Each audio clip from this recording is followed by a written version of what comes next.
Multi-talented, multitasking, multi-everything people out there. Take it away. Find your glory, write your story, fearless feet will carry you. Time you own it, take your moment, be a fire burning through. Hustling from night until morning, grinding it out, it won't be long. Feel your power, it's your hour, you inspire, you are strong. Enjoy your Zola. No applause? You're all fired. Now that you've reached the stage in your life where quality television is important, Nubian TV is a black network that speaks to your lifestyle. Nubian TV is the world's first digital network devoted to the upscale and political lifestyles of black people. Nubian TV's programming includes politics, travel, fashion, food, automotive, arts and culture, civil rights, music, and more. Watch now on Amazon Fire TV, Roku, or watch globally at nubiantv.net. Nubian TV, it's what you want to watch.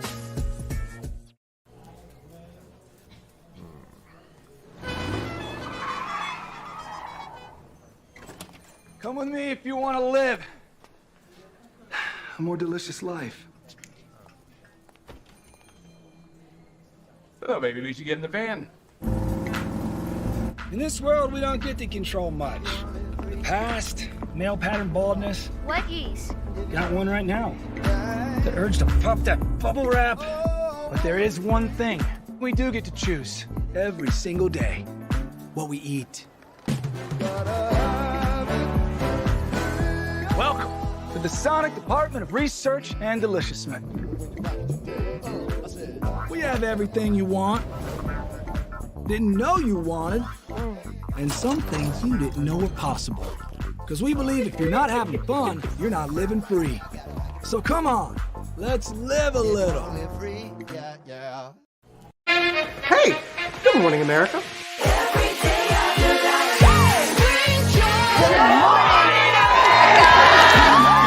Good morning, America. Good morning, America. Good morning, America. Money! Are you ready? They are ready. Covering the biggest events in the country right now. There's a lot going on here this morning. It's always a good time. That's what the show's about. That's good. Really good. Very good. Coming in hot. Jimmy coming in hot. It's far from elementary. Good morning, America. I'm not going to try to strut like Michael or anything. I have known George a long, long time. Have you ever gotten him to dance? Look at that face. You don't just see it, you feel it. I'm in. I'm in. I'm in too. I'll be there. I am here and so happy. I'm in. I'm in too. I'm in. That tells you something when Snoop Dogg's in. Michael, George, Lara, Ginger. Caesar. Just look at him. Politician. General. Author. Ruler. Man.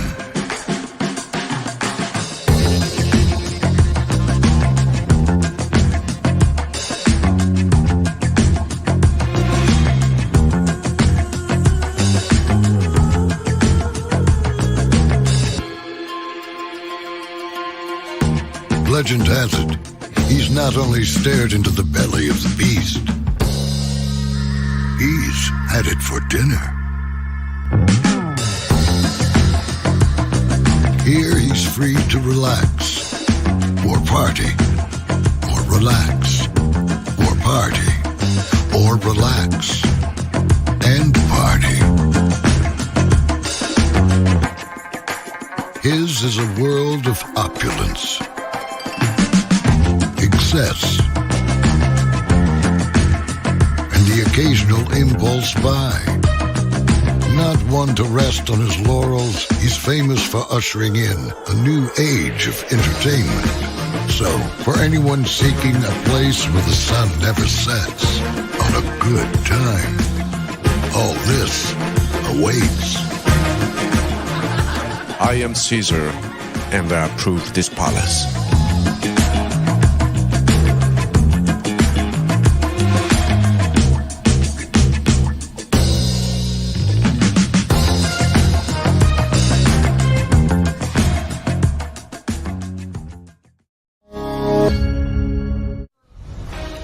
Tonight, the first night of the Democratic National Convention here in Chicago. The Democratic Party in a show of force for Vice President Kamala Harris and her running mate, Minnesota Governor Tim Waltz.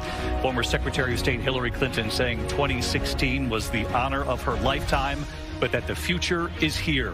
ABC News live coverage begins right now. This is an ABC News special.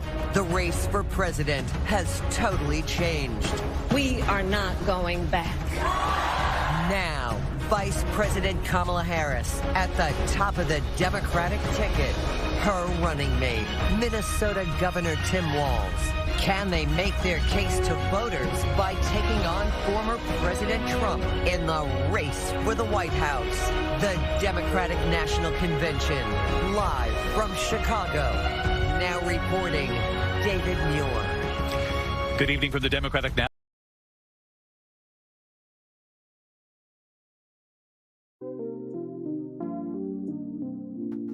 David Muir, I will take it from here, good sir. Thank you so much. I mean, come now. What other channel on YouTube is David Muir going to come to welcome us into night 3 of this convention? Come on, only here on Brantley's Virtual Tour Live. Glad to have all of you here. Ciao. I got 12 shows for y'all this week. Okay, I'm doing 12 shows in addition to the 8 shows I do.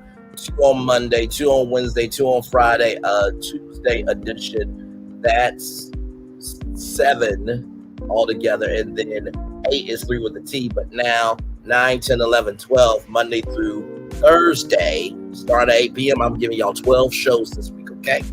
All right. With that being said, higher is way, low is available. But either way, we are live on tour. Let me take down this iconic intro here.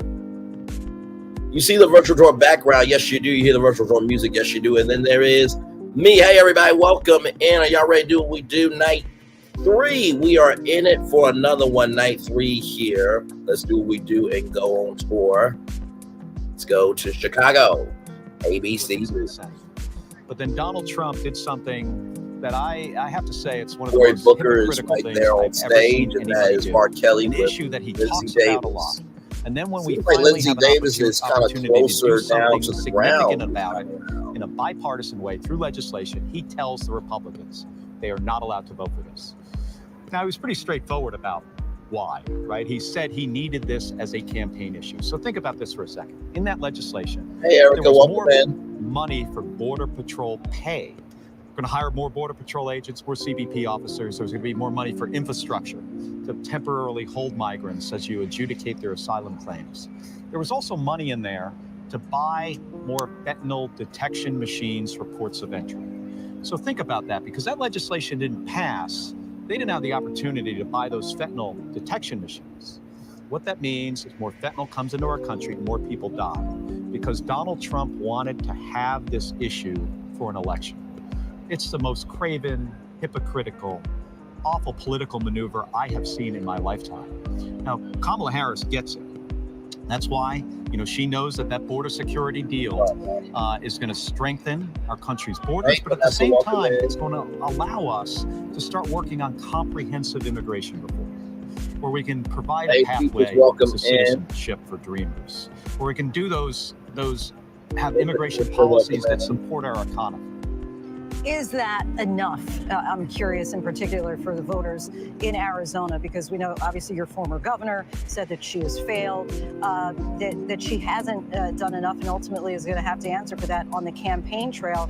And I'm just wondering, in Arizona in particular, has she been convincing? Well, I was on the phone with one of our sheriffs just last week, talking about the numbers of migrants coming across the border. The numbers are down significantly.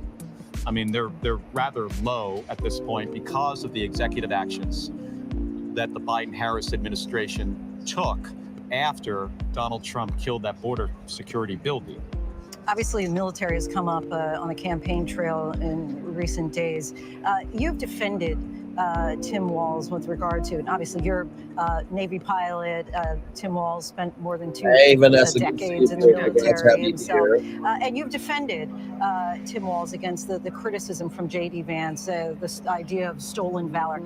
But and by the way, that's inside the hall right there, y'all. That's inside the hall. Is there any legitimacy to the criticism? No, not at all. Tim Waltz served over 20 years. He retired from the Army National Guard after an honorable career of service. Once you get to 20 years, you get to decide when you're going to retire. And he served 24 years. And J.D. Vance should get this. I mean, I respect J.D. Vance's service in the Marine Corps. I served in the Navy for 25 years. We love the United States Marine Corps. They're the best. I would think a Marine would get this. Now, I don't expect the same from Donald Trump. I mean, here's a guy who disrespects service members, even service members who have paid the ultimate price. Donald Trump just doesn't get it. He has no idea what it means to sacrifice for a greater cause that isn't yourself. Last question here. Obviously, you spent a lot of years as an astronaut. You've been to the space. There are a number of people who say once you've gone there, it changes you. You're never the same. I'm curious how that perspective of looking at the world as this little ball changed you or makes you different as a politician. Well, it made me realize that we are all in this together. You know, all of us, we are on an island in our solar system. People need to make no mistake, there's no place else to go. We are literally in this together. Higher ground in the background there. Thank you so much for your time and your service. Thanks. Now I want to go back live to the floor. Veronica Escobar, Congresswoman from Texas. Let's take a listen. Oh, she just finished there.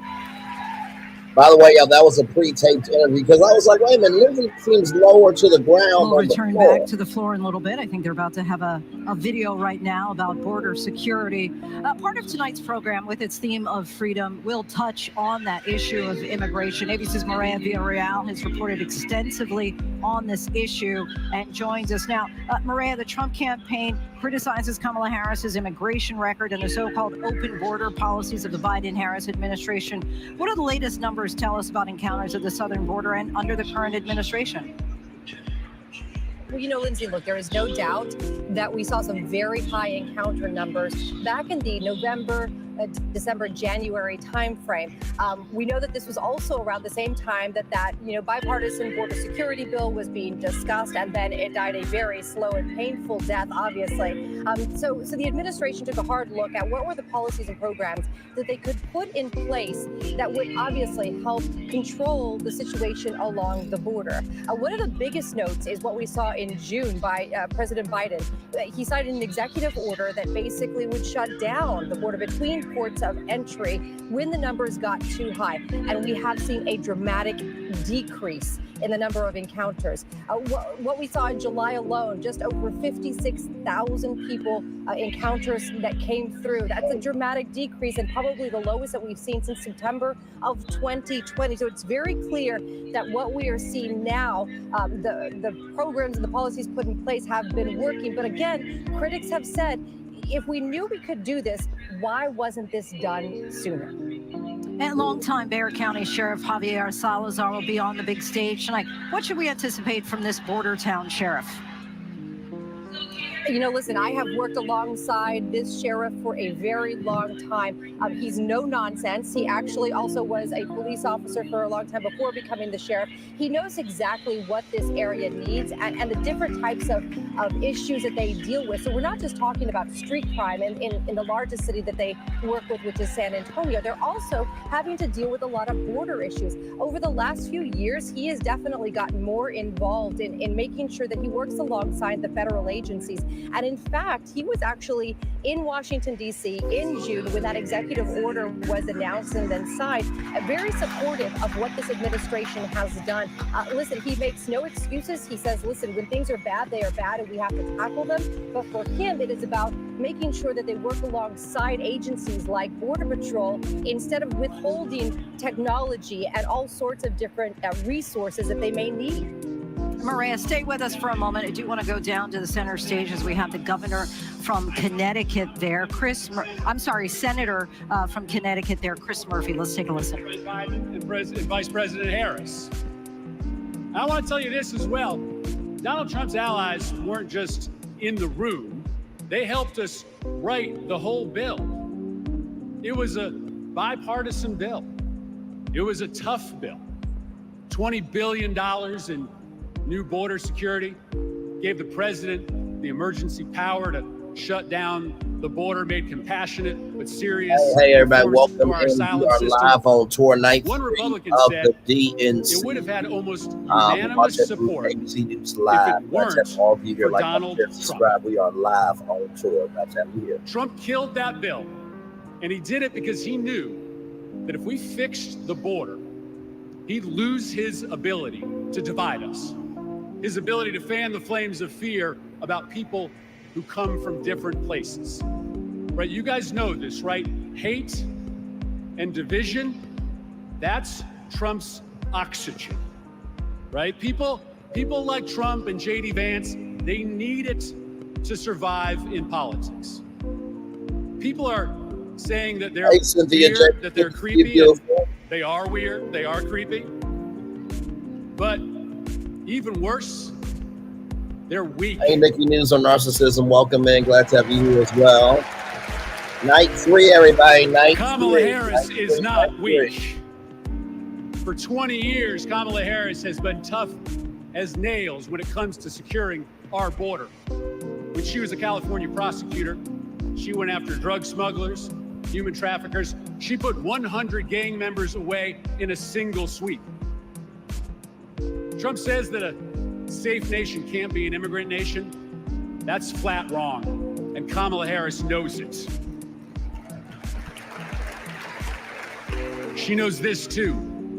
Engraved on the Statue of Liberty is a poem. The last line reads, "I lift my lamp beside the golden door." For generations, that lamp has called people to start a brave new life in America. My ancestors, your ancestors, and the parents of the next president of the United States of America. Amen. Kamala Harris. Connecticut Senator Chris Murphy there. And Maria, I want to bring you back in here. You heard him there, as we've been hearing from a number of the Democrats who've taken to the stage here, pointing the blame squarely at Donald Trump for the failure of that bipartisan border bill. Want to get your sense on Tim Walz's record as the governor of Minnesota. What do we know about his stance toward undocumented immigrants?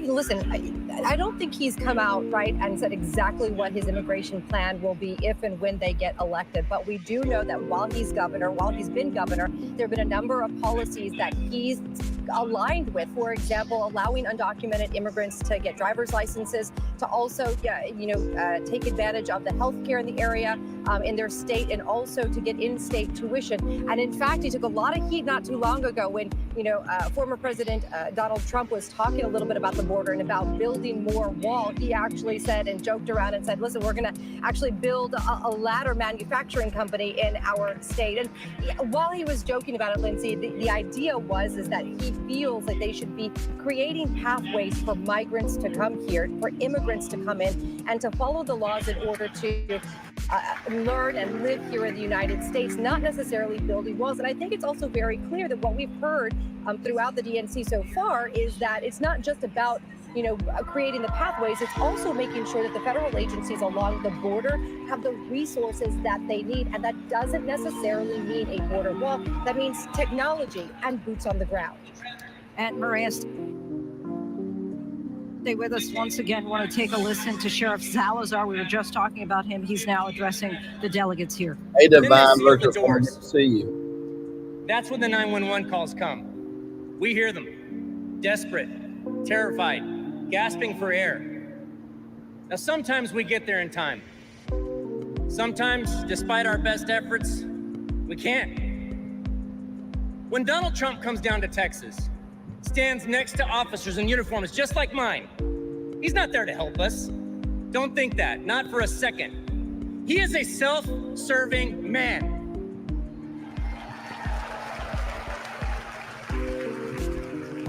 I mean, look, just like when he killed the border bill, he just made our jobs harder. Now, Kamala, on the other hand, has been fighting border crime for years. She's gone down to Mexico and worked to stop the traffickers. And when the traffickers didn't stop, she put them in jail. Now, down in my neck of the woods, we call that fooling around and finding out. I may be paraphrasing a bit, Nicely done. We Nicely protect done. now the border sheriffs that I know, right? And we're like Kamala. We protect and serve. We enforce the law. We show compassion. And we fight like hell to protect our border. Because as we've always known in Texas, cuando luchamos, ganamos. When we fight, we win. Sheriff Salazar there from a border town. Maria, That I want was to bring you short, back sweet, in and to here the again point. for voters for whom immigration is a seminal issue and who are comparing the records of Donald Trump and Kamala Harris. Is there truth in President Trump's claim that during his administration, quote, illegal immigration was at its lowest in recorded history? You know, Lindsay, I'm not exactly sure if that's true because we've been recording the amount of people that have come across since the 1920s. So the idea that it's been the lowest since in recorded history just doesn't make factual sense. Additionally, we also know that Trump had some very high numbers of encounters along the border in 2017, and then that's when we saw not too long after that the implementation of the family separation and zero tolerance program. And although that didn't stay around for very long, it obviously made a huge impact. I think it's easy for the former president to talk about immigration and to throw out these numbers and to also throw out different things like deportation, and a crisis along the border, because these are things that most of America. Hey, everybody, we are live on for night 3 of the DNC. Like, comment, share, and subscribe. That's factual basis. But very powerful speech that we just saw from the sheriff talking about fighting and continuing to fight along the border and aligning himself with Kamala Harris. All right, Maria, be around for us. Our thanks to you, as always. Republican voices are getting some attention as well. Oh, you're absolutely fine. You know, I'm always going to be here, and I pray that all is well on your We're voice. expecting to hear Much love from to you, some my former friend. Trump supporters tonight. We're now backing Kamala Harris. What do we expect to hear them say? Yeah, we do expect to hear from them, Lindsay. And this builds on what we heard last night from the former White House press secretary, Stephanie Grisham. We're going to hear from a former national security advisor at the White House, Olivia Troy. She was a counterterrorism advisor to former Vice President Mike Pence. She left the White House in 2020 because she believed that Trump, in her words, posed a danger to democracy. She left. She's spoken out about that. So we expect to hear from her. We also expect to hear from the former Lieutenant Governor of Georgia, Jeff Duncan. He's led, if you will, this Never Trumper movement in a way. He's become a little bit of the face of it in Georgia. We will hear from him. He's had strong thoughts on this, how he believes, frankly, that Trump, in his words, poses a danger to democracy. And he's going to lay out the reasons why there should be votes for Kamala Harris in November, and why moderates and Republicans should shift over to vote for Harris if they're having any questions about who to vote for. Now, of course, the Harris campaign has gotten some criticism for this strategy to pull over Republicans, but at the end of the day, they realize they do need those swing states, those important states like Pennsylvania, Georgia, North Carolina, the states that we've been talking about, Ohio, the states Minnesota, on. And this is one of the ways that they're hoping Kamala Harris and Tim Waltz will fly from Minnesota last night. And Catherine, we know that the January 6th Capitol riots expected to play heavily in these early hours tonight. How is that tying into tonight's theme?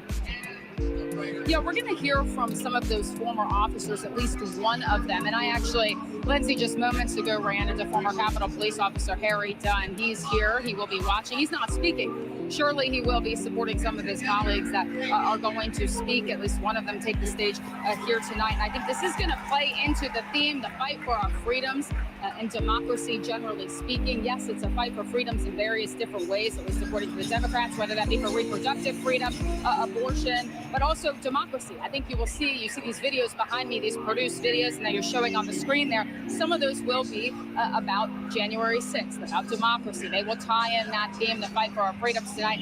That is at least one of the things that we could expect to see. A theme today, but also a theme throughout the rest of the convention as well.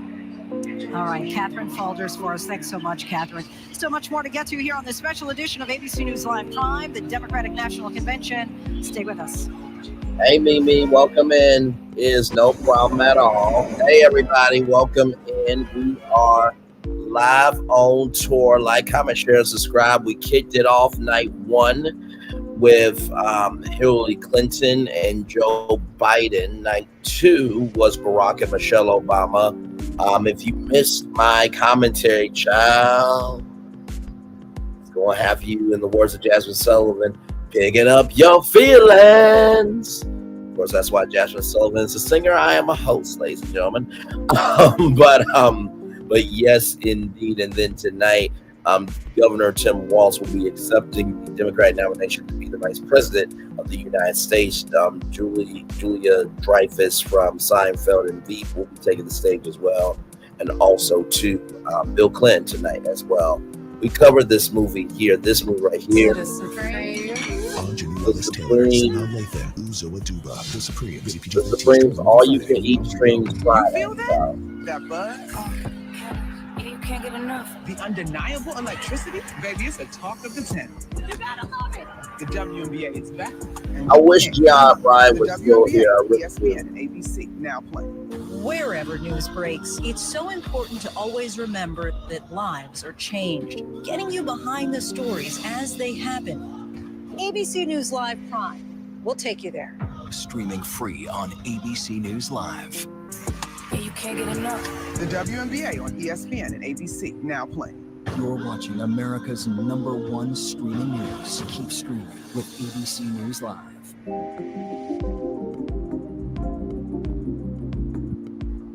What does it take to be the most watched newscast in America? DNC that's not going to lock right now. That's just not doing what we're saying far away from it. That's understood. And it really has been promising. It really has. Is destroyed, but I've never seen a convention. Great work. Hi. Ismael? David. I'm David Muir. I know you are. You Watch do? you every night. ABC's World News Tonight with David Muir is America's most watched newscast. Welcome back, everyone. Outside of this convention hall, protesters have been demanding a ceasefire in Gaza, a ceasefire that would ostensibly return the Israeli and American hostages to their loved ones. One of those hostages would hopefully be Hirsch Goldberg Cohen. He lost an arm October 7th from a grenade while celebrating his 23rd birthday at that music festival. I mean, the chemistry, the engagement, and John Poland and Rachel Gerberg, who just spoke to the convention goers here, bringing the entire convention to a silent standstill. Tony to some of their comments in just a moment. But John and Rachel, first, just want to thank you. Certainly a powerful moment inside the arenas. I was just sharing with you, really meaningful to a number of the people, many people standing at their feet and so silent, listening to every word. Just give us a sense, when was the last time you were able to get an update on Hirsch? So on day 201, which is now 119 days ago, there was a video released by Hamas of Hirsch. That had been the first time in 6 months that we had actually seen him and heard him, even though it was a propaganda video. We were starving to know if he was okay, and we took that. But since then, we have not had anything. And that's what's so unique about this situation. You know, we were actually lucky that we received that. The vast majority of hostage families have no communication, proof of life, or anything from October 7th when their loved one was taken. Who do you all get updates from with regard to status on negotiations or potential for ceasefire or some kind of hostage deal? We get to meet regularly with officials in Israel as well as the United States. Secretary Blinken was just back for the 9th time since October 7th, and as he's done every one of those times, he met with all of the families. We do regular update calls with the National Security Team led by Jake Sullivan. As we said in our speech, we've had a few meetings directly with both President Biden and Vice President Harris. And the security and intelligence teams of both the United States and Israel are working collaboratively, and we get some periodic information from them. But really, I don't feel like we know a lot more than people who are watching the news. We've been told that that President Biden and Vice President Harris did speak with Netanyahu today.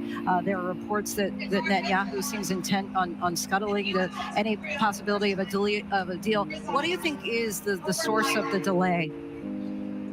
Look, I think that with all of the goodwill of certainly this administration and the United States Congress across both sides of the aisle and some other leaders, Lacey, good to see you. all of the hostage families and all of the region really Glad to have you here, Lacey.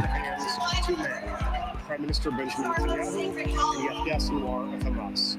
And all we can all continue to do is push and push and push and get those two leaders to make the decision that stopping this, releasing the hostages in the region is what is best for both or all of the people and all of the region. Why would it be scuttled? It's at 9 o'clock, David Muir will be live with us here. This is ABC News. We heard your address say that you all feel like you're on a different planet, but anyone who is a parent or has parents Same with can you. understand. I'm curious, what's getting you through these 320 days? Well, I think it's a combination, first of all. It's an innate, primal response of any parent in the animal kingdom, even when you think that your child is in danger. So it's this reflexive, natural response. It's also having so many people who are praying and supporting us and loving us from all around the world. And it's knowing we can't let Hirsch down. We wake up in the morning and we force ourselves to put on this facade of being a person, and we run to the ends of the earth to try to save him and to try to save all of them. What can you tell us about his character? We heard you say at the end, Hirsch, if you could hear us, survive. Just share a little bit about what we don't know that you all would only know about his mettle and courage. I mean, Hirsch is a very kind, patient, thinking person who gives a lot of room for people to be who they are. He's very curious. He likes to ask questions and leave room for you to really express what you're thinking. And he's just someone who I think, because of his thoughtfulness, has a deep strength. I think he has a mental strength, and that, God willing, is getting him through this horrifying chapter that none of us can imagine. None of us can imagine. We heard you say earlier that this is not a political issue, it's a humanitarian one. Oh, man, it is. Really did erupt in people applause and responding to that. Our hearts certainly go out to you. We thank you so much for coming on and talking with us tonight, John and Rachel. So appreciate it. Thank you. Still much more to get to on this special edition of ABC News Live Prime, the Democratic National Convention. We hope you'll stay with us. Shout out to Lindsay Davis. It's very important to showcase that all of us can do journalism, and sometimes I wonder why Lindsay Davis is just on ABC News Live. Of course, you see her on Good Morning America, other places, but it's nothing like a woman's touch, being able to relate, to invest, and to engage in the power of storytelling, because women, they create life, they create culture, they create the bonds that unite us all. And so the fact that she did not allow the environment to dictate her mood, she was right there with them. And for anyone saying that journalism is an easy job, I suggest you go in a warplane, jump out of it, and report from Gaza right now. Let's see how you hold up. Journalism matters. So I just wanted to just give love, grace, and space to Lindsay Davis. I hope to have an amazing work wife like Lindsay Davis and Rachel Scott and many, many other great Black women, minorities, people of color women, and good brothers as well in this world of journalism. So we are live on tour. Like, comment, share, subscribe, everybody. We are watching night 3 of the DNC live on ABC News Live here, right here on this channel. So glad to have all of you here. I think we're about to be back live here in just a minute. So let's go back. Do not always get the dog you want. You get the dog you need. I can finally be the leader of the pack. We're golden. I feel golden.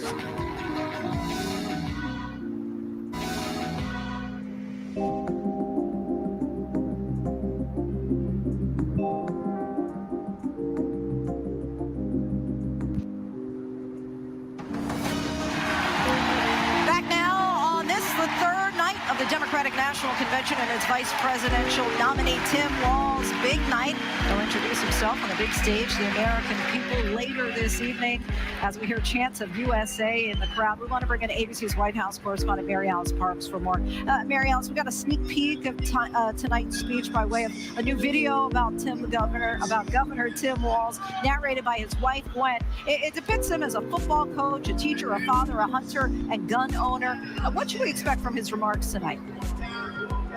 Yeah, I also saw that she tweeted a photo of him looking like he's fixing a button on his flannels. And President Obama, you were right, you guys love those flannels. That's the message that they want out there tonight. Look, it's only day 15 of him being on this ticket. His campaign tells me that they know this is a moment where he really gets to introduce himself to the country. They want to kind of take back the narrative around small towns, around small town values. And of course, they want to continue this message of joy and enthusiasm. You know, we've seen those pictures of him out on the campaign trail. He looks like he's just having the very, very best time. And I think that's a lot of that energy that we're going to see from him. But you're seeing a little bit of that video the campaign is releasing. You know, I asked specifically, will they use him out on the campaign trail at football games? And I was told absolutely that he is sort of this star retail politician. They want to showcase him as that coach, as that teacher. They're going to have him out there, obviously, as you can imagine, campaigning nonstop, Lindsay. That certainly makes sense to have him out on the gridiron. And Mary Alice, I know you spoke with some of Governor Walz's former students. What do they have to say about Tim Walz, the teacher? Yeah, you can see there was a lot of affection there, a lot of admiration. It was interesting too how many of them said that they felt like he really went out on a limb for them. One gentleman in particular talked about how hard it was for him to come out as a young gay student in the 90s, but that Tim Walz had his back. Take a listen. You know, the 90s was not an easy time to be a gay student in America, and Tim Walz made Mankato West High School a safe place for me to come out. So Tim and Gwen supported students on the margins. They made them feel welcome. Yeah, a lot of them said too, they told me that he was just the kind of teacher that worked hard, worked extra hours, was coaching, was starting these student clubs.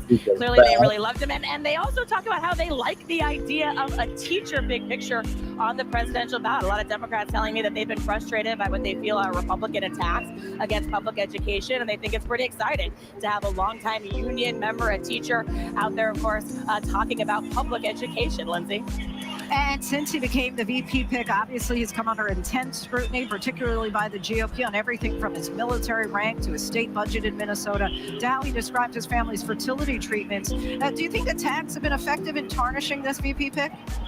Not at all, John. Yeah, thinking about that old adage that right mates at least should do no harm. Anytime that you're in the headlines like that, it is not helpful. You shouldn't be a distraction. So in that way, I think that absolutely it's made a difference. I don't think the Republicans are going to let up in any way. They clearly think this is a narrative. They want to talk about him as someone that's loose with the facts, that embellishes his record. You know, I've asked the campaign obviously about this. They brush it off. They say that Trump and Vance are the ones that lie consistently. That's their argument. They say that they think it's really stupid and misguided. That was the exact words from a senior staffer. Stupid and misguided for them to be attacking him when he talks about the fertility journey that he had with his wife, that was really personal. And the crazy thing is, there's probably Republican women that have also went through IVF too. Like, what the hell? Went through IUI like, do y'all not realize all your grandchildren have to do is say, my grandma or grandpa doesn't care about my health announced on the top of the ticket, and my rights? All they got to do is post that on TikTok, and it's over for you. Organizations came out and supported him. So it'll be really interesting too in these next few days and weeks to see if he talks about his work supporting veterans, or if sort of those attacks from Republicans keep him in any way from talking about his service record and talking about that work, Lindsay. As we get to know Tim Waltz, you know, what strikes me is just how different the two are, Kamala Harris and Tim Waltz, not just race and gender. But what do you think that the Harris campaign is hoping? You know what? We actually have Congressman Benny Thompson hitting the stage, so hold that thought. Mary Alice will return to you. Let's take a listen to Benny Thompson, of course, 16-term congressman from Mississippi. Many people remember him as chair of the House Select Committee to investigate January 6th attack. I had one goal: to uphold the votes of the American people, the cornerstone of our American democracy. But as what you just witnessed, let me remind you that the members of that violent mob had another goal. They wanted to stop the peaceful transfer of power for the first time in American democracy. Thank God they failed. Amen. Because in this country, we settle our differences at the ballot box, yes, we not do. through violence. It took a long time to get here, and we are not going back. Because I remember that dark history. It's my own history. In this life, my father never cast a vote because of Jim Crow. So I dedicated my career to protecting the votes against violence and discrimination. You can imagine what I felt on January 6th when I saw with my own eyes those insurrectionists trying to take that away. They did it to rob millions of Americans of their votes. They did it because Donald Trump couldn't handle losing. He lied about the election fraud. He called his conspiracy-led mob to Washington. He would rather subvert democracy than submit to it. Now, he's plotting again. His campaign proclaims that elections won't end until the moment of inauguration. We will win or it was rigged. We win or else. This is Donald Trump's America. Elections are about choice. Choose democracy, not political violence. Choose the America we've always taught our children to love. Choose Kamala Harris.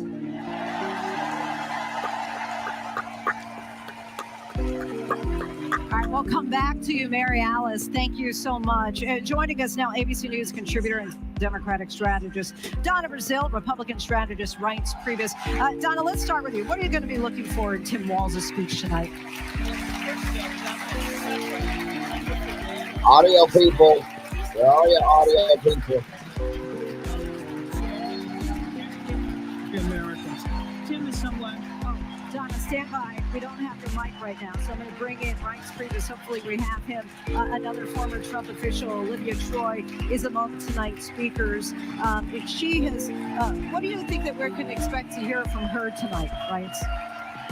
Well, she's going to talk about, obviously she doesn't like Donald Trump, and she's going to talk about her time in the White House. And it all plays into what the Democrats are trying to do this week. They're trying to make this race about Donald Trump, and that's obvious. And Donald Trump is trying to make this race about Kamala Harris's issues and record. And that's what this race is going to be about. This is their week. I think they've mentioned Donald Trump about 150 times. I think they've mentioned inflation about 5 times. So this is their playbook. I don't blame them for it. And this is what they're going to do. And this is all about Trump this week at the DNC. But I do want to talk about Olivia in particular, because she was at one time with the Trump administration, and she says that on January 6th, she saw that he was a danger, that he was, in fact, a threat to democracy. Well, I mean, that's what she says. I mean, she wasn't someone that was high up in the West Wing. I mean, she was working at the DNC for Mike Pence. I'm not dismissing her point of view. I'm just telling you that there are a lot of views from that White House. Some of them are good, some of them are bad. And I think the American people Whether are going you to have to were make West their Wing or choices. not, you were Ultimately, there. You were like part I've of said many times the before, this is going to come down to how people That's feel like, about oh my the God, economy, child, the that's border, like and all the saying issues that you people should are be on facing out there. And ABC because eventually, you're no longer gravity the is going to Republican set chair. in. What the So I hell? think the main thing for President Trump and speaking with a lot of folks working for President Trump's campaign today is being patient. Just letting this wave ride out for the next couple of weeks, getting past Labor Day, and having this race get back to even. Now, it's pretty close right now, even with all of this going on with Kamala Harris. But I think once things settle down and gravity sets in, I think we're going to have again a big. All right, Donna, I think we have your microphone working now. So give us a sense of what you expect to hear from Tim Waltz tonight, and do you think it's going to resonate with the American voter? And I think this is a good segue to what Mr. Priebus was talking about. Look, inflation is coming down, unemployment is still down, wages are rising, manufacturing jobs are growing. So Tim is going to tell that quintessential American story, the story that we all know, how the infrastructure bill is helping communities across the country, how we have connected communities in rural areas to the internet. So I think tonight, Tim Waltz, who's a former teacher, a coach, a National Guardsman, member of Congress, There's a the governor of a affordable wonderful, connectivity beautiful program. state, he's going to tell his Xfinity has story it, through the AT&T lens has it, of Verizon what has that, it, with T-Mobile the has lens it, that we all share as Americans. Freedom. Spectrum The freedom has to it, choose, the freedom to be Fire who you has are, it, to that's love down south. who you want to. But Tim is also going to talk about the economy as well. Donna and Wright, if you'll just stand by with us for a moment, we want to go down to the floor where Congressman from New Jersey, Andy Kim, is now addressing the delegates. That night, I walked into the rotunda. The floor was covered in broken glass and garbage, strewn with the chaos unleashed by Donald Trump. And I thought to myself, how did it get this bad? So I did the only thing I could think of. I grabbed a trash bag and started cleaning up.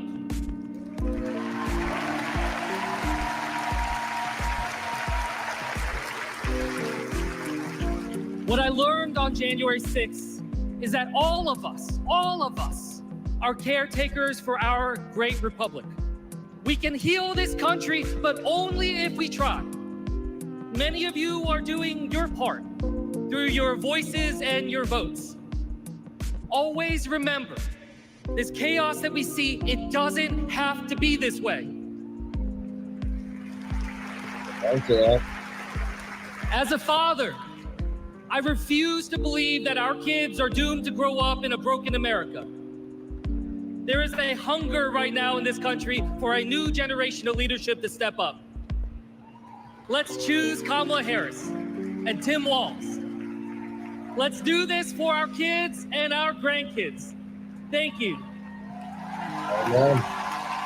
All right, Andy Kim, Congressman there from New Jersey. Wright and Don, I'm going to bring you back in for 1 minute. But Jay, I do want to go down to you on the convention floor because we've been hearing a little bit of excerpts so far about January 6th. Of course, we just heard from Benny Thompson, Congressman there. But what do you think the messaging is tonight from the Democrats about January 6th?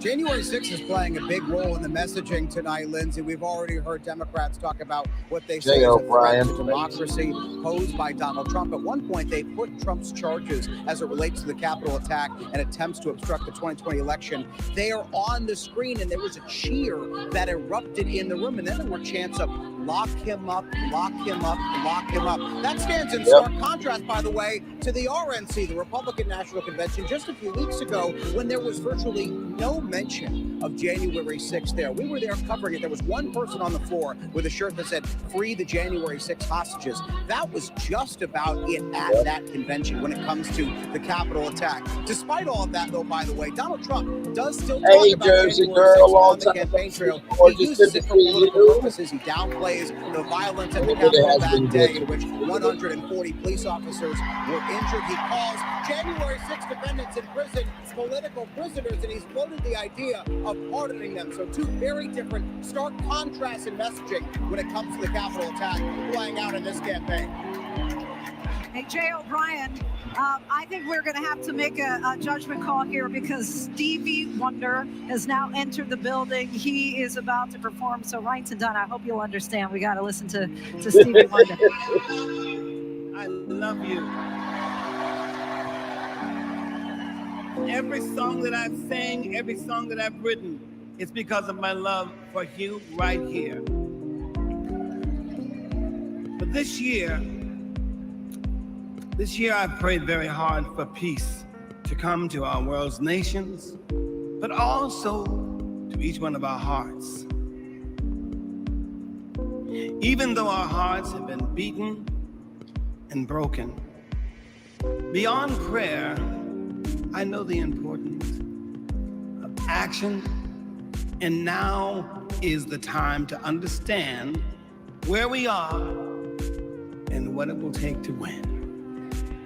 Win the broken hearts, win the disenchanted, win the angry spirits. Now is the time.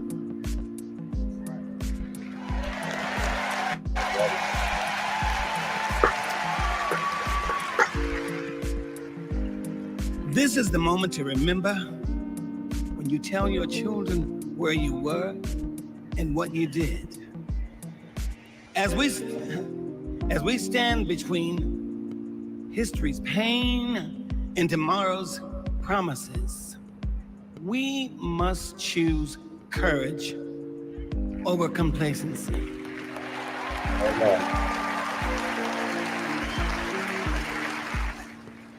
It is time to get up and go vote.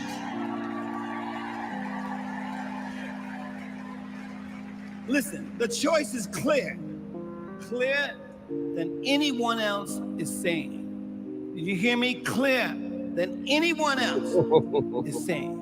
You feel me? Yeah. We need to choose joy over anger, kindness over recrimination, and peace over war. Every time.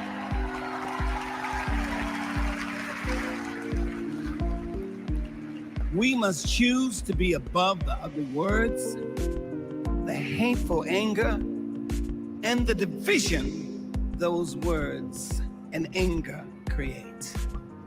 We must keep on keeping on until we truly are a united people of these United States.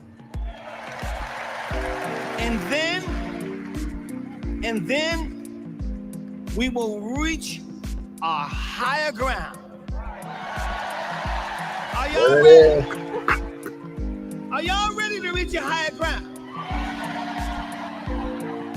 Are you ready to reach our higher ground? Tell me. I want to hear you again. Are you ready? Are we ready? Because you know we need Kamala Harris. Yes, we do. And we need a great man, as we do have, as a future vice president. You know that. So you know what? I'm depending on you to do, as Spike Lee would say, the right thing. Are y'all ready? Are y'all ready? Are you ready? Mowski, are you ready? I'm ready. Stanzas, are you ready? All right, ready, everybody. Clap your hands like this. Everybody clap your hands. Clap, clap, clap, clap. Now somebody scream.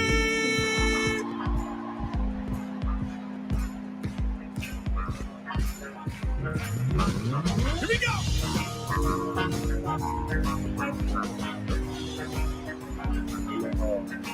Are y'all ready? Oh, you're gonna have to get louder than that. I want y'all to sing with me. Come on. People, you sing. Keep on lighting. Soldiers, y'all say keep on going. Yeah. Whoa. Keep on turning. Let's go, Beach Love. Are y'all with me? Are they jamming, man?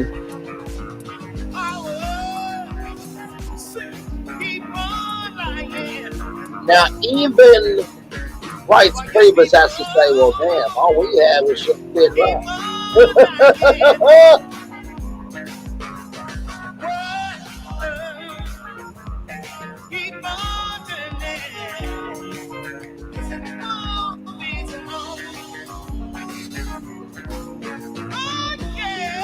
Let me check my phone because y'all know how YouTube is. The last time on that country,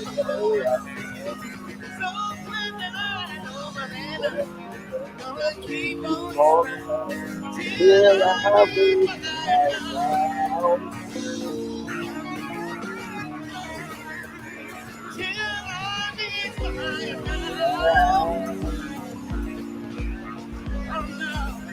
Yep, we're still good, y'all.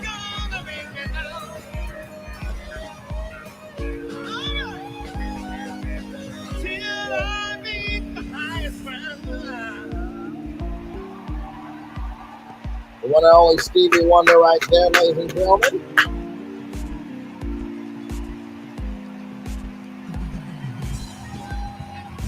Somebody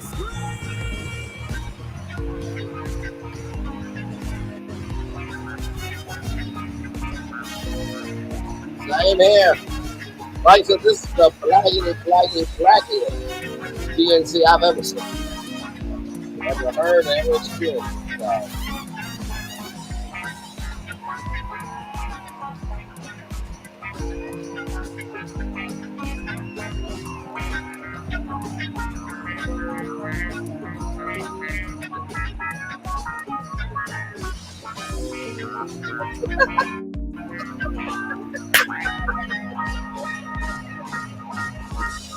I love it. I love it. Wow. Wow. Wow. I couldn't see the rest of y'all, but from back, Nebraska was getting down. Oh, now look at Cory Booker trying to be the Black Ryan Seacrest. Stevie's Look song at was him. powerful, but so was his words. He said courage over complacency. He gave us a call in his remarks. But now I got to tell you, the party is going to keep going. That's our coverage for this hour. But in just a few moments, I'll be joining David Muir and our entire Powerhouse political panel. Nancy Pelosi, Bill Clinton, and of course, newly minted VP candidate Tim Waltz, all coming up. Stay tuned as our special coverage of the Democratic National Convention Night 3 continues right after this. Yes, he does. Hot topics, passionate views. It's all on the table. I can't even believe this is happening in my lifetime. Speak it, girl. Speak it. Yes. Hey, everybody. Welcome in. In just literally seconds here, we'll be joined by the David Muir live from Chicago. That was the Stevie Wonder performing live his famous song, Higher Ground, of course. Woo! Cory Booker trying to come out and beat the Black Ryan Seacrest there to get the crowd going for what is to come. As you heard, Nancy Pelosi, Bill Clinton, and also too, Governor Tim Waltz will be accepting the vice presidential nomination there. So it should be a good time ahead for sure. So I think we're about to be on it here in just seconds here. It was a regular day for 19-year-old Melissa Witt. Something terrible had happened to her. We had several suspects. All these kinds of leads. A known serial killer in your area. Could he be involved? We're actually finding key evidence that could have slipped through the cracks. I saw reports. Her last hours on this earth were horrific. This beautiful young girl. Police will find out what happened. At Wit's End, the hunt for a killer, only on Hulu. Yes, enforcement. What's good to watch, read? Where can I get a great deal on what I'm just dying to buy? Oh, it's all right here. GMA Life. All the exclusive and buzziest celebrity good stuff. Deals and steals with amazing savings and the coolest lifestyle tips from Good Morning America.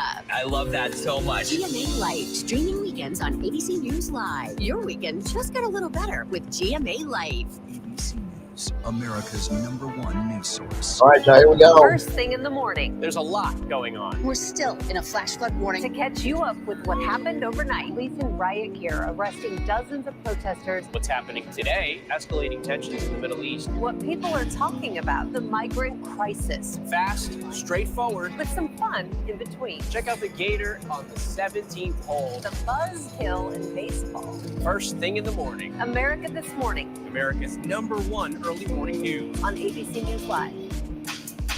Whenever news breaks, we are here in Israel, a nation at war. In Rolling Fork, this tornado tore through this town. From Lewiston, Maine. The scene of a horrific mass shooting. From the scene of that deadly missile strike. ABC News Live everywhere.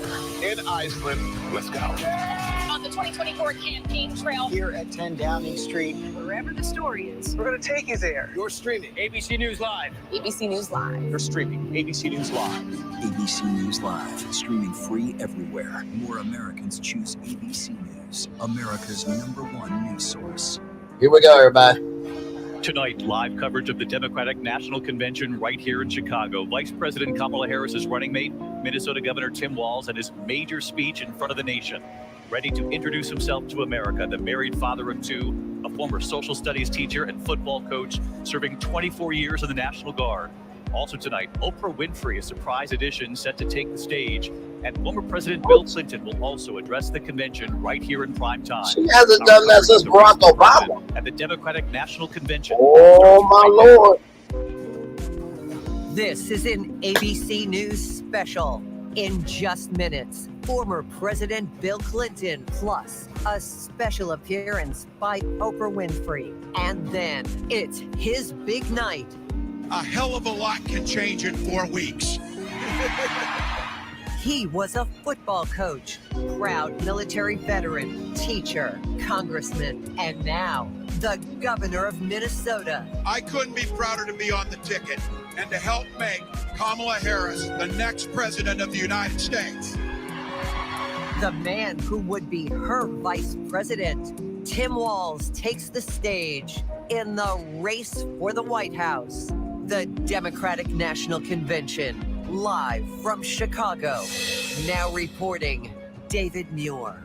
As it You're looking zooms live at into the the convention hall ABC here in News Chicago. booth. Another energetic night right here inside the hall. Nothing like the a convention nothing like well an intro underway on as that television. camera I gotta moves tell in on the ABC News broadcast booth here in Chicago. Good evening, and thank you for joining us on this pivotal third night of the Democratic National Convention. Vice presidential candidate Tim Walz in the spotlight tonight. The governor of Minnesota will be introducing himself to America, his high-stakes address, making his case for Kamala Harris for president. Governor Walz, a relative unknown to much of the country until just 15 days ago, when Vice President Harris chose him to be her running mate from a short list that, of course, also included Pennsylvania Governor Josh Shapiro, Kentucky Governor Andy Beshear, and Arizona Senator Mark Kelly.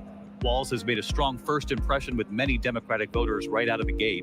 The married father of two, a former high school, a social studies teacher, a football coach as well, a retired member of the National Guard, 24 years with the National Guard. Governor Walz, known for his folksy charm, his sense of humor, growing up on a Nebraska farm. And many, of course, have now seen those videos of him and his daughter Hope at the Minnesota State Fair. Democrats hope that his Nebraska and Minnesota roots will help deliver in the all-important battleground states. Governor Walz wasting no time challenging Donald Trump and J.D. Vance. Vance, who is a Marine veteran, has questioned Governor Walz's description of his own military record. Donald Trump, meanwhile, today in North Carolina, holding his first outdoor event in a battleground state since the attempt on his life. The former president speaking behind bulletproof glass.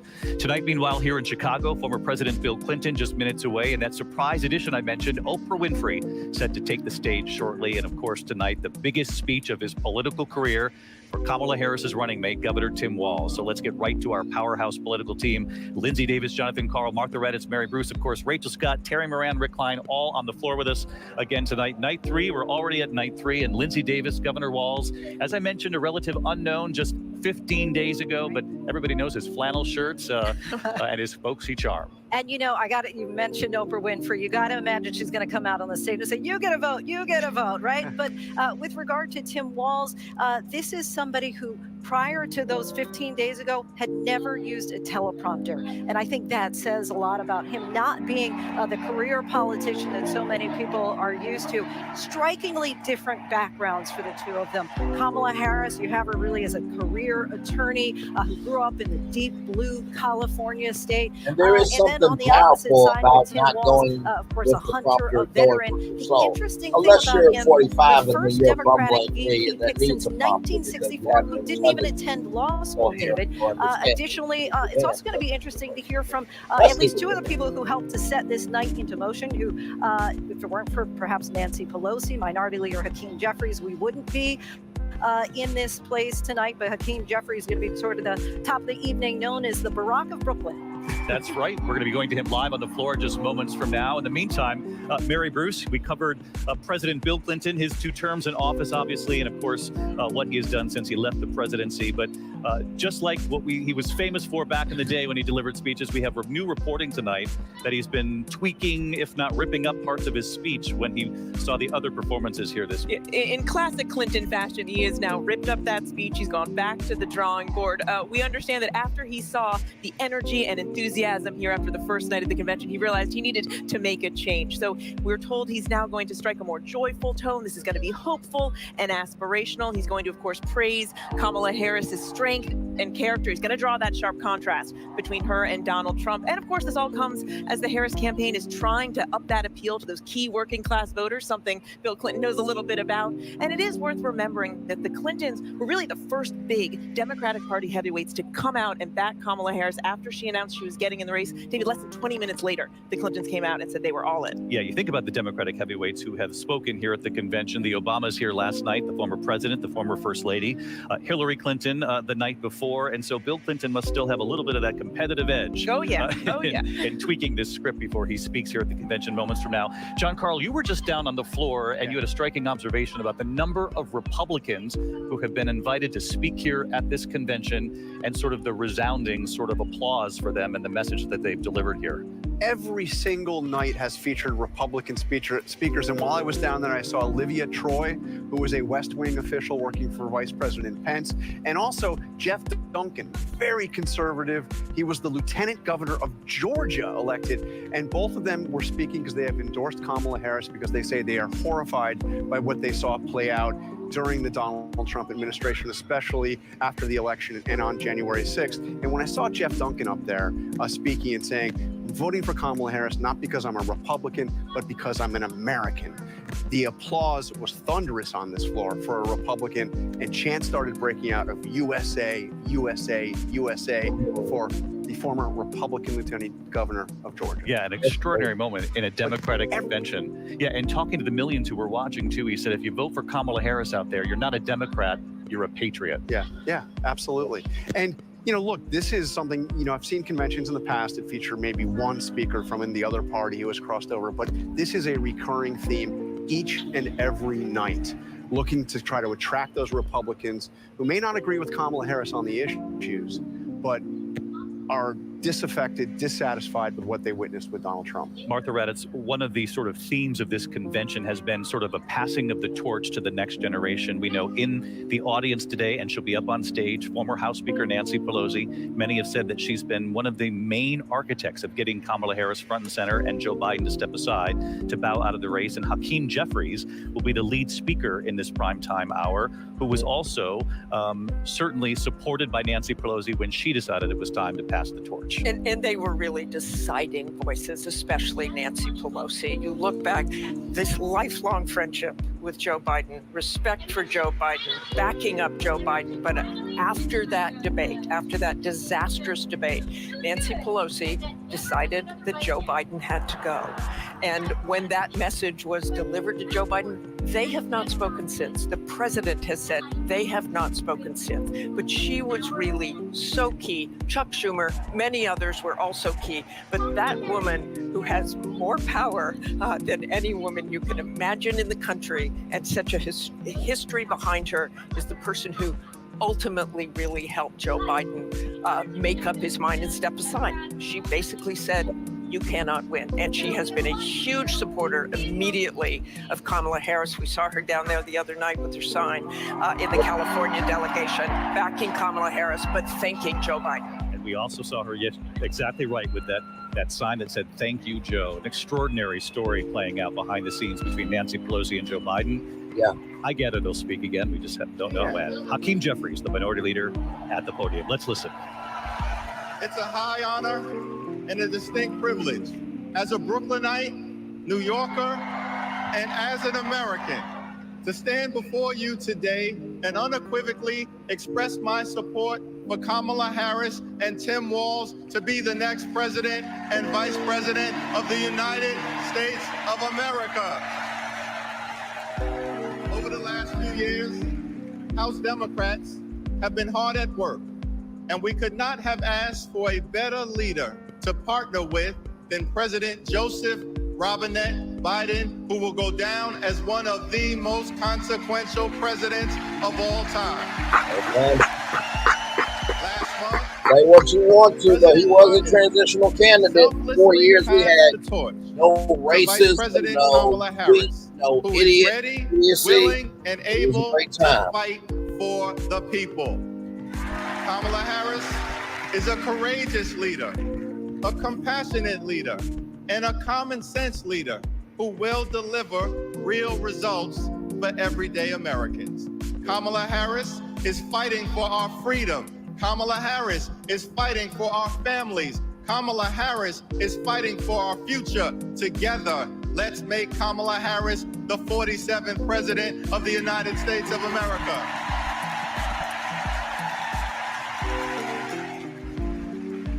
In our great country, when you work hard and play by the rules, you deserve to earn a living wage. You deserve to have an affordable place to call home. You deserve to educate your children in a great public school that is free from gun violence. And you deserve high quality, affordable health care, and you deserve the chance to one day retire with grace and with dignity. But for far too many I'm here for the gray hair, by the way. In our great country, they are struggling to live paycheck to paycheck. And as a result, the American dream is out of reach. Here's the thing. Extreme MAGA Republicans don't care about everyday Americans. They only care about themselves. Our approach, led by Kamala Harris and Coach Waltz, is very different. We care about you, the American people. And we will fight hard to make sure that the American dream is alive and well in every single community.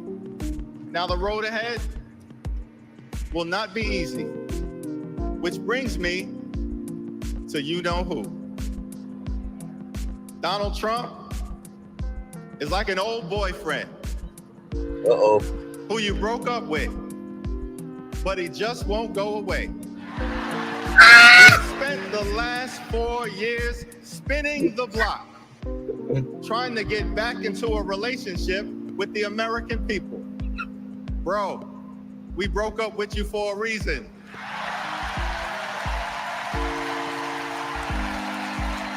Trump was the mastermind of the GOP tax scam, where 83% of the benefits went to the wealthiest 1% in America. Trump failed our country during the COVID-19 pandemic.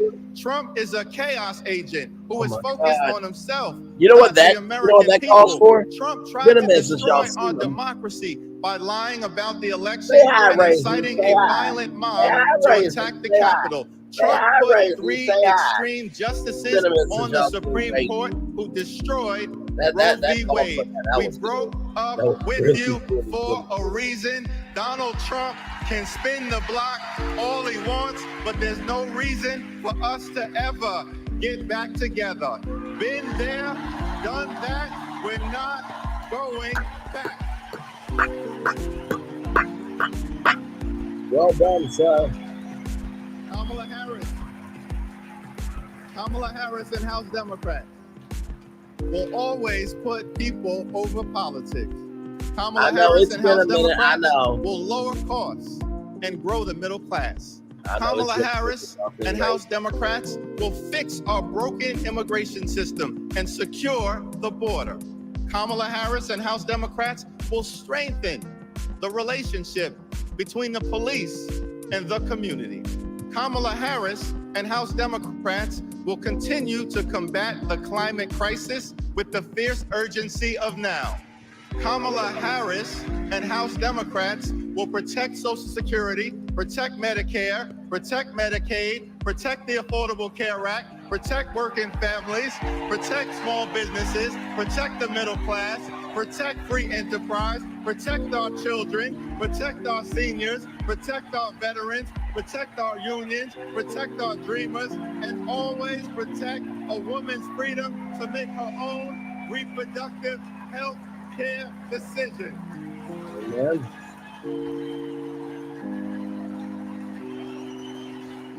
The extreme MAGA Republicans want to divide us. But the Constitution promises equal protection under the law. We are one nation, under God, indivisible, with liberty and justice for all. Together, That's let's right. build a brighter future for our children and our grandchildren. In the Old Testament, book of Psalms, the scripture tells us that weeping may endure during the long night, but joy but joy will come in the morning. He is ready for him. Let me tell you something. Strategize on Sunday. Meet the moment. I wonder what happens after the DNC, Take it huh? to 'em on Tuesday. Work it out on Wednesday. Yes to the girls. Thank Yes. the Lord on Thursday. Fine, sister. Fight the Praise him. power Hallelujah. on Friday. Set it off on Saturday. Get a few hours of sleep. Wake up the next day and do it all over again until joy comes in the morning.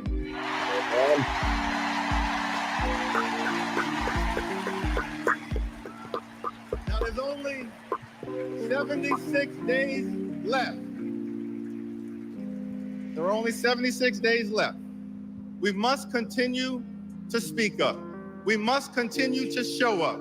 We must continue to stand up, not as Democrats or Republicans, but as Americans. And when we do, nothing can stop Kamala Harris from becoming the 47th president of the United States of America. Nothing can stop House Democrats from taking back the majority. Nothing can stop the American people from continuing our march toward a more perfect union. Nothing can stop us. We're all the way up. God bless you. God bless Kamala Harris. May God bless the United States of America. We did that. Leaning in on his faith, Minority Leader Hakeem Jeffries there with a call to action here in Chicago at the Yes, Democratic please. Convention. Rachel Scott on the floor. You talked with Hakeem Jeffries and his hope of taking back the House, and the quote perhaps from him tonight, bro, we broke up with you for a reason. And David, that message of joy, it's something he emphasized to me just yesterday. It's something that he's emphasizing here tonight. And the sense of relief for Democratic leader Hakeem Jeffries, who heard an earful from his members begging for President Biden to get out of this race, now rallying behind Vice President Kamala Harris. Rachel Scott, our thanks to you. Let's get to Terry Moran also on the floor, because Terry, we know a short time from now, former President Bill Clinton will take to the stage. We reported at the top of our coverage here in prime time that he has been working on his speech until the very last minute. You covered then President.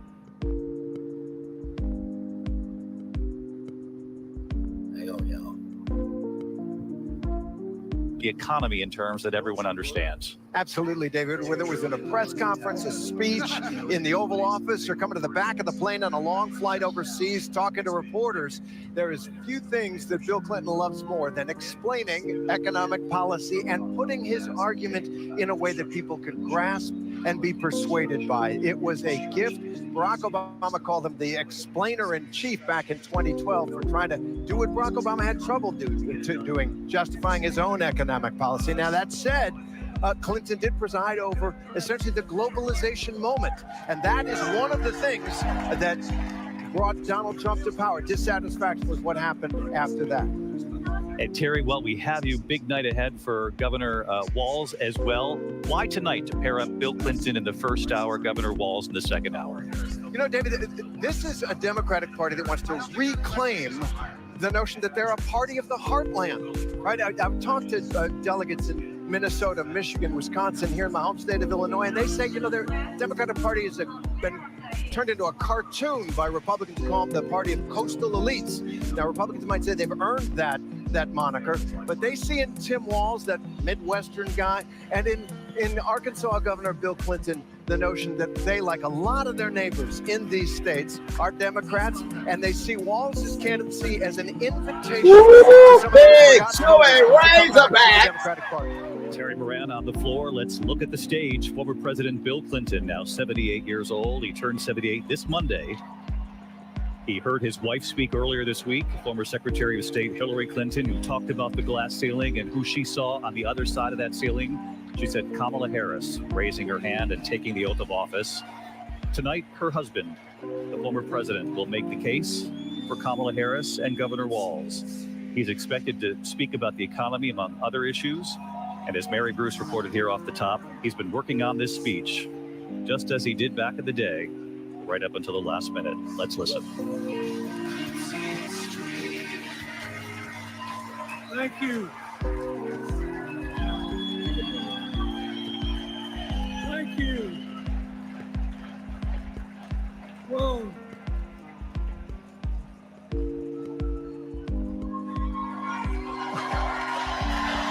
Let me ask you something. After the last 2 days, aren't you proud to be a Democrat? And I am very grateful to the Republicans and independents that have joined us and been up here on the stage. And I hope they feel better about it now. Because I've seen all these things that even I have to be reminded of from time to time when I get my spirits down. I love seeing the Obamas here. I love seeing President Biden. And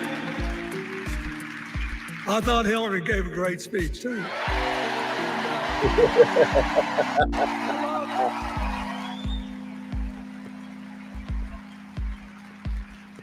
But I love seeing all these young leaders. A bunch of them are coming up after me.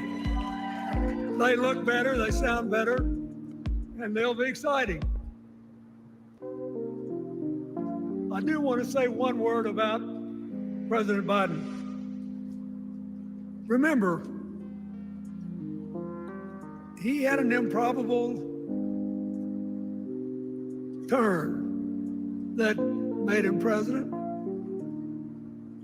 And we were in the middle of a pandemic and an economic crash. He healed our sick and put the rest of us back to work. And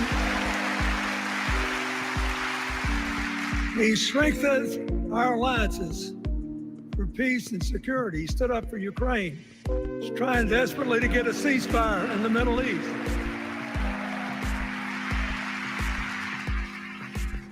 And then he did something that's really hard for a politician to do. He voluntarily gave up political power. And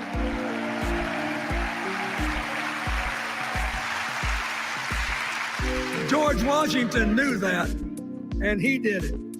You already know. And he set the standard. You already know. Serving 2 terms before it was mandatory. It helped his legacy. And it will enhance Joe Biden's legacy.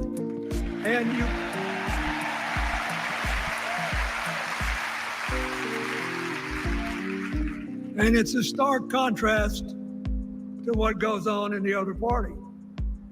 So I want to thank him for his courage, compassion, his class, his service, his sacrifice.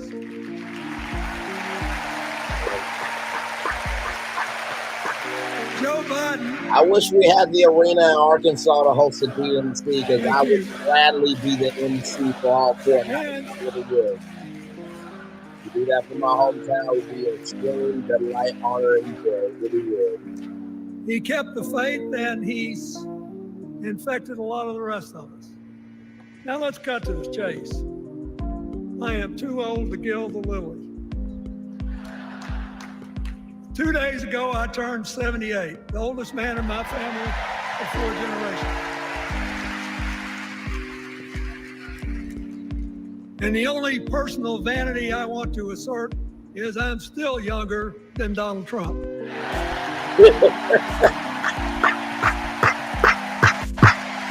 He said his white ain't cracking. That's what he said. He didn't say that. Last night, in what I thought was a very moving series of episodes, we nominated Kamala Harris and Tim Waltz. And just think about that. 2 leaders with all-American but still improbable life stories. It could only happen here. Their careers, after all, started in community courtrooms and classrooms. 2 leaders who spent a lifetime getting the good job done. Now, one of the things that I've noticed over my increasingly long life is that a presidential election is unique in several ways. First of all, it's the greatest job interview for the greatest job in the world. Secondly, the Constitution says we, the people, get to do the hiring. And the third thing is that every 4 years, we get to change the requirements for the job. So here's what I'm thinking, because I try to apply this in every election. Will this president take us backward or forward? Will this president give our kids a brighter future? Depends. Will this president bring us together or tear us apart? Will the president increase the peace, security, and stability and freedom that we enjoy and extend it to others as we can? We, the people, we have to make a decision about these kind of questions. And every 4 years, it's a little different because the people come at the candidates, and they say, as they're saying now, here are our problems, solve them. Here are our opportunities, seize them. Here are our fears, ease them. Here are our dreams, help them come true.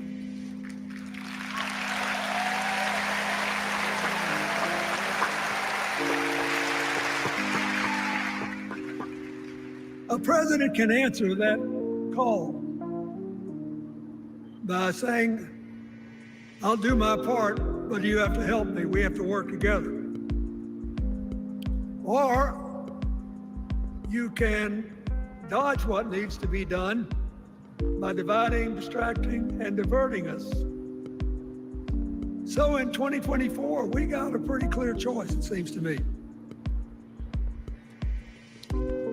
Kamala Harris for the people,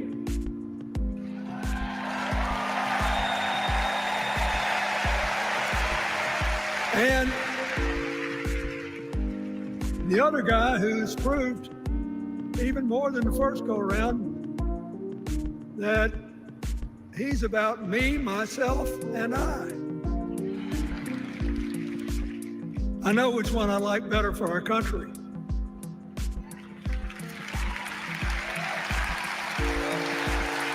Kamala Harris will work to solve our problems, seize our opportunities, ease our fears, and make sure every single American, however they vote, has a chance to chase their dreams. Amen. You know, when she was young, she worked at McDonald's. And she greeted every person with that 1,000-watt smile and said, "How can I help you?" Now she's at the pinnacle of power and she's still asking, "How can I help you?"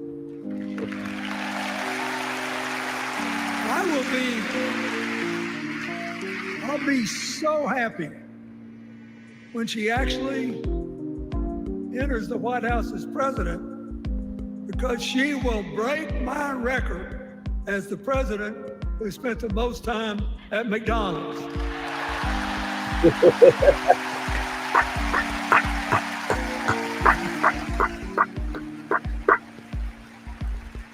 Now, but we got an election to win. And remember, we've got a guy that's pretty good at what he does. Donald Trump has been a paragon of consistency. He's still dividing, he's still blaming, he's still belittling other people.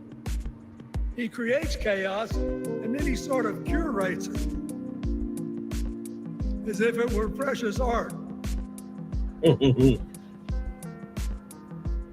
Let me say, not a single day goes by,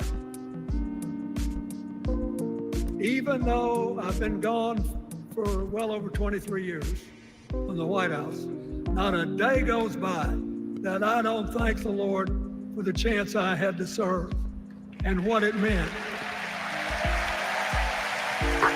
And one of the reasons, thank you.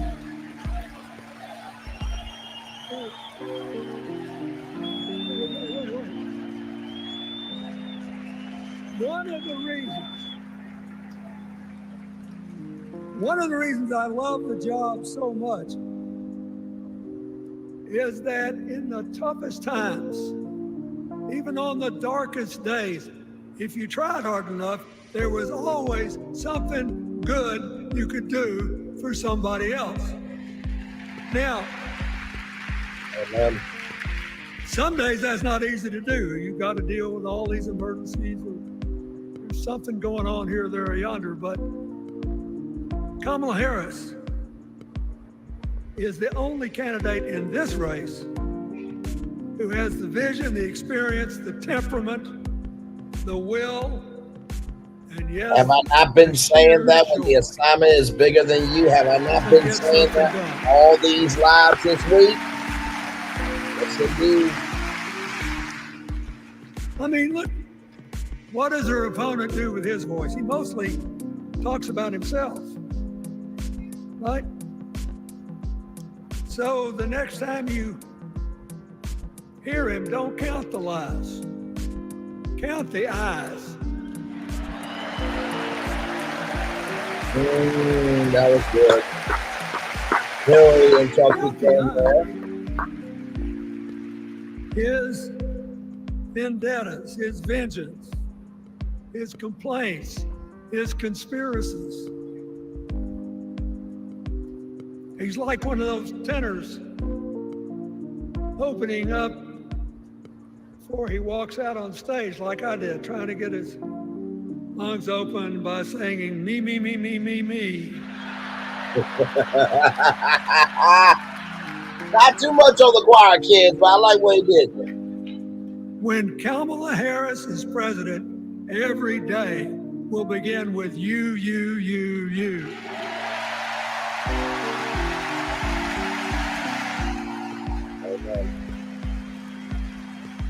So, we got to ask ourselves the questions if we're going to hire a president. Do you want to build a strong economy from the bottom up and the middle out? Or do you want to spend the next 4 years talking about crowd size.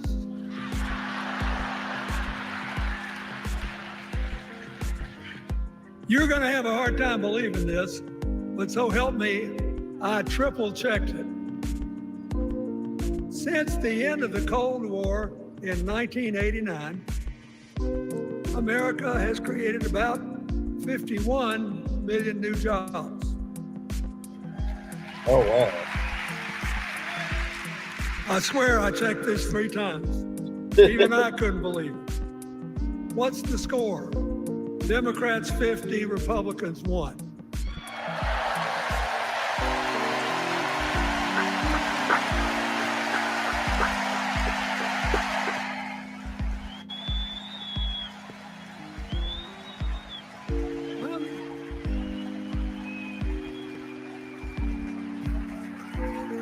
I'm glad that we've got a championship winning coach on our team.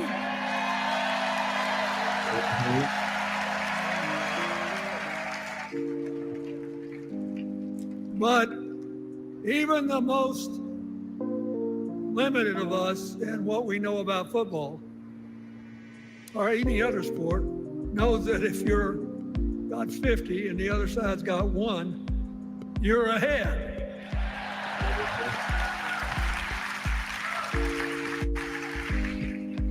What about affordable housing? It's a terrible problem in America now. We need more. And affordable health care. That's why the Democrats put a limit on monthly payments for insulin and a $2,000 a year out-of-pocket limit. And are trying to cover more drugs by bargaining for prices. We need more financing for small businesses. We need still to strengthen our alliances. I almost croaked in the first debate of this election season when President Trump said nobody respected America anymore like they did when he was president. Wait. And with a straight face. Look, you got to give him. He's a good actor. With a straight face, he cited as evidence of the respect that existed for us when he was there, the presidents of North Korea and Russia.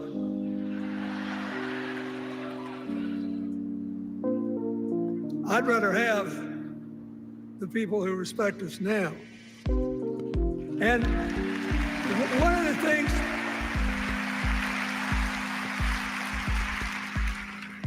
is when you send a signal to the other countries, you want them to know whether they agree with you or not, at least that you're on the level. Here's where you are and what you believe. By the way, y'all, if it looks like I'm supposed to make? let me show you. These endless tributes to the late, great Hannibal Lecter. It just seems like my eyes are closed. I am up with all of y'all, okay?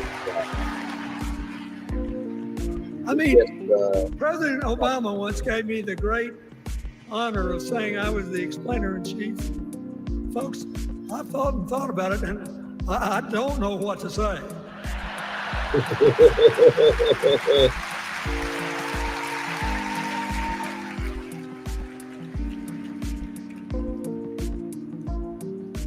And is like Hakeem Jeffries, I too want an America that's more joyful, more inclusive, more future focused. Just think what a burden it's been on us to get up day after day after day after day, buried in meaningless hot rhetoric, when there's so many opportunities out there, so many problems that need to be solved. I want that. And that's the America Kamala Harris believes.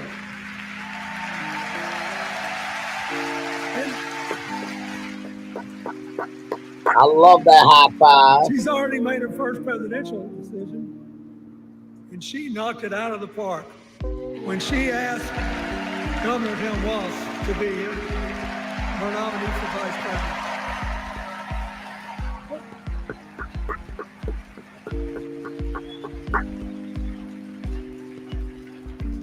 As they used to say when I was a young man growing up in Arkansas, you do not have to be all broke out with brilliance. You just look at Tim Waltz, listen to him, follow his record as a teacher, as a coach, in the National Guard, as a congressman, where he was the only Democrat, save one, elected in that district in more than 100 years. And he stayed a long time. And then he became a great governor. And by all accounts, he was a crack shot who had the courage among his rural constituents to say, we do not need these assault weapons available to people who can kill our kids in school.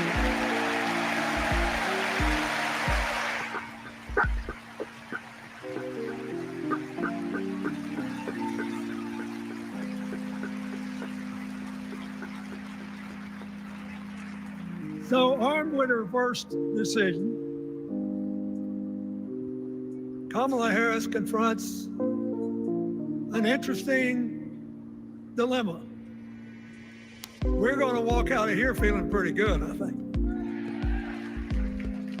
We've got energy, we are happy, we feel like a load's off our shoulders. And we know we're just being asked to fight the same fight that the forces of progress have had to fight for 250 years. In the face of stiff and often violent opposition, sorry, y'all. I'm right here. we have to find a way to are go live forward on together. tour. Like, comment, share, subscribe. Where we the Like, people DNC. make our union more perfect. YouTube channel, our YouTube channel, Bill Clinton. So, a place called Hope, Arkansas is on the that's a same good platform. thing. Glad to have How you can all. we possibly lose? Kamala Harris has fought for kids her whole life that were left out and left behind. She's taken on gangs trafficking across the border. She's fought to protect the rights of homeowners. Thank y'all for She's been 22. our leader in the fight for reproductive freedoms, and we know a majority of the American people are with us on that.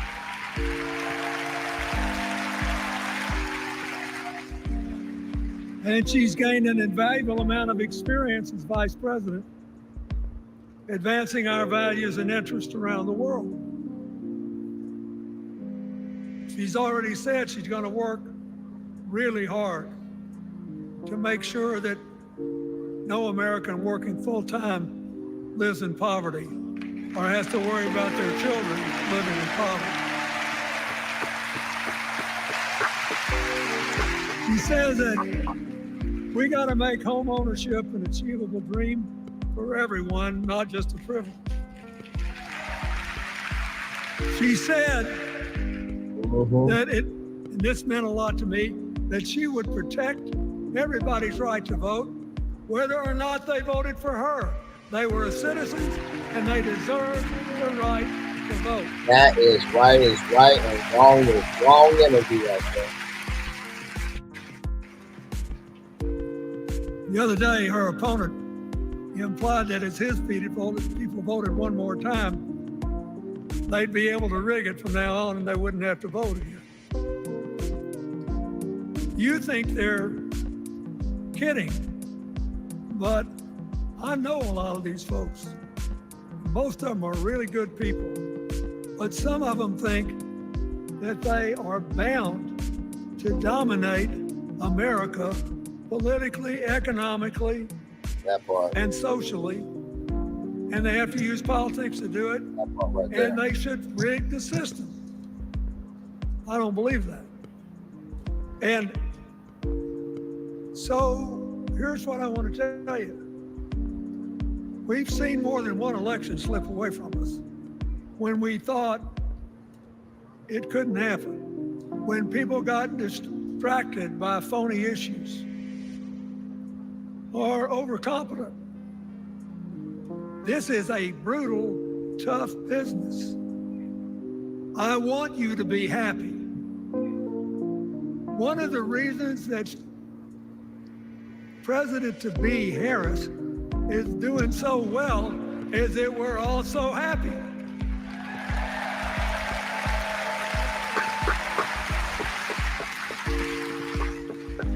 But you should never underestimate your adversary. And these people are really good at distracting us, at triggering doubt, at triggering buyer's remorse. As the Obama said so eloquently last night, they are human, you know. They're bound to make a mistake now and then. We got to be tough. And so, as somebody who spends a lot of time in small towns and rural areas in New York and Arkansas and other places, I urge you to talk to all your neighbors. I urge you to meet people where they are. I urge you not to demean them, but not to pretend you don't disagree with them if you do. Treat them with respect, just the way you'd like them to treat you.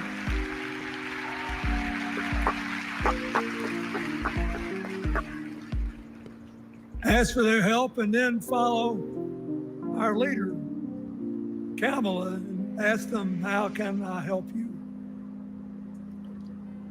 We Democrats right now have a lot of hay in the barn. We've got massive achievements, massive advances, but there's still a lot of slips between today and Election Day that we have to navigate. And so I want to say this from the bottom of my heart. I have no idea how many more of these I'll be able to come to. I started in '76 and I've been to every one since. But no, 72. Lord, I'm getting old. But here's what I want you to know. If you vote for this team, if you can get them elected and let them bring in this breath of fresh air, you will be proud of it for the rest of your life. Your children will be proud of it. Your grandchildren will be proud of it.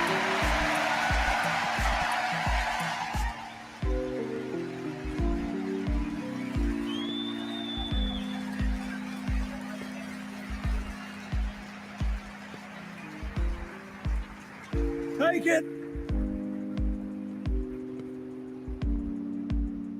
from a man who once had the honor to be called in this convention, a man from hope. We need Kamala Harris, the president of joy, to lead us. Ooh, that was good. So,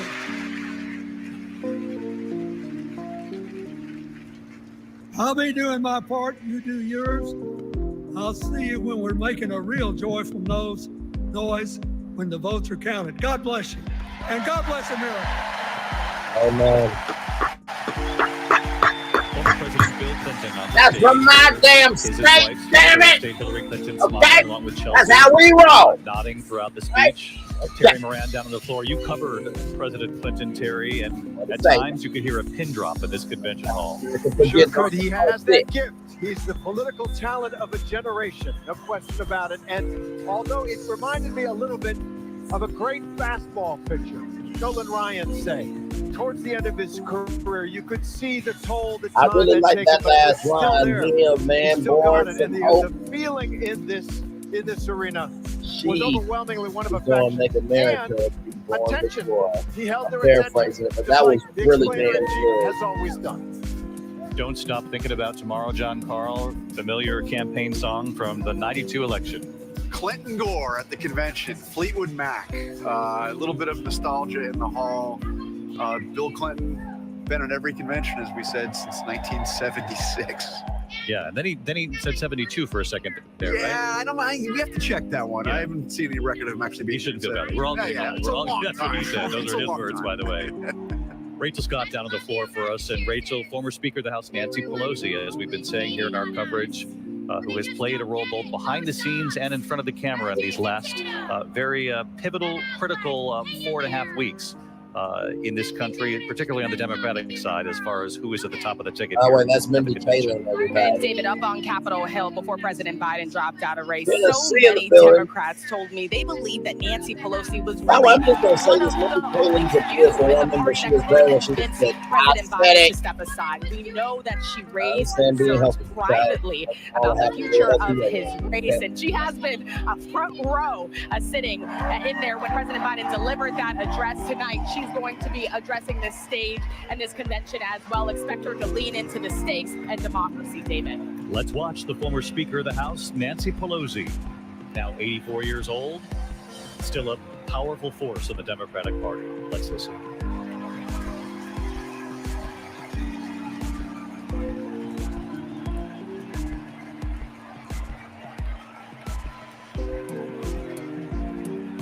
Hello, California. Hello, Maryland. Hello, Democrats.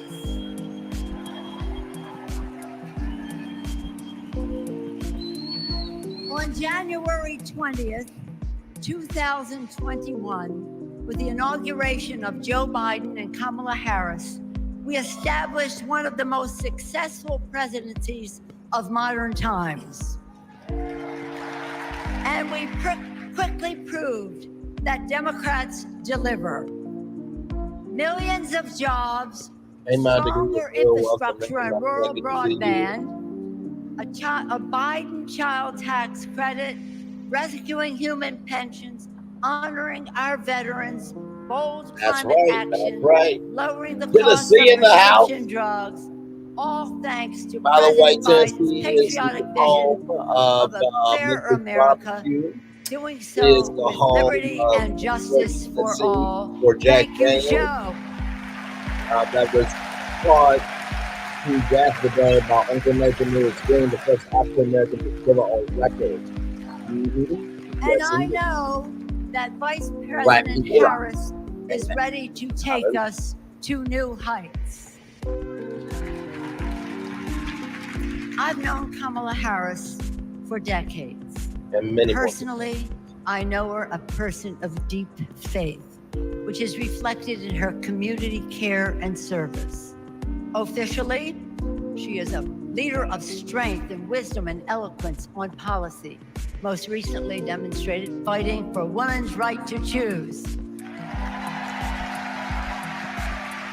Politically, she is astute and strategic in winning difficult elections, quickly securing the nomination with dignity and grace, and choosing Tim Waltz as our vice president. I had the honor of serving with Tim for 12 years in the Congress. He united Democrats, Republicans, and independents to turn a red district blue. He showed courage when he came to Congress in voting for the Affordable Care Act, meeting the needs of his constituents despite Republicans' lies and misrepresentation. When he went home, won the election, he returned to Congress. He fought for our Americans' heroes as the Democratic leader of the Veterans Affairs Committee. Thank you, Tim. Amen. January 6th was a perilous moment for our democracy. Never before had a president of the United States so brazenly assaulted the bedrock of our democracy, so lethally embraced political violence, so willfully betrayed his oath of office. Let us not forget who assaulted democracy on January 6th. He did. But let us not forget who saved democracy that day. We did. And thank God we had a Democratic House of Representatives then. We returned to the Capitol that very same night. We insisted on certifying the election results on the floors of the House and the Senate. And we demonstrated to America and to the world that American democracy prevailed.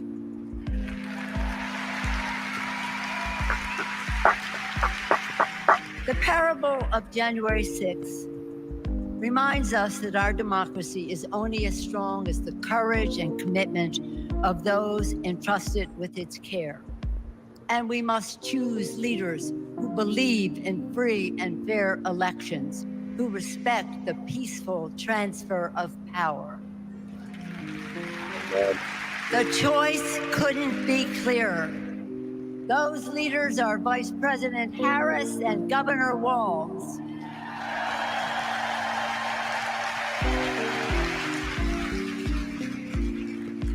When the sun rose on January 7th, as our national anthem declares, we gave proof through the night that our flag was still there.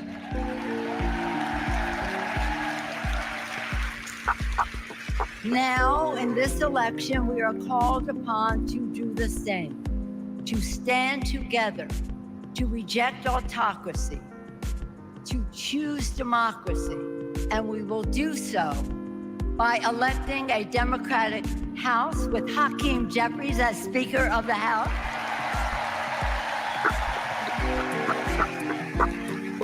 electing a Democratic Senate, electing Tim Waltz as Vice President of the United States, and electing Kamala Harris as the President of the United States. Onward to victory!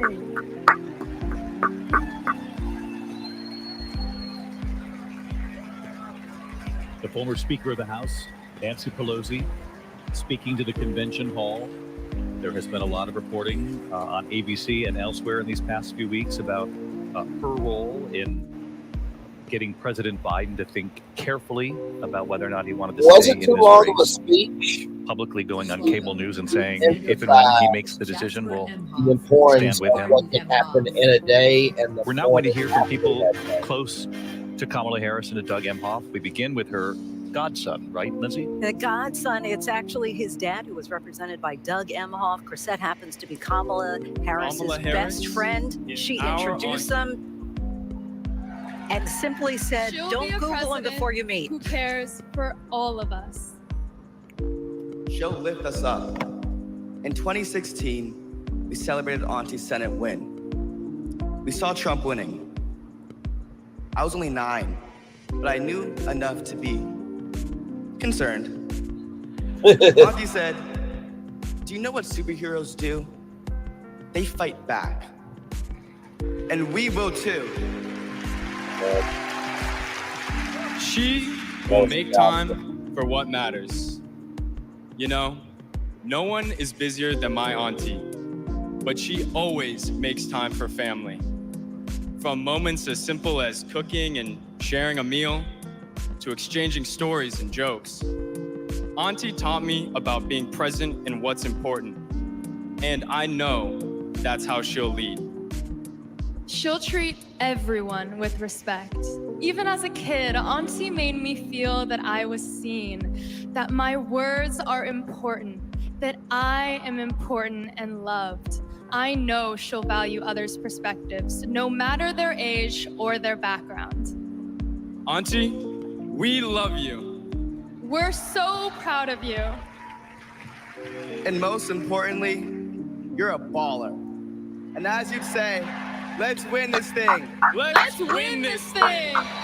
There you have it. On the left, Alexander Hudlin, that is Kamala Harris's godson. And to the middle and the right, Jasper and Arden Emhoff, her niece and nephew, Doug Emhoff, obviously the second gentleman. We're going to go to a break. Oprah Winfrey and the U.S. Congress in California. I'm just making sure we don't miss anything here, right? And Governor Walz. Oprah Winfrey and Governor Walz after the break here. You're not missing a thing. Don't go away. We'll be right back. ABC News live coverage of the Democratic National Convention from Chicago will continue in a moment. Woo! Well. What a night we are in for. We have made it to 10 p.m. on the East Coast, 9 p.m. down south. Glad to have you all here. Oh, my Lord Jesus, that was great to see Bill Clinton. And, I know that Bill did what he did, but for him to accept responsibility, no matter how hard it was for him to be impeached, to walking into that hall and still convening everyone together, recognize that we are stronger together than divided. At 76 years old, his white is not cracking, his soul is intact, and it seems like he might want to be the designated survivor of, listen here, Governor Tim Waltz wants to take off for a vacation. I will step in. They can't do that because you're for president, but that was the energy. And designated survivor is Democrats and Republicans each have a designated survivor, so just in case something happens, they immediately get to be put on as the president of the United States. It was a show on ABC called Designated Survivor. So just to let you guys know, I think we're about to be back on just a little bit here. Glad to have all you here. Like, comment, share, subscribe. We are live on Twitter, everybody. Oh my Lord, what a night this has been. What a night is to come. My Lord, my Lord, my Lord.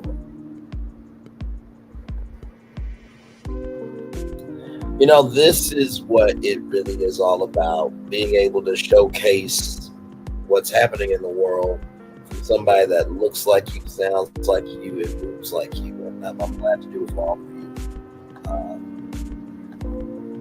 Clarice, Barbara G.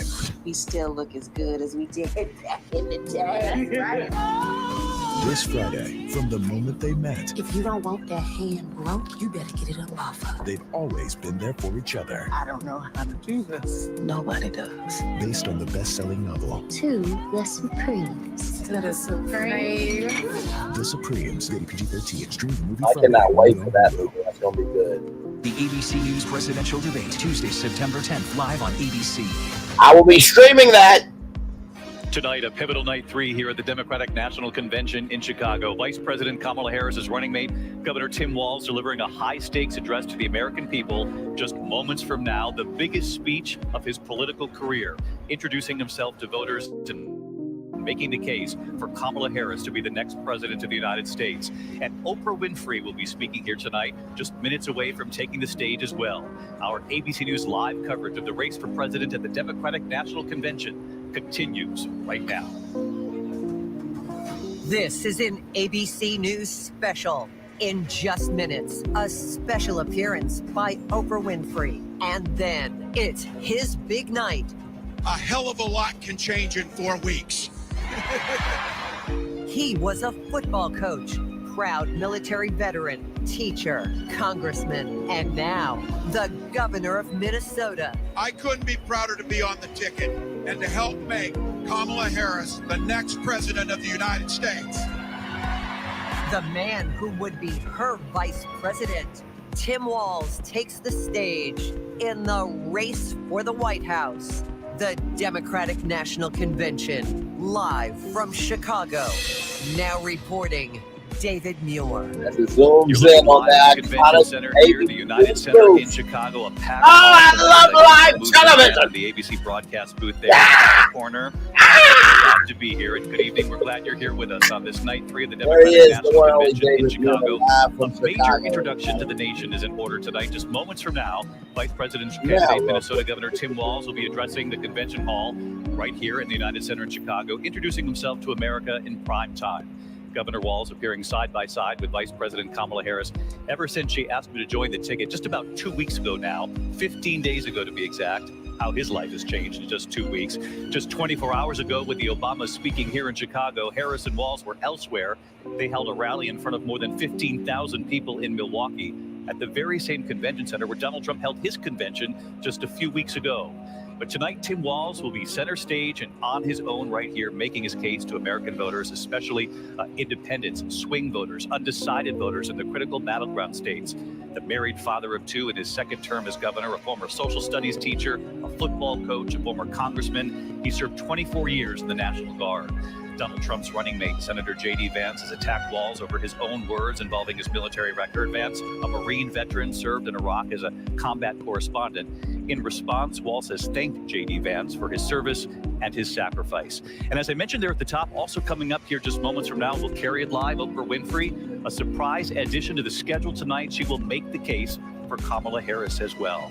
All leading to Tim Walz's big moment on the stage right here tonight. Let's get right to it with our powerhouse political team. Lindsay Davis, Jonathan Karl, Martha Raddatz, Mary Bruce, Rachel Scott, Terry Moran, Rick Klein, all down on the floor tonight. It's been a big night already. We had former President Bill Clinton in the first hour of prime time, but this hour, all eyes on Oprah Winfrey, but then, of course, on this running mate who America really did not know on a national stage until just about 15 days ago, Martha. Yeah, they knew very little about Tim Walz, except in Minnesota, where they seem to adore him. He is all coach. He has the personality of a coach. You saw him last night at the rally. He raises his hands, runs out. He has also never used a teleprompter, which will be interesting for his speech tonight because he wants to connect with that audience. He wants to show who he really is. And his background is really quite extraordinary. He was the National Guard, as you said, for 24 years. There's been some controversy about that, but a congressman, but really a beloved governor in Minnesota. I was down on the floor with the Minnesota delegation. They're ready to fight,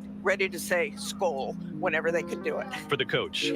Got it. And on that point of the teleprompter, John Karl, you learned that in the days during the Veep stakes, right, when it was down to, Tim Walz, Josh Shapiro of Pennsylvania, we had the Kentucky governor, Andy Beshear, in the running as well, Mark Kelly in Arizona. He didn't know. But you said they trucked in some teleprompters to practice? This is fascinating because during the vetting process, he said there's one thing I have to acknowledge. I really have no experience speaking from a teleprompter, which obviously you have to do if you're a running mate. So that was during the process of going through the vetting. So his own staff, one of his top aides told me this, kind of secretly brought into the governor's mansion, governor's residence, a teleprompters, and loaded in some old speeches he had given to see how he could get the handle of reading from a teleprompter. Because, by the way, it's not easy. It's actually a very difficult thing to do unless you've had practice. I remember John McCain, when he was the candidate in 2008, had a terrible time reading from a teleprompter. So Walz has now had some practice. But look, this is a guy that doesn't own a car, doesn't own a house, and had never really spoken from a teleprompter before just a couple weeks ago. Lindsay Davis, we heard last night here former President Barack Obama in talking about Tim Walz, and we have some reporting that Barack Obama he advised Kamala Harris in this selection process. Unclear how much he leaned in on Tim Walz, but certainly gave his advice. He said, "I love this guy." That's what the former president said last night. He also said about the flannel shirts, he said, "There's from some political consultant here. I think those are real." He's done some real living in those flannel shirts. They've been through some things, Yeah, I think is what he said. And, Barack Obama also said, whatever you need me to do, anywhere, everywhere, I will go.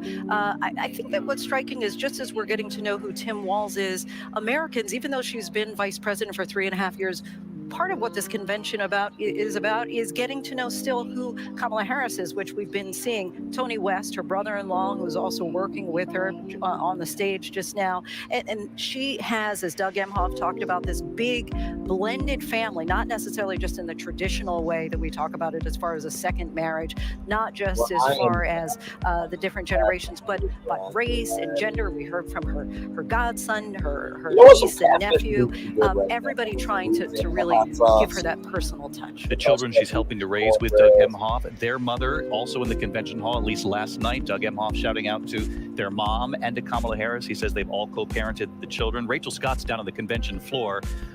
There are flannel shirts on full display here in the convention hall, Rachel. You know, David, every single state tries to bring a little bit of swagger with them. And take a look here. We're already seeing some flannels here and the camo hats, of course, an ode, a nod to their Minnesota governor, Tim Waltz here, who, of course, is a hunter. This group is fired up and ready to go, as Martha Raddatz just said. Down here on the floor, they are anticipating Governor Tim Waltz.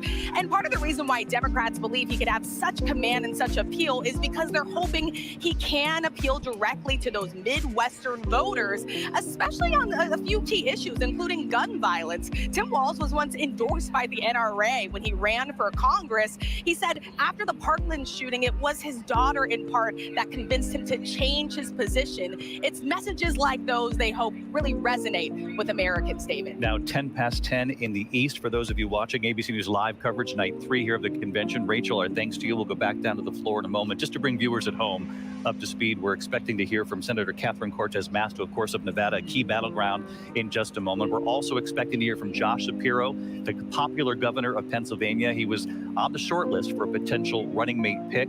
Obviously, it went to Governor Walz. Instead, we'll hear from him in just a moment. We'll hear from Oprah Winfrey, who will take to the stage, and then from Governor Walz himself. As soon as we hear from Senator Cortez Masto, we're going to go right down to the floor. In the meantime, Mary Bruce, you've covered the campaign, our chief White House correspondent, and they put out this video. They revealed something that I did not know, which is that Kamala Harris called Governor Walz to tell him that he was her pick, and he didn't answer the phone. It said restricted caller. He wasn't sure whether he should answer that call. I don't think he's going to make that mistake again, right? He didn't recognize the number and he didn't pick up. You know, I keep thinking as I've been out on the trail with the two of them, so far, Tim Waltz has been out there on the stage at these massive rallies with Kamala Harris. He's about to step out there all alone on that stage, by far the largest audience that he will have ever talked to, the highest stakes speech of his life. And it is that flannel shirt authenticity that they are hoping shines through. I've talked to so many voters in the short time that he's been, out there on the trail with her, and prior to that, who said they really hoped that Kamala Harris would pick a running mate who understood small town America, who understood that those flyover states, that understood, the economic challenges, those kitchen table issues that are top of mind for so many Americans. And they are hoping the campaign that by coming out here, by being Coach Walz, by introducing himself, by telling his story to the American people, that so many of those voters in those critical must-win battleground states will feel that, he not just understands them, but that, he feels a little bit like home to them. To pull rural Democrats back into the fold here. He's literally a Midwestern dad, a dad, a coach, social studies teacher who then ran for Congress. Let's go down to the floor. We're looking at the senator from a key battleground in Nevada, Senator Catherine Cortez Masto. All eyes on Nevada among several of the key battlegrounds that will decide this election. Let's listen to the senator. Hello, Chicago. Before I was senator, I was Nevada's Attorney General. And that's when I met Kamala Harris, my colleague in California. Now, we bonded over many things. And working together, I quickly learned what kind of person she is. She is a strong leader. Here's how I know. As AGs, we took on the big banks after the foreclosure crisis. And let me tell you, Kamala did not settle for less than homeowners deserved. Her leadership helped win billions for working families nationwide. Delivering for families, that's Kamala Harris. Kamala and I also worked to protect our southern border. During that time, Kamala invited a group of AGs across the border to meet with Mexican officials. Now, we worked together to put transnational criminals and drug smugglers behind bars. Holding criminals accountable, that's Kamala Harris. Listen, and when we took on human traffickers, Kamala had us meet with survivors so that we could understand who we were fighting for. standing up for justice. That's Kamala Harris. So trust me. Yes. Trust me when I say I know she will fight for our families These women, and our freedoms. These women Now, at this convention, we must signs fight on for good. her. I'm sorry, I haven't seen Every no vote sign Republican. matters. Now, I know. In 2016, probably Nevadans elected me, the granddaughter of a baker from Mexico, to serve as the first Latina in the United States Senate. I'll tell you what.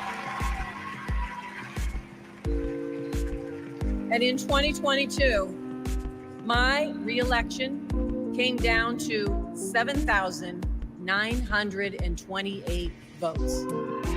Oh, wow. Because of voters in Nevada, the Democrats won the Senate majority. And I'm here to tell you, we can do it again. We can send Kamala Harris and Tim Walz to the White House. Are we ready to do it? Are we ready to fight? Let's get it done, Chicago. Thank you, everyone. Senator Catherine Cortez Masto. I want to bring in Donna Brazil, Democratic strategist and ABC News consultant. Donna, she makes a point there and trying to remind Democrats how close this will be come November. Raise your thing, and let me just tell you one of the most important. Oh, they about cut Donna off real quick. Dynamic governor, and he is the future of our country. Josh Shapiro, of course, on the short list for potential running mates. Key battleground of Pennsylvania. Here is Governor tonight. 2.5 centuries ago in Philadelphia, a band of patriots declared their independence from a king and set ourselves on a path of self-determination. Generation after generation has embraced that responsibility. Ordinary Americans rising up, demanding more, seeking justice. And in every chapter of our American story, we've made progress and advanced the cause of freedom. Today we find ourselves writing that next chapter. Will we be a nation defined by chaos and extremism? Or will we choose a path of decency, honor, and continued progress? Kamala Harris, well, she has spent her entire career making progress. Donald Trump, a man with no guardrails, wants to take away our rights and our freedoms. And listen, while he cloaks himself in the blanket of freedom, what he's offering isn't freedom at all. Because hear me on this, it's not freedom to tell our children what books they're allowed to read. No, it's not. And it's not freedom to tell women what they can do with their bodies. Hey, gorgeous, good to see you. And hear me on this, it sure as hell isn't freedom to say you can go vote, but he gets to pick the winner. That's not freedom. But you know what? You know what, Democrats? We are the party of real I love that logo that I saw. That looks gorgeous. I love it. The kind of real freedom that comes when that child has a great public school with an awesome teacher because we believe in her future. Real freedom that comes when we invest in the police and in the community so that child can walk to and from school and get home safely to her mama.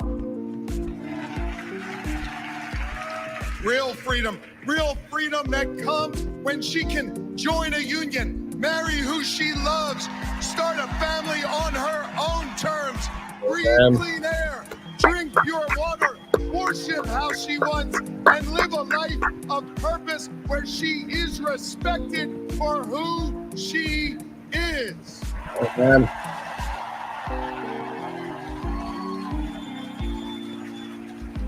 real freedom. Real freedom that comes when she can look at Madam President and know that this is a nation where anything and everything is possible. That is real freedom, and that is what we are fighting for. You know, Amen. Kamala and Tim's names may be on the ballot, but it's your rights. It's our rights. It's our future and freedoms that are on the line. And you have the power to shape the future of this country. Just like our ancestors who fought for freedom on the battlefield and sat in at lunch counters so our kids could stand up.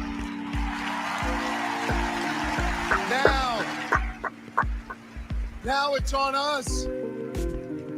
It's on us, my friends, to organize in our communities and on our For You pages around 3 basic American principles. We value our freedom, we cherish our democracy, and we love this country. Amen, brother. Amen. And listen,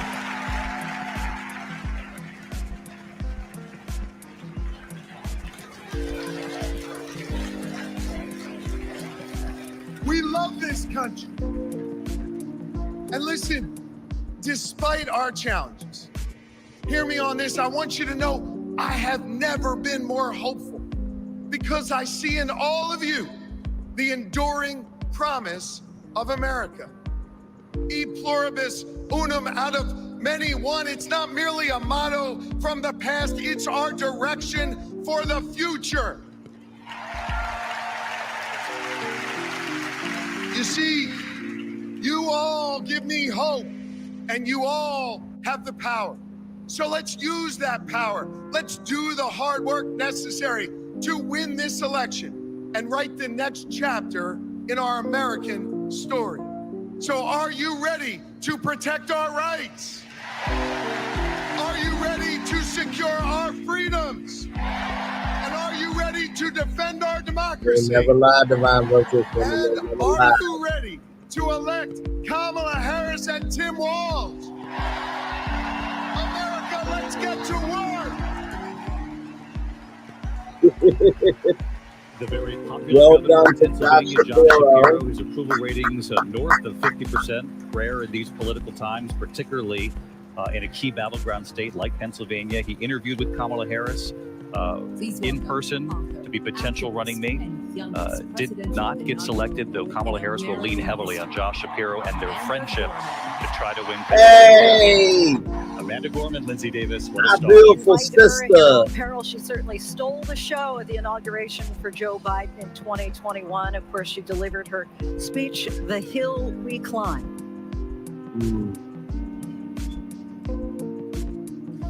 We gather at this hallowed place because we believe in the American dream.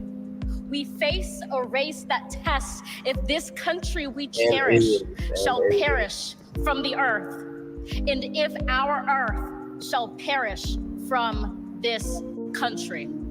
It falls to us to ensure that we do not fall for a people that cannot stand together, cannot stand at all.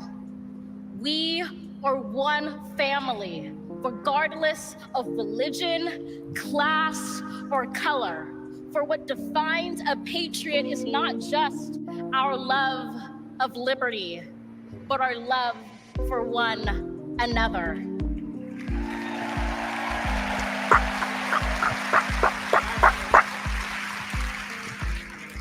This is loud in our country's call because while we all love freedom, it is love that frees us all.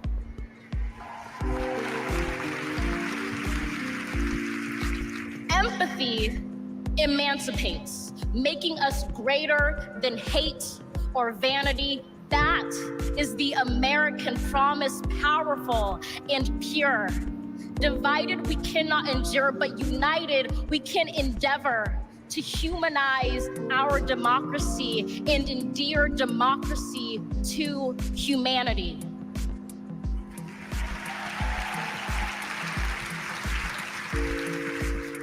And make no mistake, cohering is the hardest task history ever wrote. But tomorrow is not written by our odds of hardship, but by the audacity of our hope, by the vitality of our vote.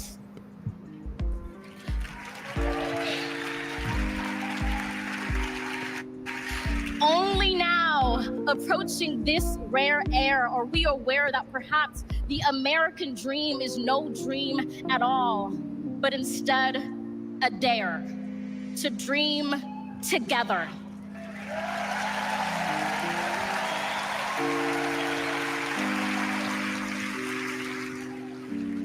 Like a million roots tethered, branching up humbly, making one tree. This is our country from many, one from battles won, our freedoms sung, our kingdom come has just begun.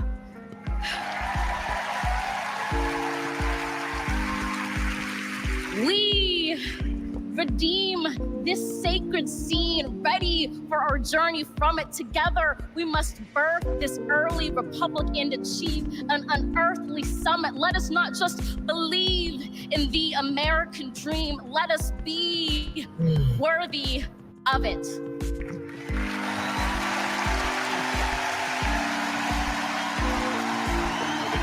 Here at the Democratic Convention. She helped to define the inauguration almost 4 years ago. A dare to dream together here in Chicago. We're going to take a short break. Oprah Winfrey on the other side of this short commercial. ABC News live coverage continues in a moment.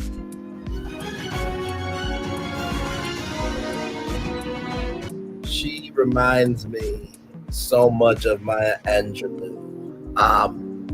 Her stillness, her track of thinking, but most of all, her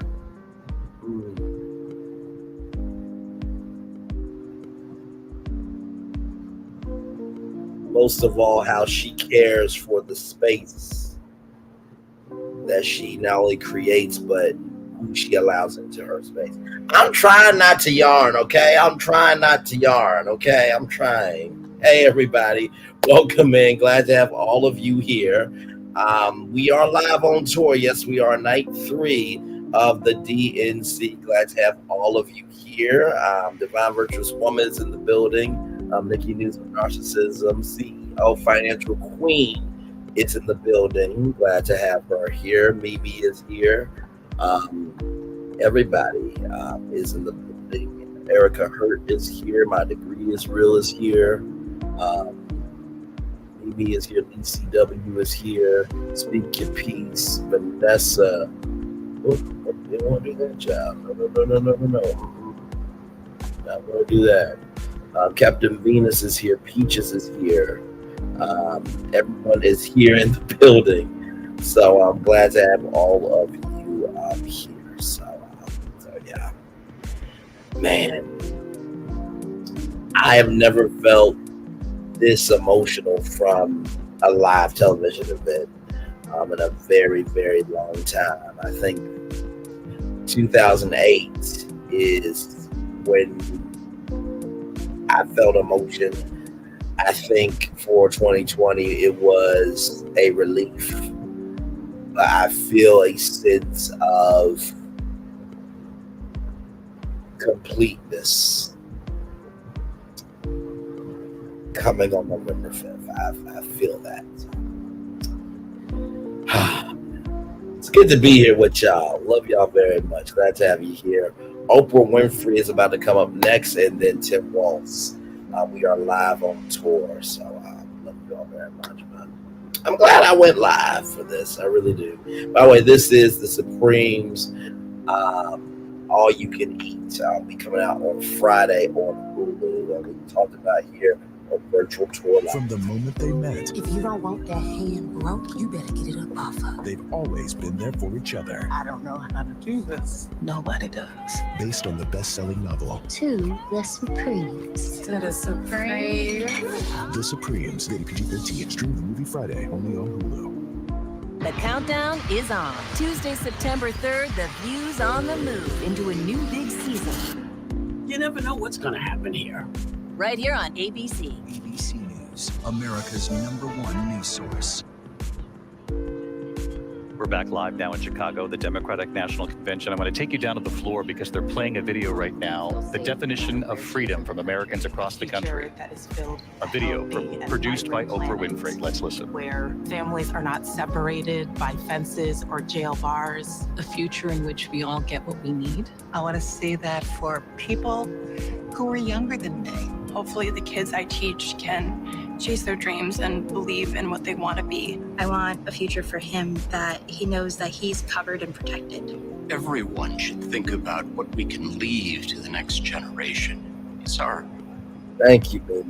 our responsibility. It's what we have to do. My name's Tyler, My name's Yvette. and we believe in love. I'm Alex.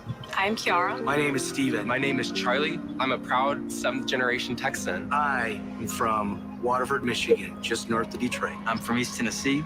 And we believe in the American dream. We believe in a better world for our child, and we believe in this country. My name is Karen, and I believe in justice. My name is Nancy. My name is Thoreau. My name is Jennings. My name is Dana. My name is Todd. And we believe in freedom. My name is Gina, and I believe in freedom. My name is Pat, and I believe in the freedom to work together.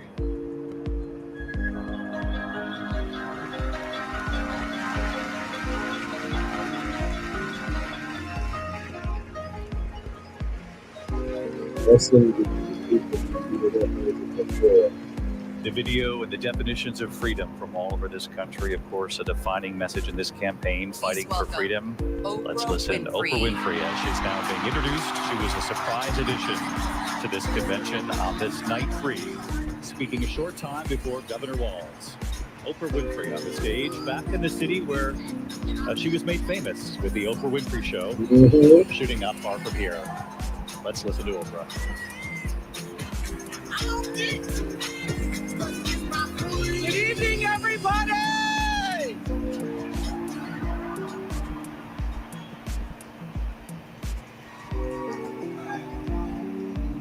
Who says you can't go home again?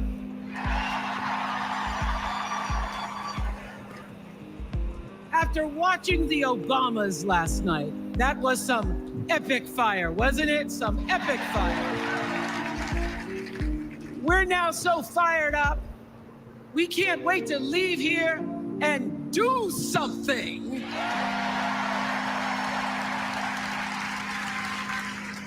And what we're gonna do is elect Kamala Harris as the next president of the United States.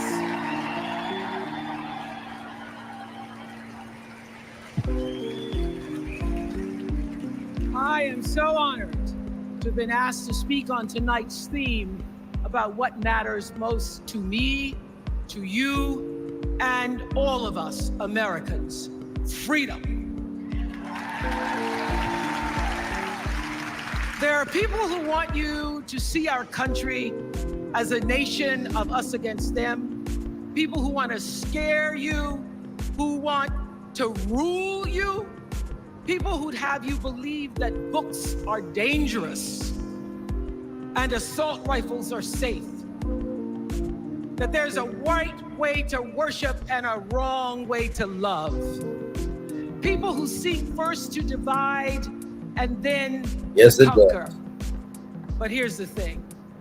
When we stand together, it is impossible to conquer us.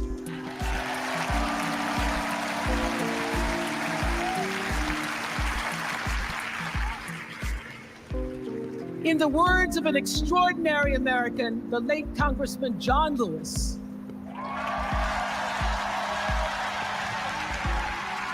He said, no matter what ship our ancestors arrived on, we are all in the same boat now. Congressman Lewis knew very well how far this country has come because he was one of the brilliant Americans who helped to get us where we are. But he also knew that the work is not done. The work will never be done because freedom isn't free. America is an ongoing project. It requires commitment. It requires being open to the hard work and the heart work of democracy. And every now and then, it requires standing up to life's bullies. Causes some good damn trouble sometimes. I know this. I've lived in Mississippi, in Tennessee, in Wisconsin, Maryland, Indiana, Florida, Hawaii, Colorado, California, and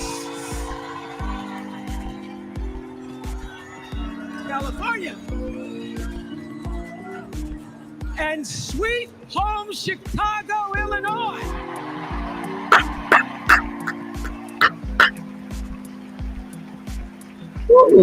I wonder.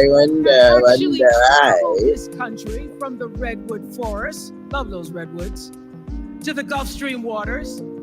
I've seen racism and sexism and income inequality and division. I've not only seen it, at times I've been on the receiving end of it. But more often than not, what I've witnessed and experienced are human beings, both conservative and liberal, who may not agree with each other, but who'd still help you in a heartbeat if you were in trouble. These are the people who make me proud to say that I am an American.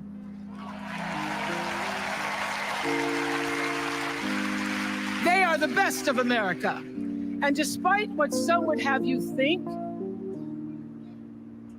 we are not so different from our neighbors. When a house is on fire, we don't ask about the homeowner's race or religion. We don't wonder who their partner is or how they voted. No, we just try to do the best we can to save them. And if the place happens to belong to a childless cat lady,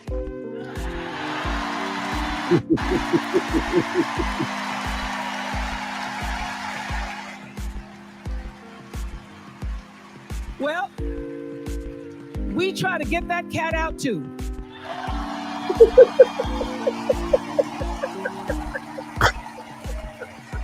Because we are a country of people. I don't know. Like they cut to her, like, and the woman was like, "Wait, talking about me? We know all the tricks and tropes that are designed to distract us from what actually matters. But we are beyond ridiculous tweets and lies and foolery. These are complicated times, people, and they require adult conversation. And I welcome those conversations because civilized debate is vital to democracy, and it is the best of America.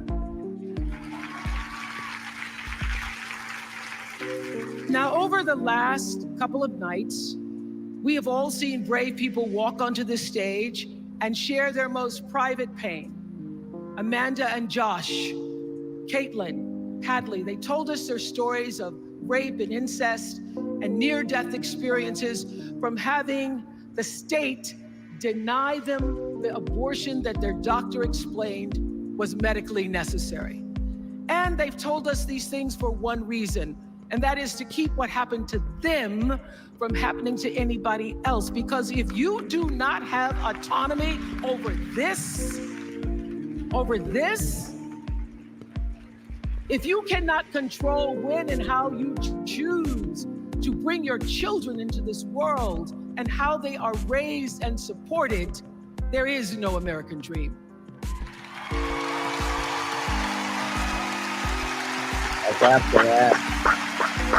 The women and men who are battling to keep us from going back to a time of desperation and shame and stone cold fear, they are the new freedom fighters. And make no mistake, they are the best of America.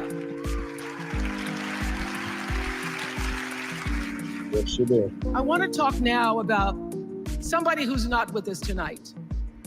Tessie Prevost Williams was born in New Orleans, not long after the Supreme Court ruled that segregated public schools were unconstitutional. That was in 1954, same year I was born. But I didn't have to head to first grade at the all-white McDonough 19 school with a U.S. Marshal by my side like Tessie did. And when I got to school, the building wasn't empty like it was for Tessie. You see, rather than allowing McDonough to be integrated, parents pulled their kids out of the school, leaving only Tessie and two other little black girls, Gail Etienne and Leona Tate, to sit in a classroom with the windows papered over to block snipers from attacking their 6-year-old bodies. Tessie passed away 6 weeks ago. And I tell this story to honor her tonight because she... Amen.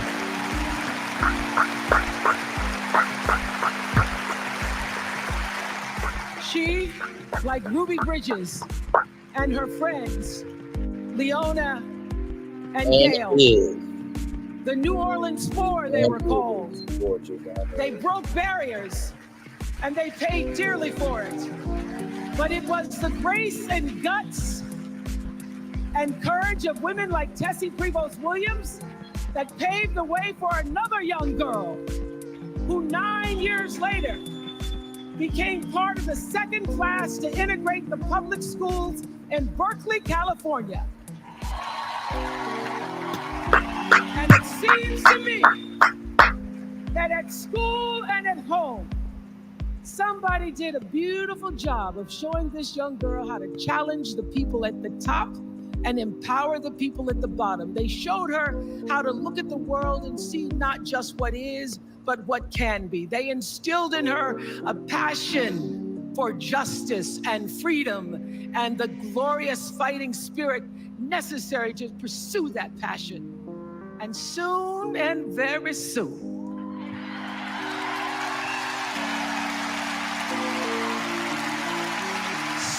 very soon, we're going to be teaching our daughters and sons about how this child of an Indian mother and a Jamaican father, two idealistic, energetic immigrants. Come on, Uncle, bring it home. Immigrants. How this child grew up to become the 47th president of the United States.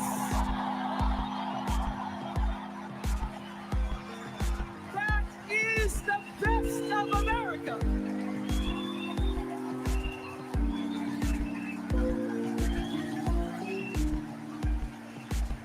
She was getting it. She was tight lifted. This is the closest I'm ever gonna get to the Oprah Winfrey show. Let me tell you this. Hey, man. This election isn't about us and them. It's about you and me. And what we want our futures to look like. There are choices to be made when we cast our ballot. Amen. Now, there's a certain candidate that says if we just go to the polls this one time, that we'll never have to do it again. Well, you know what? Don't do it. You're looking at a registered independent who's proud to vote again and again and again because I'm an American and that's what Americans do. Amen. Voting is the best of America. And I have always, since I was eligible to vote, I've always voted my values. And that is what is needed in this election now more than ever. So I'm calling on all you independents and all you undecideds. You know this is true. You know I'm telling you the truth, that values and character matter most of all. In leadership. Oh, and my in Lord. life. Not sleepy and More happy. than anything, you know this is true. Happy. That decency and respect are on the ballot in 2024.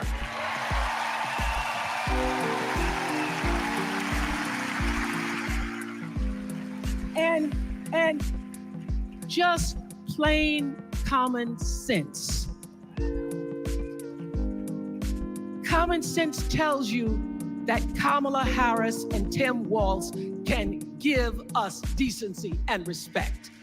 They're the ones to give it to us. So, we are Americans. We are Americans. Let us choose loyalty to the Constitution over loyalty to any individual. Because that's the best of America. That's my CEO financial And queen. let us Listen. choose optimism over She said, and I cynicism. quote, listen, Because I that's love the best you, of I America. value you, I appreciate you, And but let I us need choose to get my inclusion girl. over retribution. Let us choose common sense over nonsense. Love you. Because really that's the best of America. And let us choose the sweet promise of tomorrow over the bitter return to yesterday. We won't go back.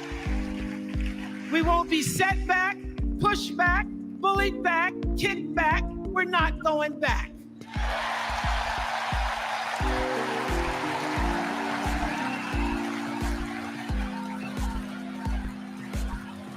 Not going back. We're not going back. So, let us choose. Let us choose truth. Let us choose honor. And let us choose joy.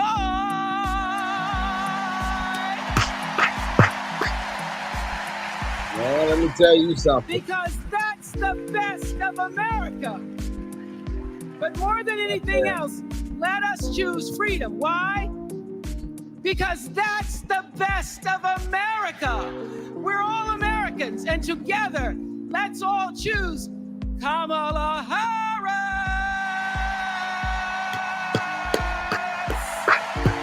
Thank you, Chicago.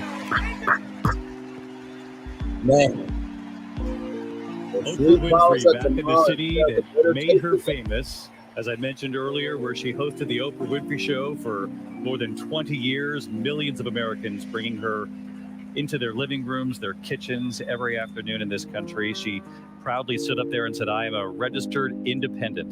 And she said, I reach out to all the independents, the undecideds, a direct appeal to the swing voters in this country, saying values and I character know we matter don't most like of all. Oprah for what she Lindsay, doing she said wrong. common sense But over one thing to know, nonsense. two things for And sure. also an Oprah interesting point that is she the brought one up very to beat early the on, two, the idea to activate the that sway. the Okay. Republican Party is saying, that Now, books now, are dangerous, CEO the financial assault plan, how rifles are negotiations safe. going Again, with making a lot of Taraji. distinctions. You're there in We heard her Chicago. use Oprah, how's it going? her treble voice at the end with the joy, Good and check. that's Well, such she'll an get a interesting check. echo that we've heard from a number of the speakers Of course, tonight. but, you know, Hakeem just Jeffries used, of checking course, in the on scripture, folks. weeping may endure for a night, but joy comes in the morning. We heard from Bill Clinton, take it from the man from hope. Kamala Harris is the woman from joy, the woman from joy. And so there is this concerted effort to compare and contrast this idea that morning is coming, that idea of hope and joy with Kamala Harris. No question, John Carl. They're saying Kamala Harris will bring the joy,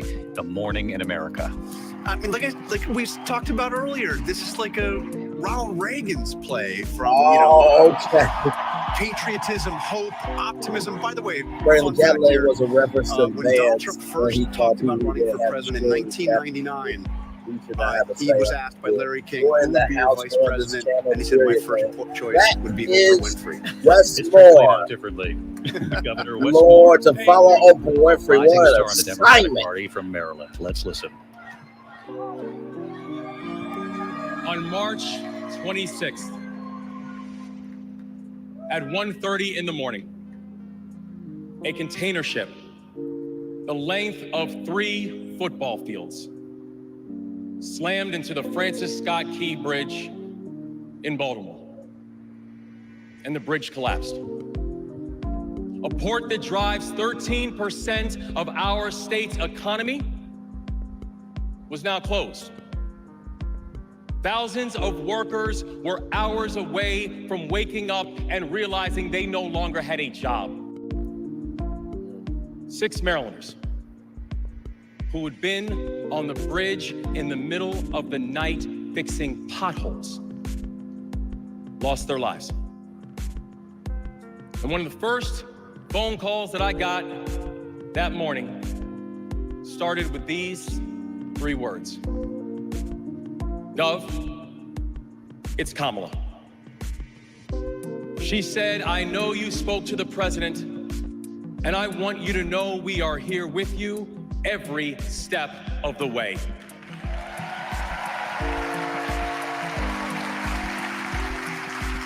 Now, I joined the Army when I was 17. In fact, I was too young to sign the paperwork. I had to ask my mom to sign the paperwork for me because I don't have bone spurs.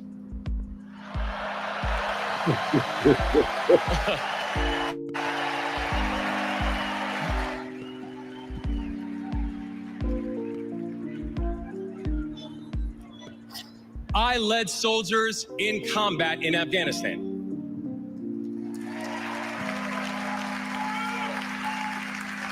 And my training taught me that you never learn anything about anybody when times are easy. You learn everything you need to know about somebody when times are hard and when the temperature gets turned up. And America, I saw that Kamala Harris is the right one to lead in this moment firsthand. Amen. And united with the Almighty God's grace, we brought closure to the families of the 6 victims. And while many said it could take 11 months to reopen the port of Baltimore, we got it done in 11 weeks. Come on with it.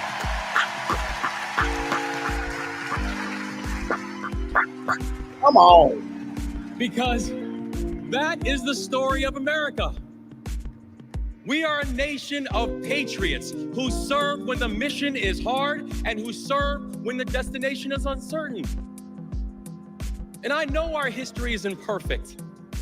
The unevenness of the American journey has made some skeptical. But I'm not asking you to give up your skepticism. I just want that skepticism to be your companion and not your captor. Oh. Oh, oh. And I'm asking that you join us in the work. Because making America great doesn't mean telling people you're not wanted. And loving your country does not mean lying about its history.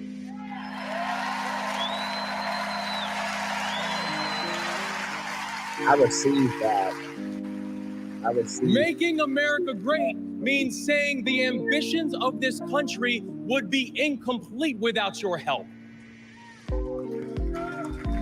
It's the legacy of those 6 workers who fixed potholes on a bridge while we slept, who were born in a different country, but who knew that America was big enough for them too. Come on.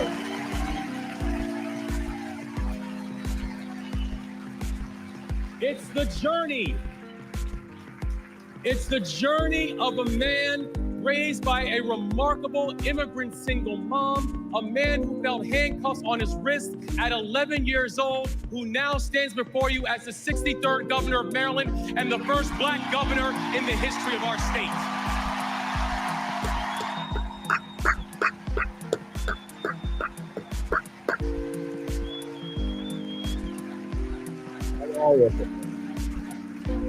It's the story. It's the story of a prosecutor who defended our freedoms and had Maryland's back when we needed it most. And now, MVP, we've got your back as well.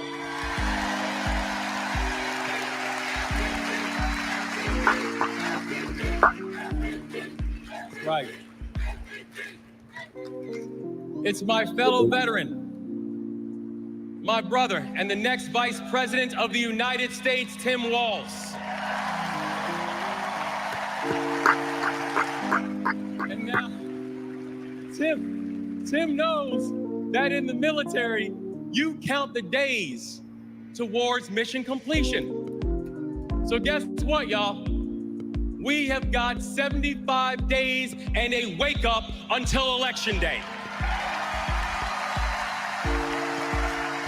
75 days and a wake up for us to prove what Americans can do when the pressure is on.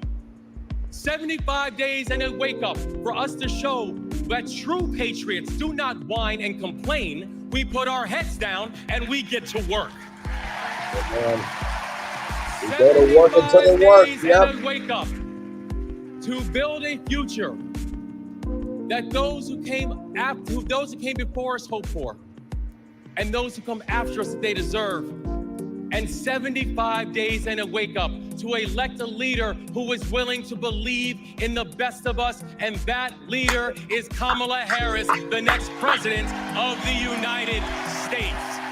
Thank you, God bless you, and let's leave no one behind. Governor Wes Moore on the stage from Maryland. Terry Moran, you and I both interviewed the governor in Maryland after that bridge collapse, and he told a powerful story tonight about the workers on that bridge. He sure did, and he did something else. He did the work, David, in the hours and days and weeks after that bridge went down.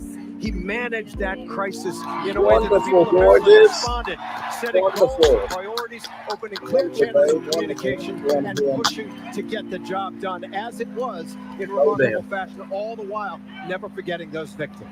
Secretary of Transportation Pete Buttigieg, a swelling of the applause here in the hall. Good evening, Democrats. From South Bend, Indiana. Thank you, Chicago. Let's listen. Here's a sentence I never thought I'd hear myself saying. I'm Pete Buttigieg, and you might recognize me from Fox News.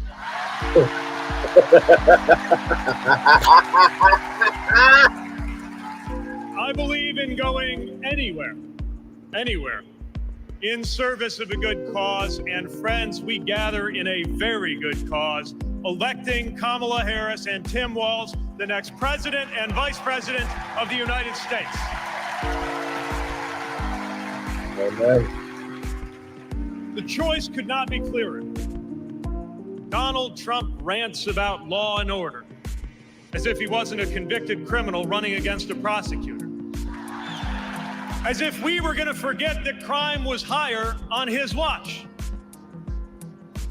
Talks about the forgotten man, hoping we'll forget that the only economic promise that he actually kept was to cut taxes for the rich. And don't even get me started on his new running mate.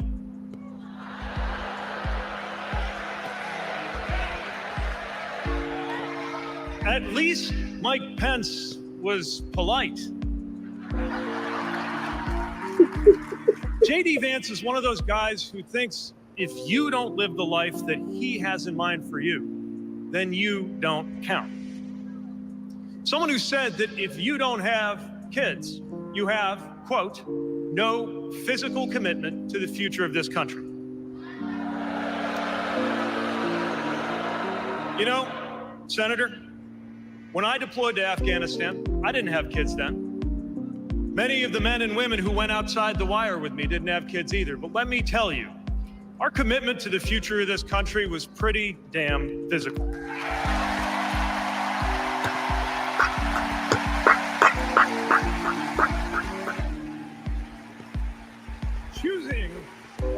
Choosing a guy like J.D. Vance Family of one matters to be America's next vice president sends a message.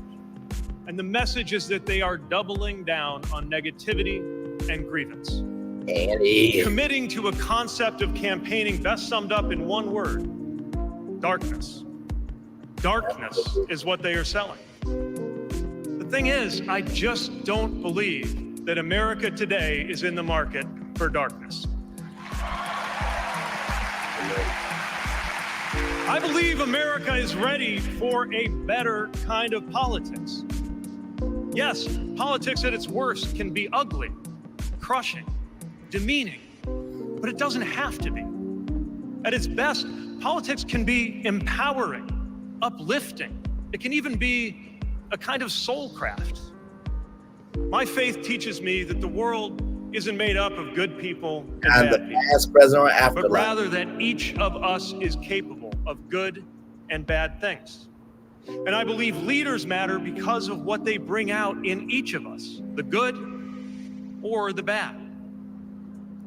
Right now, the other side is appealing to what is smallest within you. They're telling you that greatness comes from going back to the past. They're telling you that anyone different from you is a threat. They're telling you that your neighbor or nephew or daughter who disagrees with you politically isn't just wrong, but is now the enemy. I believe in a better politics, one that finds us at our most decent and open and brave. The kind of politics that Kamala Harris and Tim Waltz are offering. And as you have felt these many days, that kind of politics also just feels better to be part of. It does.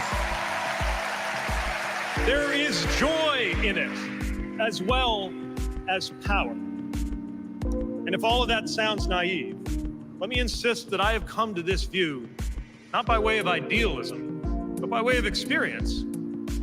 Not just the experience of my unlikely career.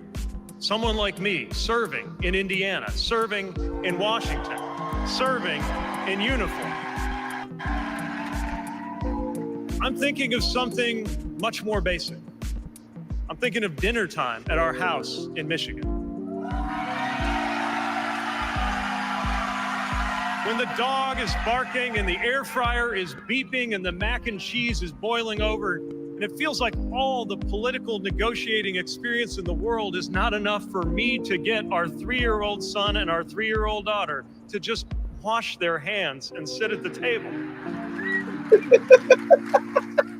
It's the part of our day when politics seems the most distant.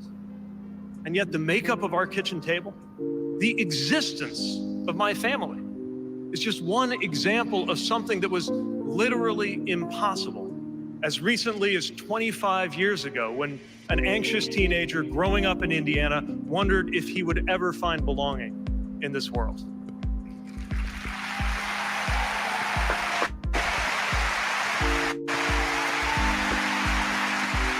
This kind of life went from impossible to possible, from possible to real, from real to almost ordinary in less than half a lifetime.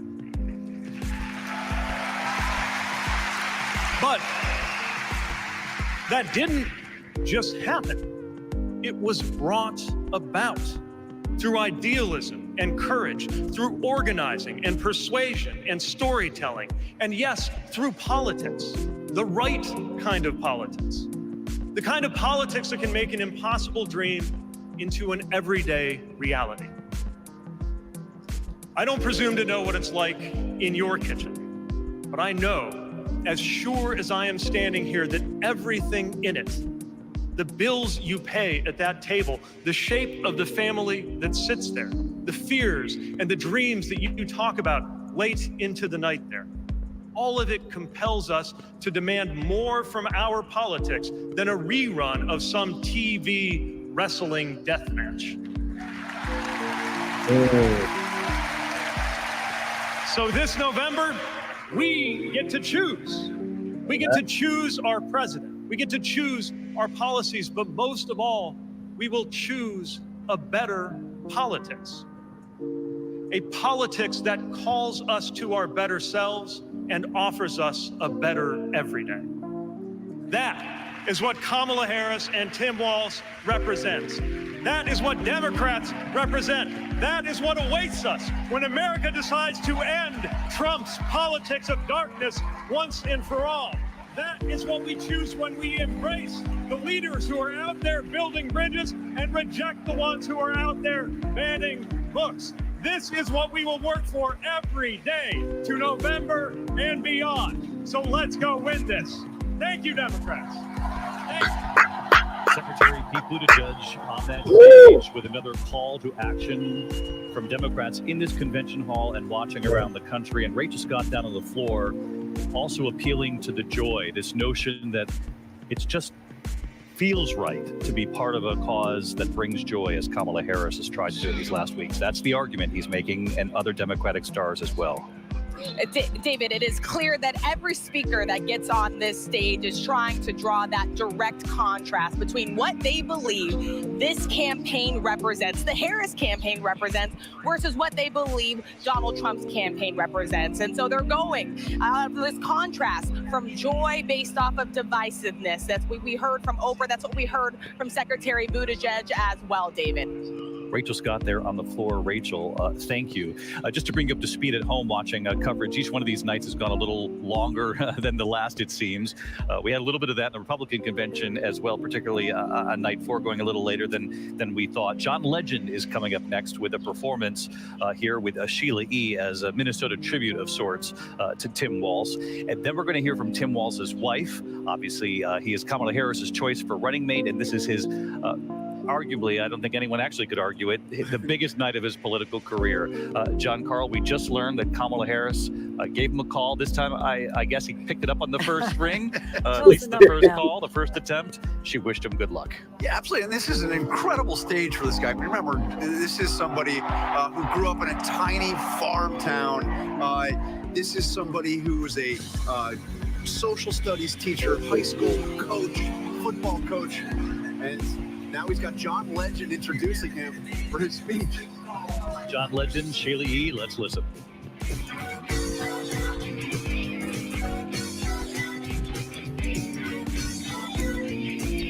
I love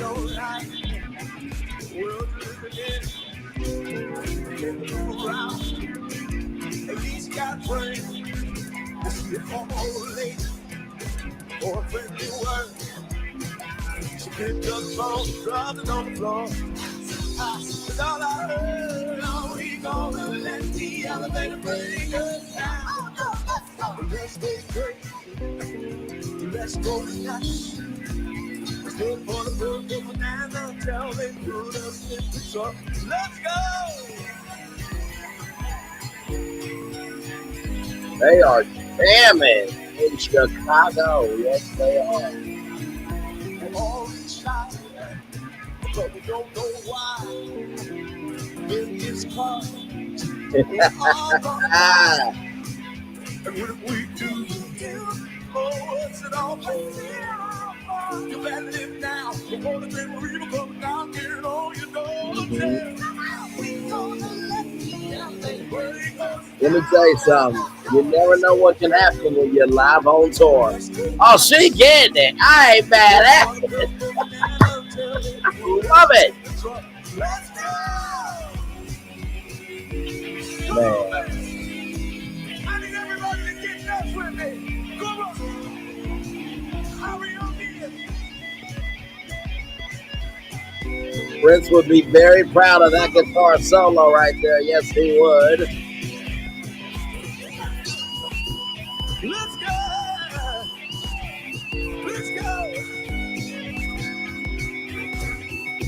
Yeah, we gonna let the elevator bring us down. Let's go. Put your hands together.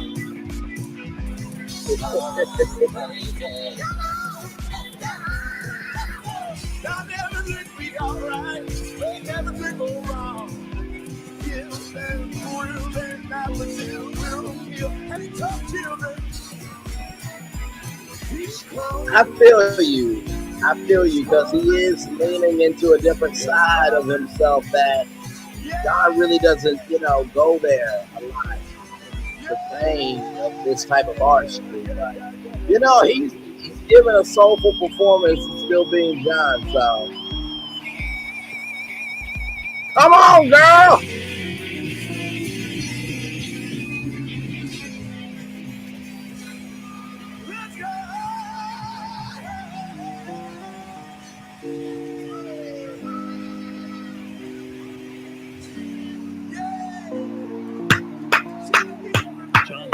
Sheila E. Porcellet, go crazy for Purple Rain, a tribute to Prince, of course, from Minneapolis, Minnesota, and of course, teeing up Governor Walz, the running mate for Kamala Harris, who will speak to the nation, introduce himself. Yes, they are. Oh, it's not bad to have John Legend tee you up.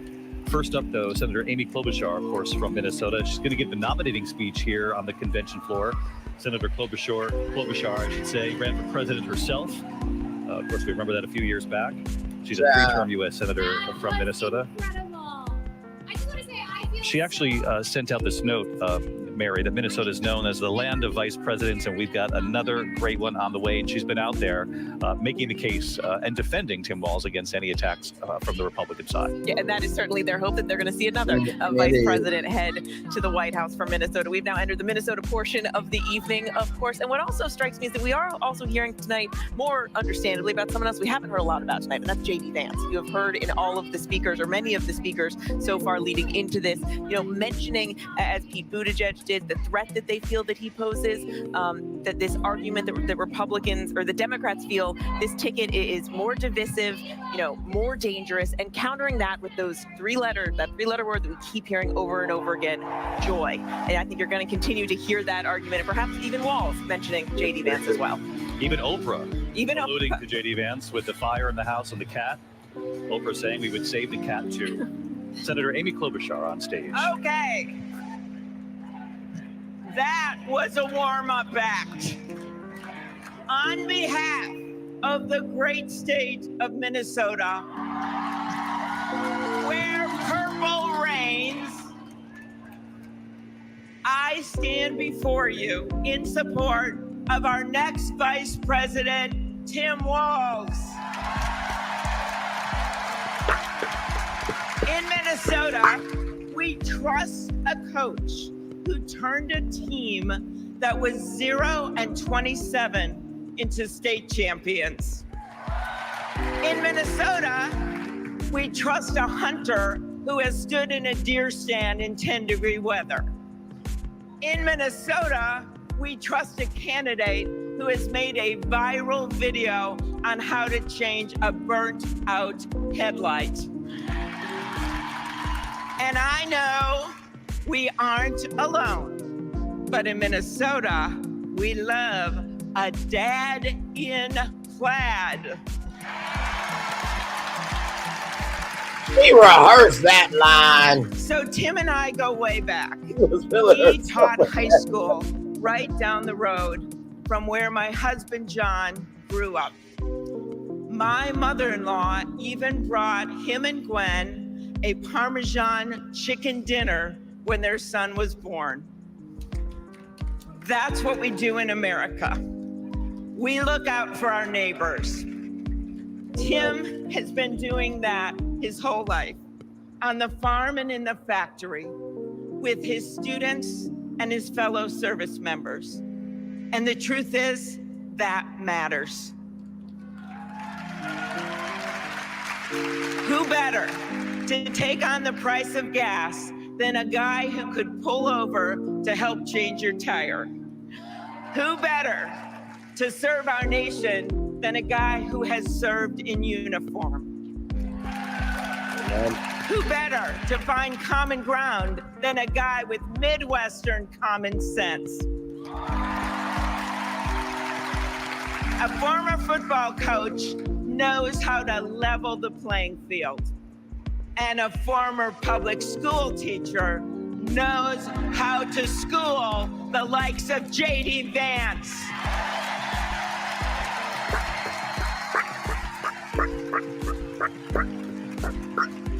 What you've done with your life matters, and what you do with power matters too. And a very well-deserved Tim has delivered paid leave, school lunches, and the biggest tax cut in Minnesota history. A Democrat from a red district in a purple state, Tim has brought Minnesota together. And together with Vice President Kamala Harris, I know he will do the same for our nation. America, there is so much that we share, so much that connects us. way up north in Minnesota, out of Lake Itasca, flows the Mississippi River. It starts small and it grows wider. It flows down to Wisconsin and to Iowa. It goes down to Illinois and to Missouri. It goes to Kentucky and Tennessee. It goes to Arkansas. Come on, baby. It goes way down to Mississippi. Of course, y'all And then it goes all the way down to New Orleans, Louisiana, where the spirit of our nation's resilience abounds. So let us commit here and now to cross the river of our divides to get to a higher ground. And let us join together to elect Kamala Harris and Tim Waltz. Amen. Shout out to all those states. Amen. Divine Shout out to all those states. It's good. Senator Amy Klobuchar making the case for Kamala Harris and Tim Walz. We're going to hear from Ben Ingman is his name. He's actually a professor in Denver now, but he was a student. Please welcome Ben Ingman Of Governor Walz, Minnesota. back when Governor Walz was a social studies teacher. He was actually his coach, too. He coached his track team, his 7th grade basketball team. Tim Walz is the kind of guy you can count on to push you out of a snowbank. I know this because Tim Walz has pushed me out of a snowbank. I grew up next door to the Walzes in Mankato. Mr. Walz was also my geography teacher and my coach. Not for high school football, but for 7th grade basketball and track. So what was a high school football coach doing, coaching 7th grade basketball and track? Well, there was a kid in the high school who couldn't afford to pay for lunch, and he ran up a lot of debt. And Tim and Gwen decided they'd help pay it off. They started calling around the district to see if there were any positions they could fill to make a little extra money. And that's how he wound up coaching us 7th graders. Oh, wow. That's right. Coach Walz got us excited about what we might achieve together. He believed in us, and he helped us believe in each other. And his leadership stuck.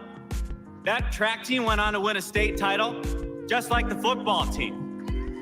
That's right. Speaking of which, come on out, Scarlets. Yeah.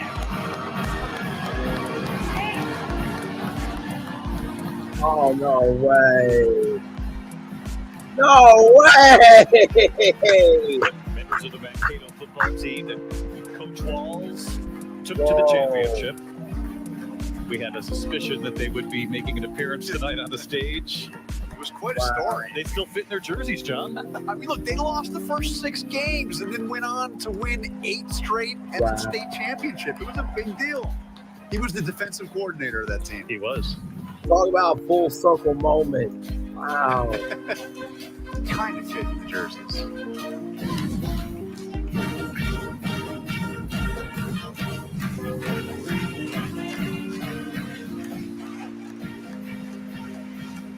Got to get a kick out of Mrs. Walz there. She's probably one of the few in this hall who know the Mankato fight song. we should give her a microphone so we know in the future the words to this song. This is part of the narrative and the storytelling, introducing Governor Walz to the All country. this got me thinking about the kinds of leaders we need. We want the people in charge to be genuine, compassionate, and trustworthy. The thing is, there are people in our neighborhoods who fit this description. The kind of people who display quiet leadership by helping kids pay for their lunches, by bringing teams together to believe in each other. And when we're stuck in the snow, they push us out. Well, in my neighborhood, we always wish that people like that would run for office. Well, in my neighborhood, someone like that did run for office. And he's going to be a wonderful Vice President. Thanks very much.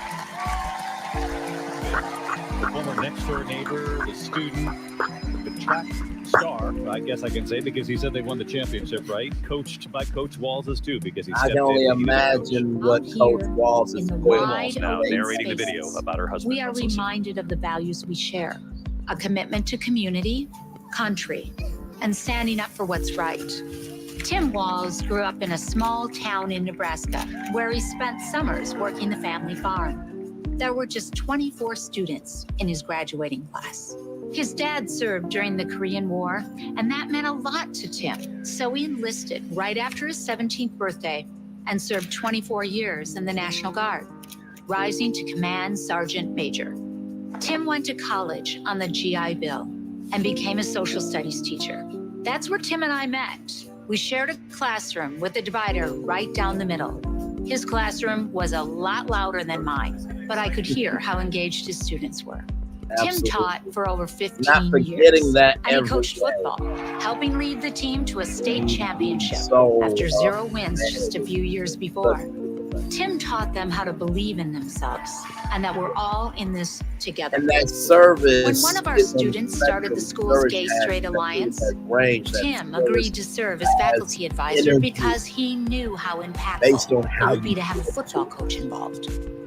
He inspired his students, and he changed lives. He's just so joyful in everything that he does, but I think also standing up for, what he believes to be right, stands up to bullies. Then, Tim's students inspired him to run for Congress in southern Minnesota. Tim spent a lot of time working with Republicans, fighting to help farmers and expanding veterans' benefits. Whether it was in Congress or as governor, his focus has always been helping working people like those he grew up with. That's why he fought for the largest tax cut in Minnesota state history. Tim Walz was there for small businesses like ours. With the urging of Governor Walz, we were able to pass the Alex Smith Insulin Affordability Act, and it has saved lives in Minnesota. With Tim as governor, Minnesota is one of the best places to raise a family and one of the best states for business. Tim's a lifelong hunter and gun owner.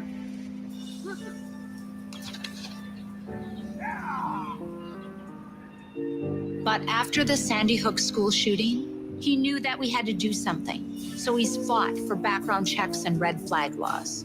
But of all the things he's done, Tim loves being a dad. We struggled to have kids, and fertility treatments made it possible. There's a reason our daughter is named Hope.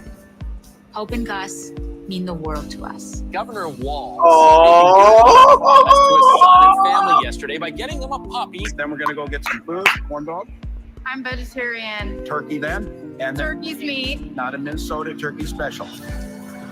He's as at home on a farm, a fishing boat, Oh, a football man. field, See, or a that's so factory floor, fine, man. as he Oh, is my on the Lord. floor of Congress. All right. Tim's commitment to service all comes They already back got to emotional values last night we about the grew up with. Obamas. Love your country, Oh, my help Lord. your neighbor, and fight for what's right. Because that's what America is all about. 2 middle-class kids. One, a daughter of Oakland, California. The other, a son of the Nebraska Plains, only in America.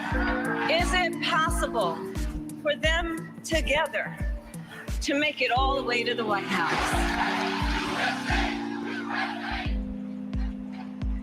The introduction by Gwen Walz, Tim Walz's wife, his big moment, now just seconds Please away welcome here the as they Democratic introduce nominee him. for Vice President, Governor Tim Walz. It was a powerful moment to watch his son Gus, who's 17 years old, tears streaming down his face, leaning on his mother's shoulder as he watched that introduction to his father. Here he is, the biggest political speech of his career, hoping to be the next vice president of the United States. Kamala Harris, the vice president, calling Tim Walz a short time ago to wish him good luck. This is the only night she's not here, but I think it's pretty safe to say she's It's okay, tonight. brother, There's to breathe. Gus, It's there's Hope, okay. and there's his wife, Gwen. Y'all taking that love, man. Y'all deserve it. Oh, my Lord. Oh, my Lord. Look at that crowd. Woo! Thank you. Oh, my God. That song really got to me, man. Oh, my Lord, that song got to me. Wow. Well, thank you. Thank you, first of all, to Vice President Harris. Thanks for putting your trust in me and for inviting me to be part of this incredible campaign. And a thank you, President Joe Biden, for 4 years of strong, historic leadership.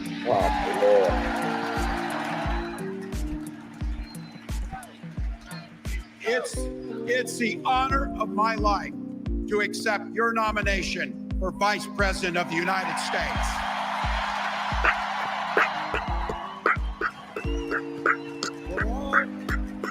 We're all here tonight for one beautiful, simple reason. We love this country. So thank you to all of you here in Chicago and all of you watching at home tonight. Thank you for your passion. Thank you for your determination. And most of all, thank you for bringing the joy to this fight.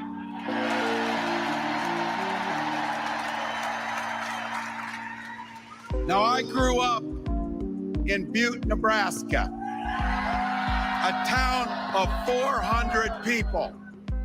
I had 24 kids in my high school class, and none of them went to Yale. But I'll tell you what, growing up in a small town like that, you learn how to take care of each other. That family down the road, they may not think like you do.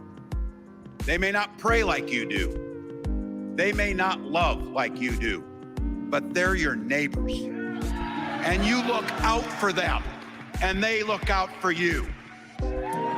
Everybody belongs, and everybody has a responsibility to contribute. For me, it was serving in the Army National Guard. I joined up 2 days after my 17th birthday, and I proudly wore our nation's uniform for 24 years. My dad, a Korean War era Army veteran, died of lung cancer a couple years later. He left behind a mountain of medical debt. Thank God for Social Security survivor benefits. And thank God for the GI Bill that allowed my dad and me to go to college, and millions of other Americans. Amen. Eventually, like the rest of my family, I fell in love with teaching. Three out of 4 of us married teachers. I wound up teaching social studies and coaching football at Mankato West High School. Go Scarlets! We ran a 44 defense. We played through to the whistle on every single play, and we even won a state championship. Never closed the yearbook, people. But it was those players and my students who inspired me to run for Congress. They saw in me what I had hoped to instill in them, a commitment to the common good, an understanding that we're all in this together, and the belief that a single person can make a real difference for their neighbors. So there I was, a 40-something high school teacher with little kids, 0 political experience, and no money, running in a deep red district. But you know what? Never underestimate a public school teacher. Never.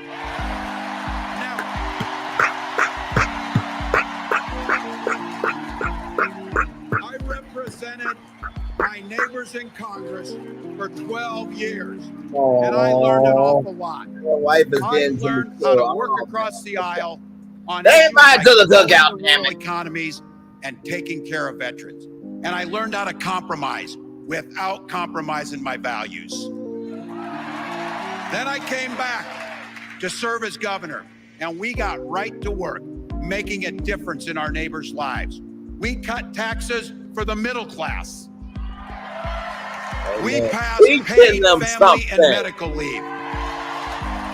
We invested in fighting crime and affordable housing.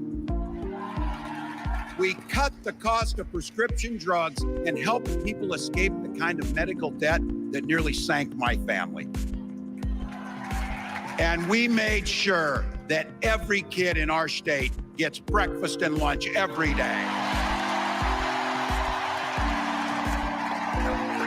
So while other states were banning books from their schools, we were banishing hunger from ours. Come on, Tim.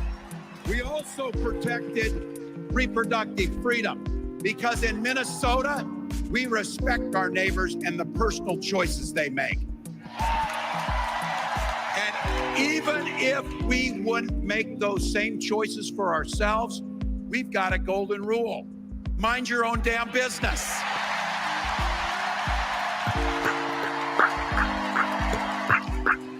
And that includes IVF and fertility treatments. And this is personal for Gwen and I. If you've never experienced the hell that is infertility, I guarantee you know somebody who has. And I can remember praying each night for a phone call. The pit in your stomach when the phone would ring, and the absolute agony when we heard the treatments hadn't worked. See, sometimes you can't say it took Gwen and I years. You just gotta let them We had know. access to Mind your own damn business. When our daughter was born, we named her Hope. Hope, Gus, and Gwen, you are my entire world, and I love you.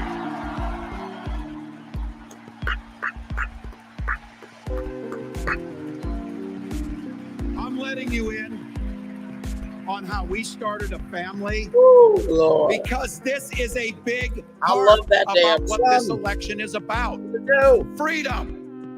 When Republicans use the word freedom, they mean that the government should be free to invade your doctor's office. Corporations free to pollute your air and water. And banks free to take advantage of customers. But when we Democrats talk about freedom, we mean the freedom to make a better life for yourself and the people that you love. Freedom to make your own healthcare decisions.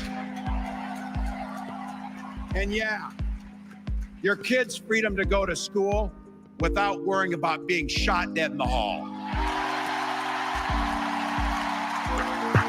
Look, I know guns. I'm a veteran. I'm a hunter. And I was a better shot than most Republicans in Congress, and I got the trophies to prove it. Come on. But I'm also a dad. I believe in the Second Amendment, but I also believe our first responsibility is to keep our kids safe.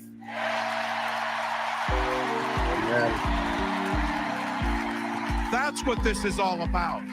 The responsibility we have to our kids, to each other, and to the future that we're building together, in which everyone is free to build the kind of life they want.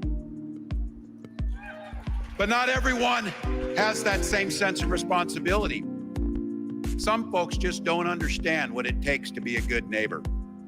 Take Donald Trump and J.D. Vance. Their Project 2025 will make things much, much harder for people who are just trying to live their lives. They spent a lot of time pretending they know nothing about this. But look, I coached high school football long enough to know, and trust me on this, when somebody takes the time to draw up a playbook, they're gonna use it.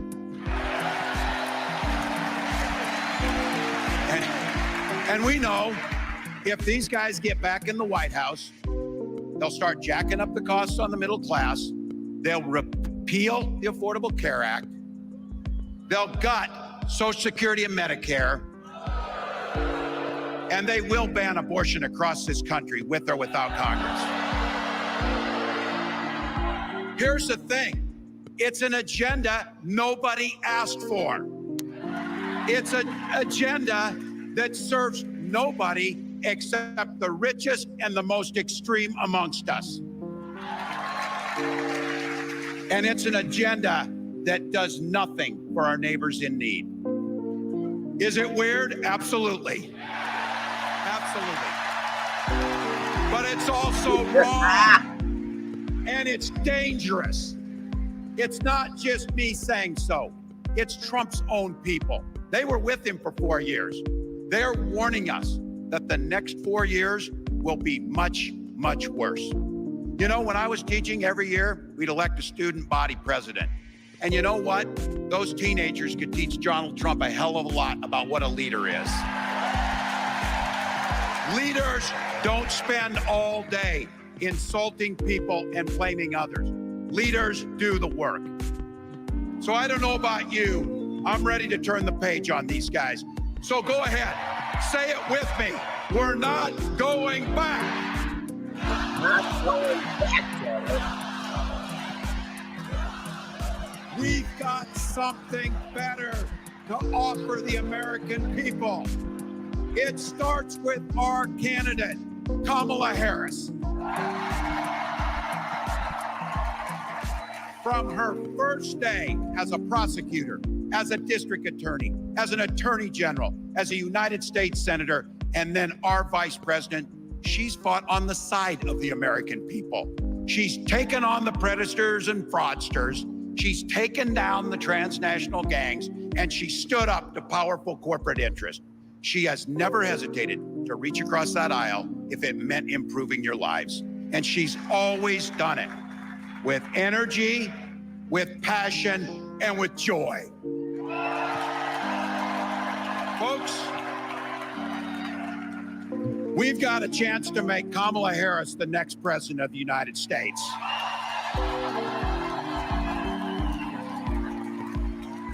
But I think we owe it to the American people to tell them exactly what she'd do as president before we ask them for their votes. So here, this is the part, clip and save it and send it to your undecided relatives so they know. If you're a middle-class family or a family trying to get into the middle class, Kamala Harris is going to cut your taxes. If you're getting squeezed by prescription drug prices, Kamala Harris is going to take on Big Pharma. If you're hoping to buy a home, Kamala Harris is going to help make it more affordable. And no matter who you are, Kamala Harris is going to stand up and fight for your freedom to live the life that you want to lead.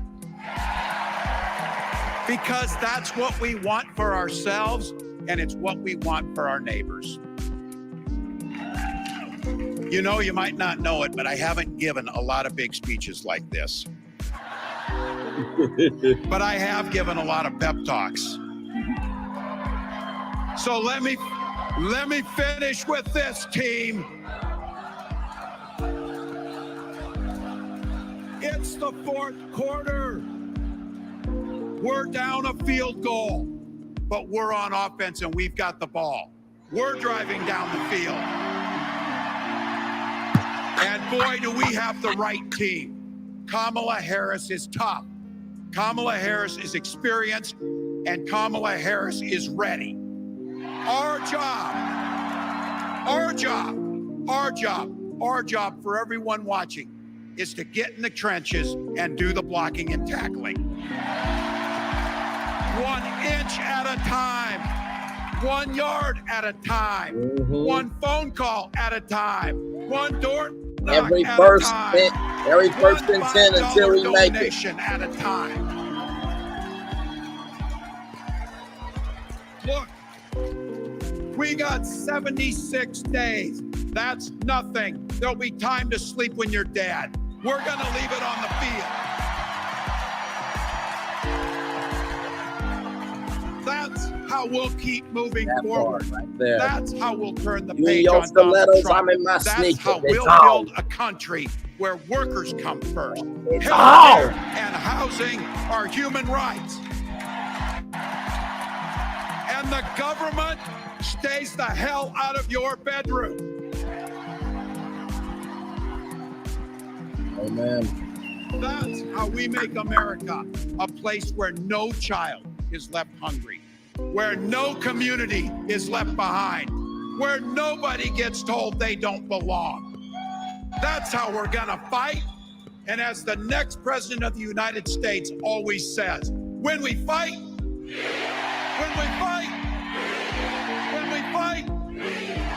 thank you. God bless. Governor Tim Waltz of Minnesota making his case. Wow. He said clearly that he hasn't given many big speeches like this in his lifetime, but he's given a lot of pep talks. John Carl, you talked about the damn job that they brought into the House even before he knew he was the chosen one by Kamala Harris just to practice. Looks like he got a pretty good I skill set cannot going wait here on to the get my teleprompter. commentary. Look, he mastered that all the way teleprompter, right to David. the When side. Kamala Harris began this very truncated search for a running mate, he was a dark horse. He was not listed in the top tier at all. But you saw there why she chose him.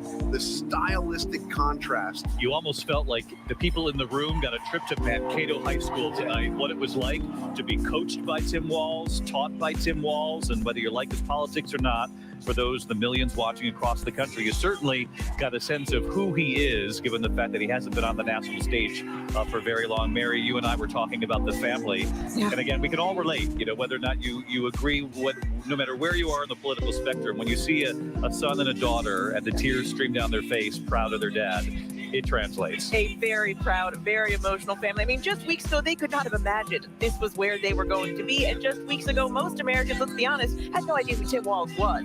The speech was heavy on biography, but also very clear that he shares that Clinton-esque ability to speak about politics in plain terms. He is that folksy dad in plaid. He wasn't talking, in sweeping politics. He was talking about those issues that matter most to Americans: easing medical debt, feeding school children, infertility struggles, not having to worry about your child getting shot at school. It was his pep talk to the nation. I think you're going to hear a lot more of that. From Butte, Nebraska, 24 kids in his high school class. He said, none of us went to Yale, to laughter in this room.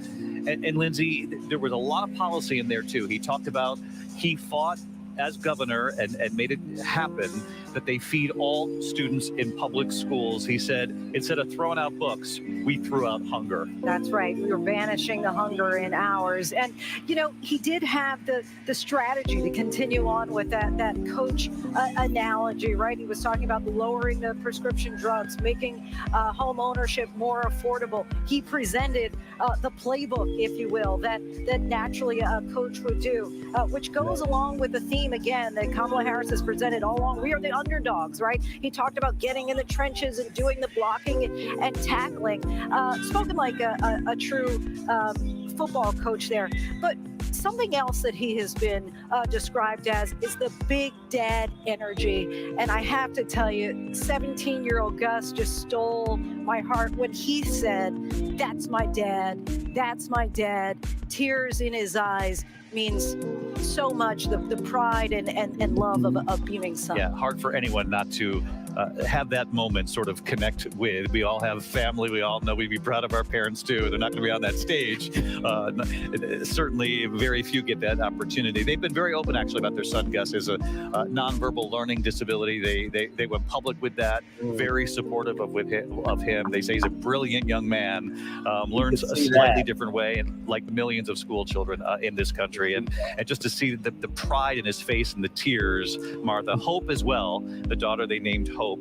Let me ask you, Martha, you've traveled the country, the swing states, independent voters, undecided voters. Kamala Harris made this pick hoping that this governor would appeal to those independent voters, particularly in the battlegrounds, but really across the country, to try to get back middle class, working class, rural Democrats that the Democratic Party, quite frankly, has lost through the years. Yes, and what was playing when he walked in? Small Town by John Mellencamp. They really want to stress that as well, who he is and those values that he holds, growing up in that small town, being the football coach. I think this was a speech for him that wasn't at all difficult. Not at all. The teleprompter, who cares? That came from his heart. That came from his experience as a high school football coach. I'm the mother of a high school football coach. I know those pep talks. I know how they give them natural leadership. I think that is another reason they chose him. But he does resonate. We saw that in this trip. He resonates in Wisconsin. He resonates in Michigan. He resonates in those rural parts of Pennsylvania. You heard Josh Shapiro earlier. He's a charismatic governor, but he was not the choice, although originally he was very high on that list. They wanted Tim Waltz, and she felt so comfortable with Tim Waltz. And he really worked to bridge the divide in this speech. He talked about how he's a hunter. He's proud of it. He has the trophies to prove it, but he also believes that we should protect children from the mass shootings in this country. So again, another area where he went into policy during his Trying speech to that unify. was, yes, very relatable as a coach from small town America. I want to go down to the floor. Rachel Scott, what did they think on the floor? Yeah, well, if you can't tell, David, I'm obviously in the Minnesota section because to these people behind me, he is Coach Waltz. And he talked about with just 75 days to go until the election, putting in the work on the field. We heard those words, freedom and joy. Greta Scott King said freedom is never really won. It has to be earned every single generation. But notable, you also heard Waltz really lay out the vision. That's something that Vice President Kamala Harris is going to have to do tomorrow.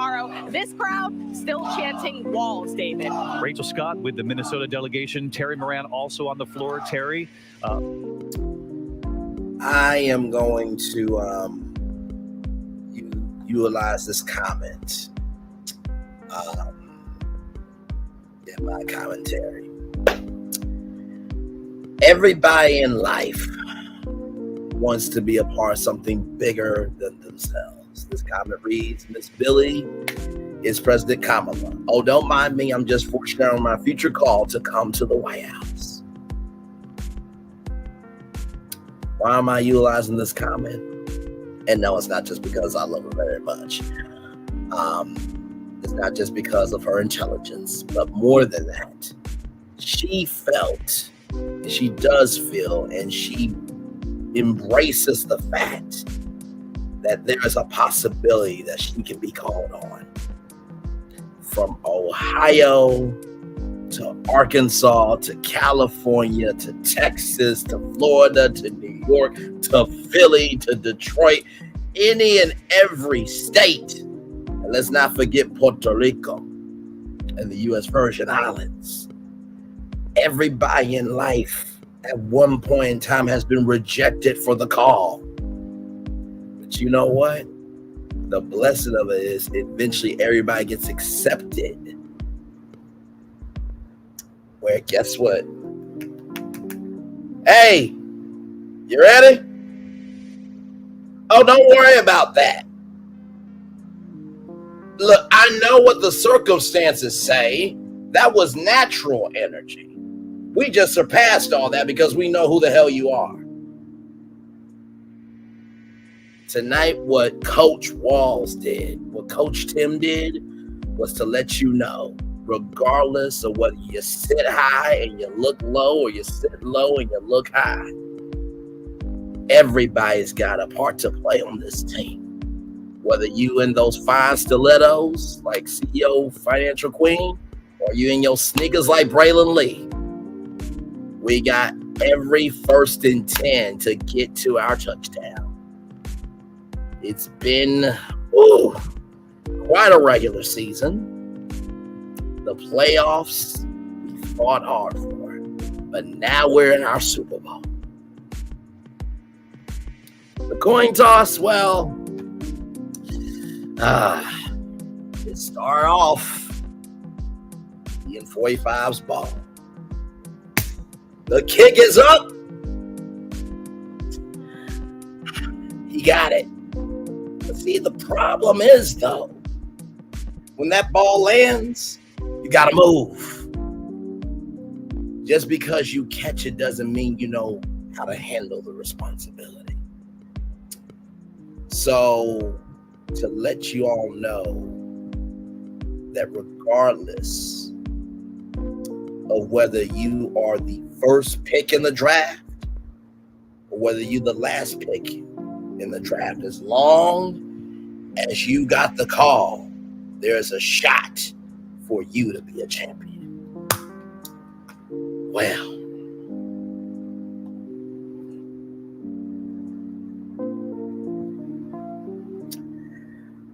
oh,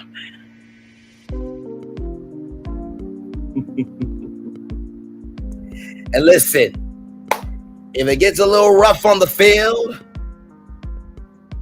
grab me by my collar, and child, if you got to, grab me by my neck and say, Braylon, get your ass up here. Shit. We got a game to win. I'm going to do the same thing for you, because guess what? The assignment is bigger than me. The assignment is bigger than you. The assignment is bigger than us. I talked about this, societal slavery.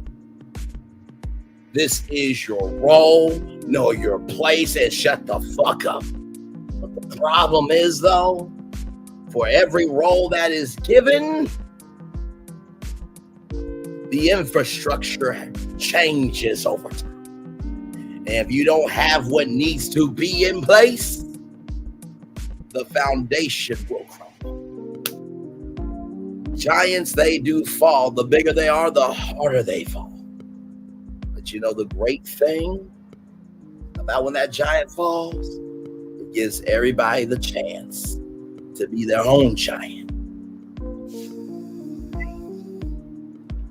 Unity and community to create light, love, and joy in souls, and to be able to know that regardless whether I will ever be recognized in the White House, or I may not ever be recognized in the White House, but at least I can walk into my own motherfucking ass house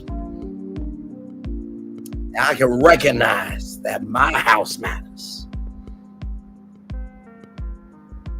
Not only have I made it through another day, not only have I made it through some obstacles, but I am more than a conqueror, because greater in him that is in me that is in this world.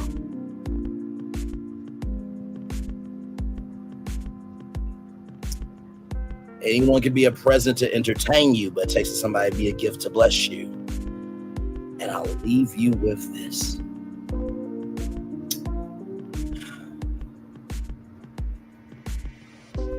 These glasses,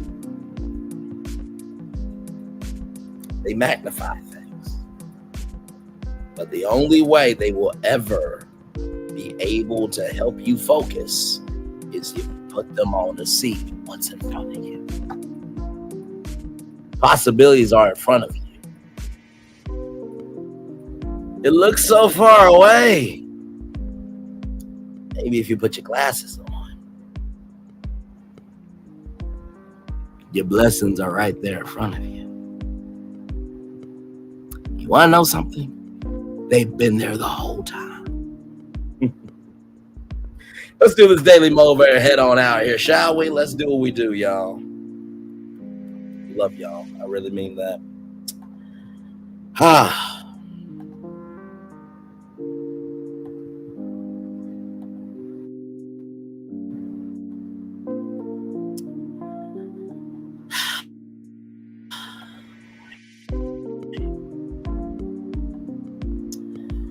Change yourself and your work will seem different. Norman Vincent Peale. It's time for the Daily Motivator for Wednesday, August 21st, 2024.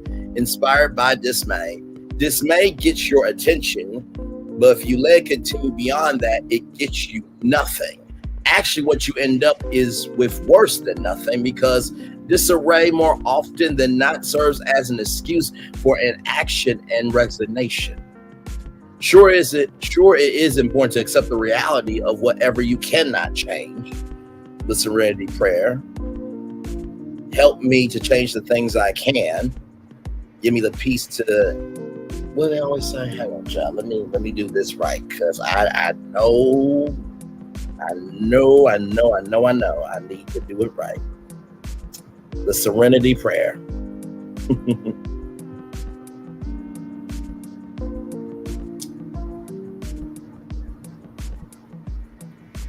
Let me see. I'm trying to think.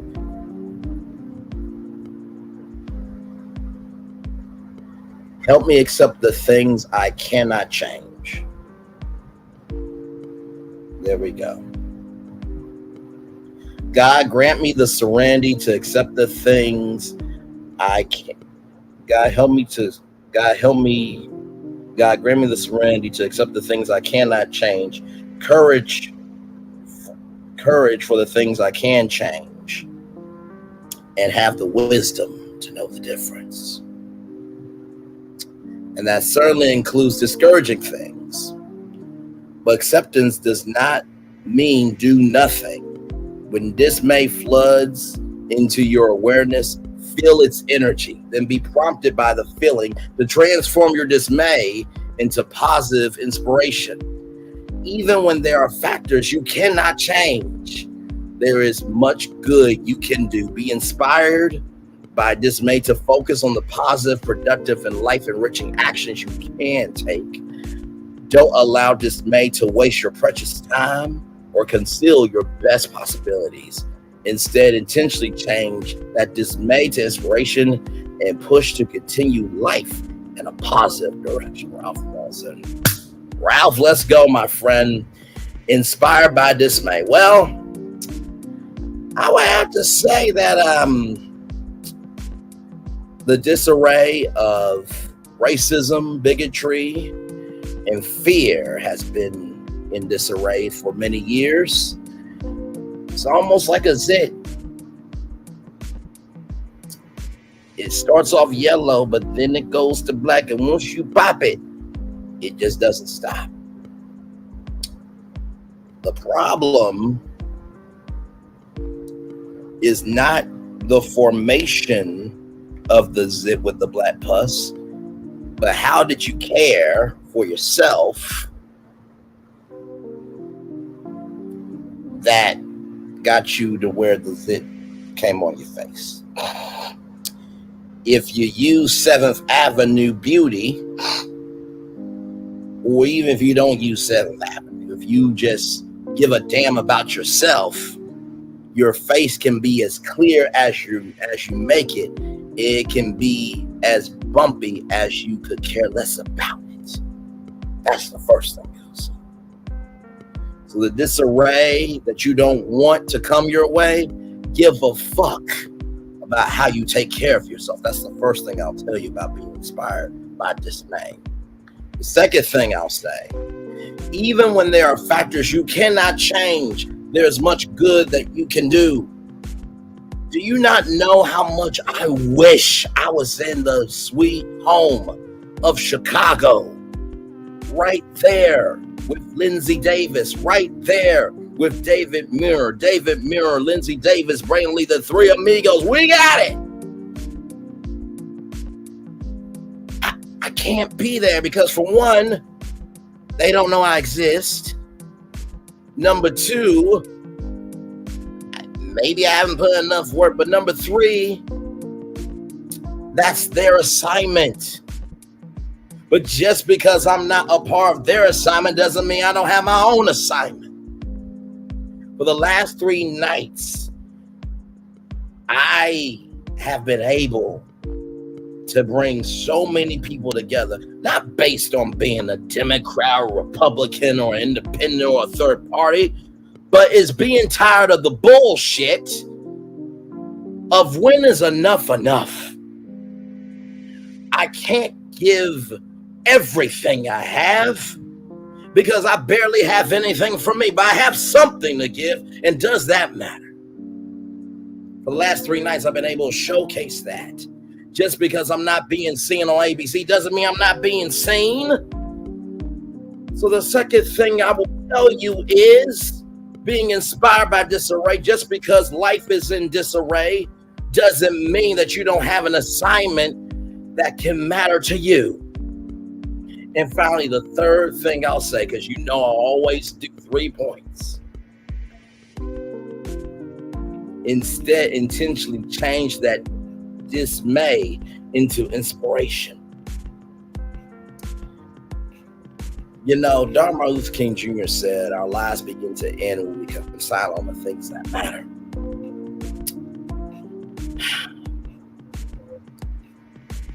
You know, I think about that quote every single day in my life, with my family, my friends, my career, and whatever may come. Let's think about that quote. Our lives begin to end when we become silent on the things that matter. Sometimes the magnitude, the energy, and the lesson of a message is not embraced when it's said.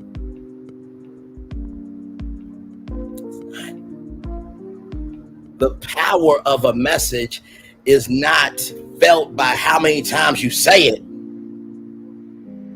but it's finally impactful when other people hear you and they go say, hey, Braylon's life matters because he didn't give up on himself. And I want you to know about, oh, okay, I'm going to tell somebody else. I'm going to tell somebody else. I'm going to tell somebody else. We expecting a march on Washington. But guess what? There's a march on Washington every fucking damn day if you put in the work.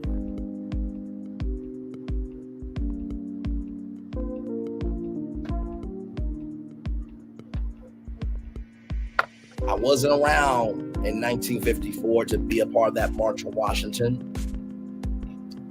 I'm so glad that there was a march on Washington, so that way I could march right here. And with that being said, I think it's about time for the best damn outro on YouTube, if I do say so myself. Know what you do and do what you know. Never say you weren't born special, because you were always born a blessing. And trust, you may not be where you want to be, but by the end of it, you'll be where you need to be. Do what you've been chosen to do. Why is one thing to call yourself? It's another thing to be chosen. One love, much love, all love. I have spent time with you. You have spent time with me. Hope by spending time together, we're also to be great together. And always remember, we're doing radio, television, YouTube, living your best life. Where you're just putting on your helmet, getting your shoulder pads, and getting ready for this great old Super Bowl win. Make sure the replay is not just ready for you to watch it, not just ready for you to listen to it, but for you to want to experience it again. I love you. I value you. I embrace you all. Always remember, on receive love, you got to give it. On receive love, you got to give it. On receive love, you got to give it. Whatever obstacles you have overcome, whatever successes you have achieved on this particular day, I'm extremely proud of you. But if no one else is proud, be proud of your damn self. And finally, y'all, this call is going to happen to Miss Billy. This call is going to happen to me. The call is going to happen for all of us, because tomorrow night, Madam Vice President, MVP, is going to be Madam President. What a night it's going to be tomorrow night. One love, much love, all love. I feel the love, and I send it right back to you. Commercial break and fireworks are coming your way for the day that was, the day that's to come, and for the blessings are on the way for you, me, all of us, as a society, as a people, as a culture. I feel the love, and I send it right back to you. Good night, everybody. Love you all. Bye-bye.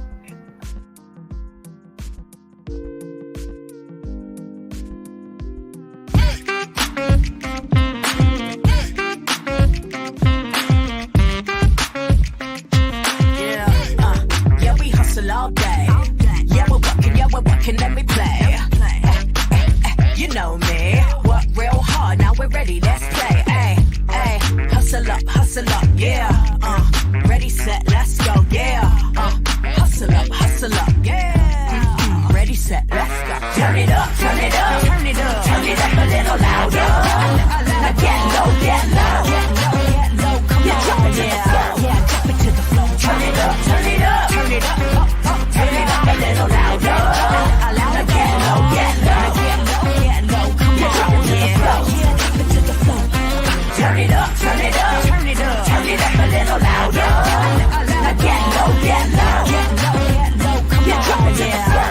Drop it to the floor. Turn it up, turn it up, turn it up, turn it up a little louder.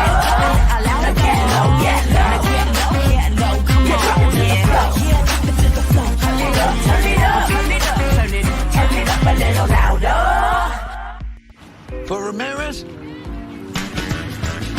Wingstop's triple meal deal. 6 classics, 6 boneless, and 2 tenders with 2 dips and a large fry for just $17.99. Get yours delivered today at Wingstop, where flavor gets its wings.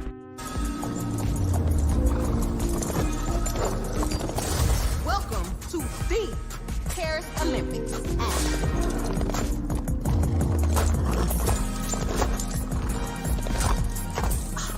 Look at my hot girl. Bonjour. And that is the Olympics hot girl style.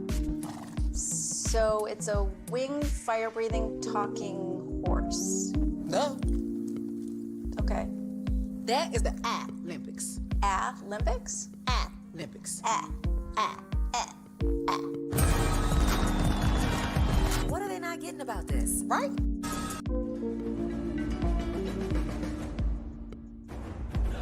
When we start a project, we always start with story. That story is key. So we began with the story of the Waturi people.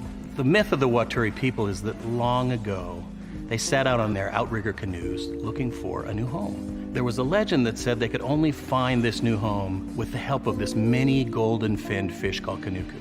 And they searched across Pacifica and Polynesia, and they visited all these islands. They went to Bali and Tahiti and went as far as Rapa Nui, Easter Island. Along the way, they made friends, collected sort of the culture, and they sailed on and on and on, and they almost to the edge of the world. There, to their amazement, was Kanuku. And she turned to the people and said, "You are ready." Turned and swam away. They followed, and within a day, they caught sight of this smoking mountain on the horizon, which was Volcano Bay. And it was pristine, beautiful, lush, everything that they would want in a home. And that's the backstory that informs everything we do in our design. The idea here is to create the best experience. We know what our guests want. They want the thrill and excitement of our theme parks, but they also want a place where they can relax and chill out and feel pampered. Nobody wants to stand in line. And so we said, let's get rid of them. Nobody wants to carry rafts up a ride tower all the way to the top. So we said, let's do that for you. Exhilaration, excitement, and relaxation. That's what you're gonna get at Volcano Bay.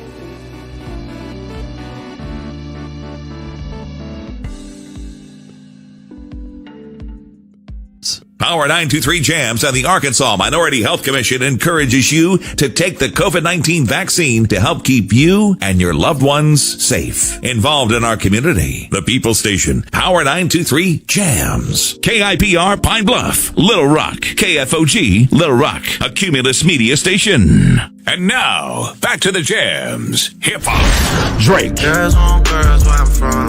Yeah, well, girls want girls where R&B. J. Howell. Just 'cause I love you and you love me. And now, bumping back-to-back continuous music with another fresh new jam. Heard here first on the People Station, Power 923 Jams. To the scene, it's 3 with the team, we ain't keeping it clean. Sipping hot, pinky out, you know what I mean? Sassy D dropping bombs, get ready to scream. Little Paulette, she in between, like the middle sister or the referee. Last but not least, we got Braylon Lee, he in the mix, taking us on a virtual spree. Love, laugh, talk, it's a whole new reality. Get ready for the vibes, cause this party's a masterpiece. That's right, it's 3 with the team. 3 with the team. And if you wanna be world, no, and if you wanna be world, no, and if you wanna be world, like a middle sister, and if you wanna be world, no. Hey, it's party time. Welcome to the scene. It's 3 with the tea, and we ain't keeping it clean. Sipping hot, pinky out. You know what I mean? Sassy D dropping bombs, get ready to scream. Little Paulette, she in between, like the middle sister or the referee. Last but not least, we got Braylon Lee. He in the mix, taking us on a virtual spree. Love, laugh, talk, it's a whole new reality. Get ready for the vibes, cause this party's a masterpiece. That's right, it's 3 with the T.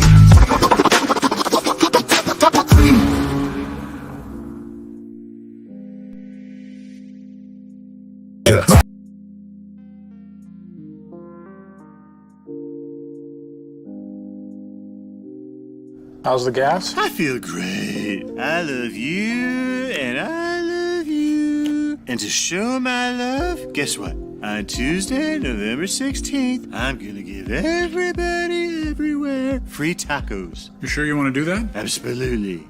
You have good hair. Get 2 of Jack's delicious classic tacos absolutely free when you come into Jack in the Box Tuesday, November 16th.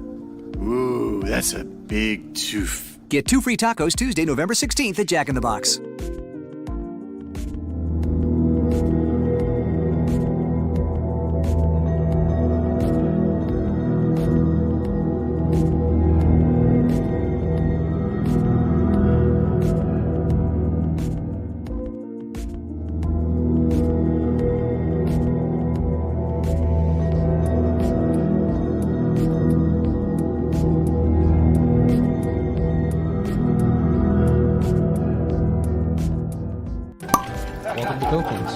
Copeland's is not just some fancy place for your big night out.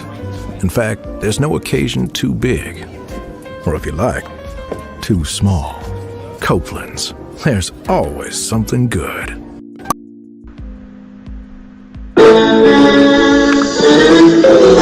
Sweet morning dew, one look at you, and it was plain to see you were my destiny. I come from Memphis. Our son is your son. Welcome to the celebration.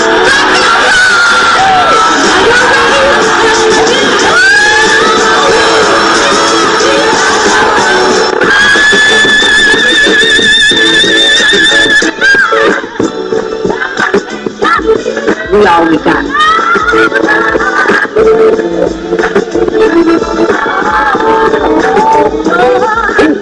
That. Don't you leave here today for happiness. I want you to leave here to show that.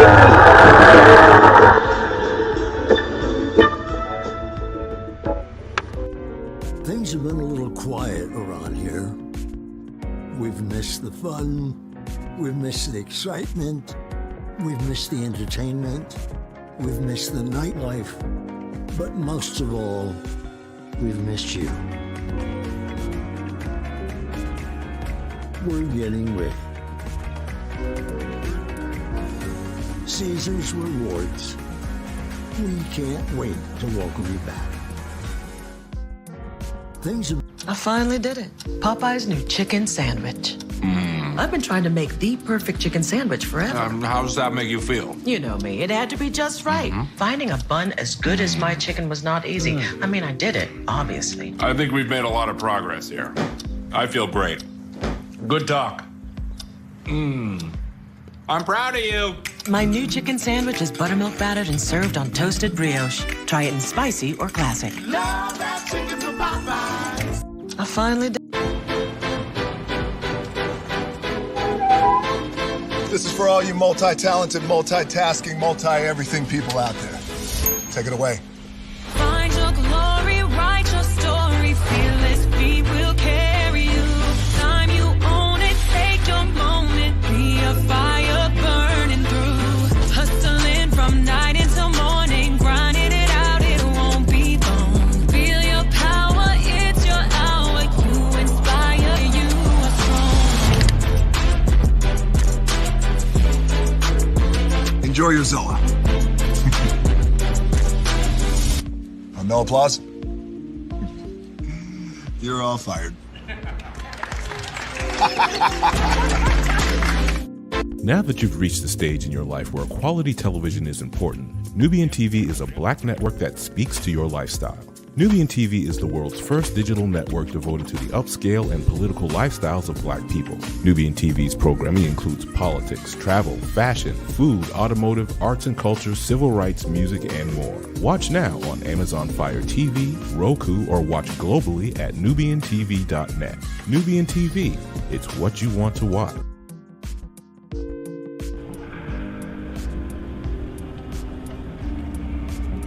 I got a question for you. What does this city know about luxury? Huh? What does a town that's been to hell and back know about the finer things in life? Well, I'll tell you. More than most. You see, it's the hottest fires that make the hardest steel. Add hard work and conviction, and the know-how that runs generations deep in every last one of us. That's who we are. That's our story. Now, it's probably not the one you've been reading in papers. The one being written by folks who've never even been here and don't know what we're capable of. Because when it comes to luxury, it's as much about where it's from as who it's for. Now, we're from America, but this isn't New York City, or the Windy City, or Sin City, and we're certainly no one's Emerald City.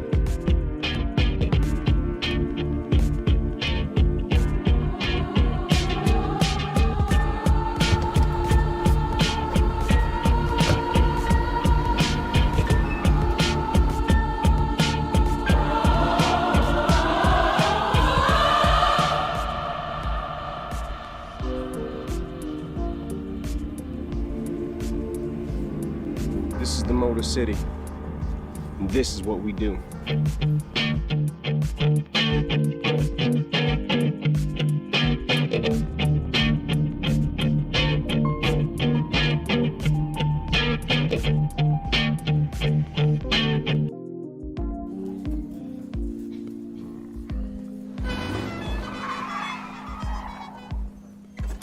Come with me if you want to live a more delicious life. Oh, maybe we should get in the van. In this world, we don't get to control much. Past, male pattern baldness. Leggies. Got one right now.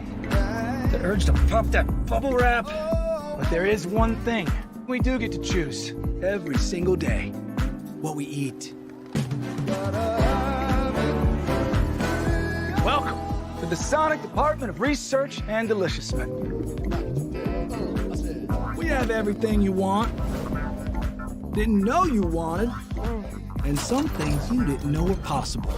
Because we believe if you're not having fun, you're not living free. So come on, let's live a little. Hey, good morning, America.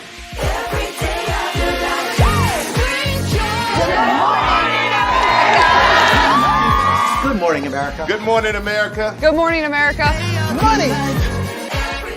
Are you ready? They are ready. Covering the biggest events in the country right now. There's a lot going on here. It's always a good time. That's what the show's about. That's good. Really good. Very good. Coming in hot. Jimmy coming in hot. It's far from elementary. Good morning, America.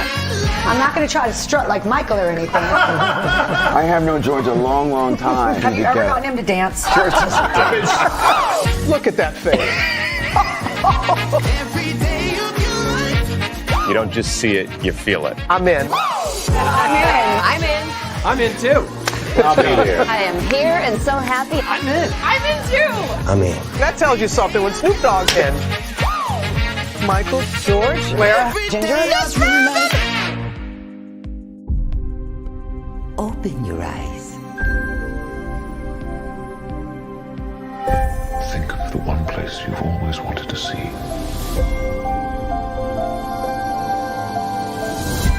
This is where our magic comes from. They say if you dream a thing more than once, Please, please, please. it's sure to come true. Everything you see exists together in the great circle of life. There are stories about what happened.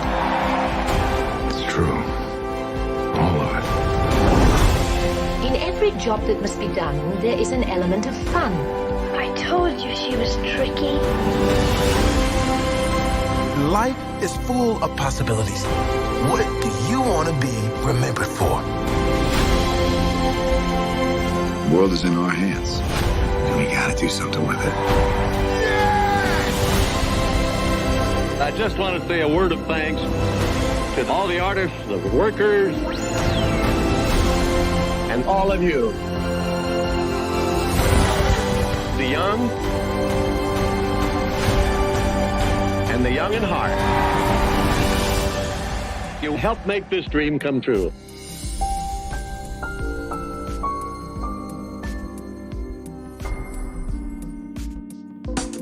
Caesar. Just look at him. Politician. General. Author.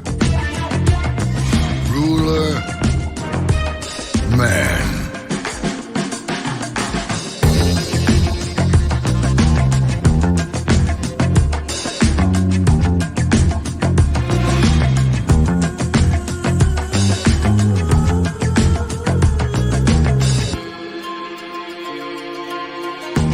Legend has it, he's not only stared into the belly of the beast, he's had it for dinner.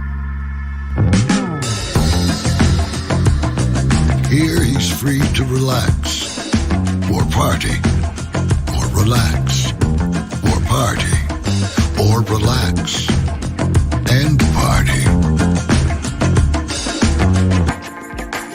His is a world of opulence,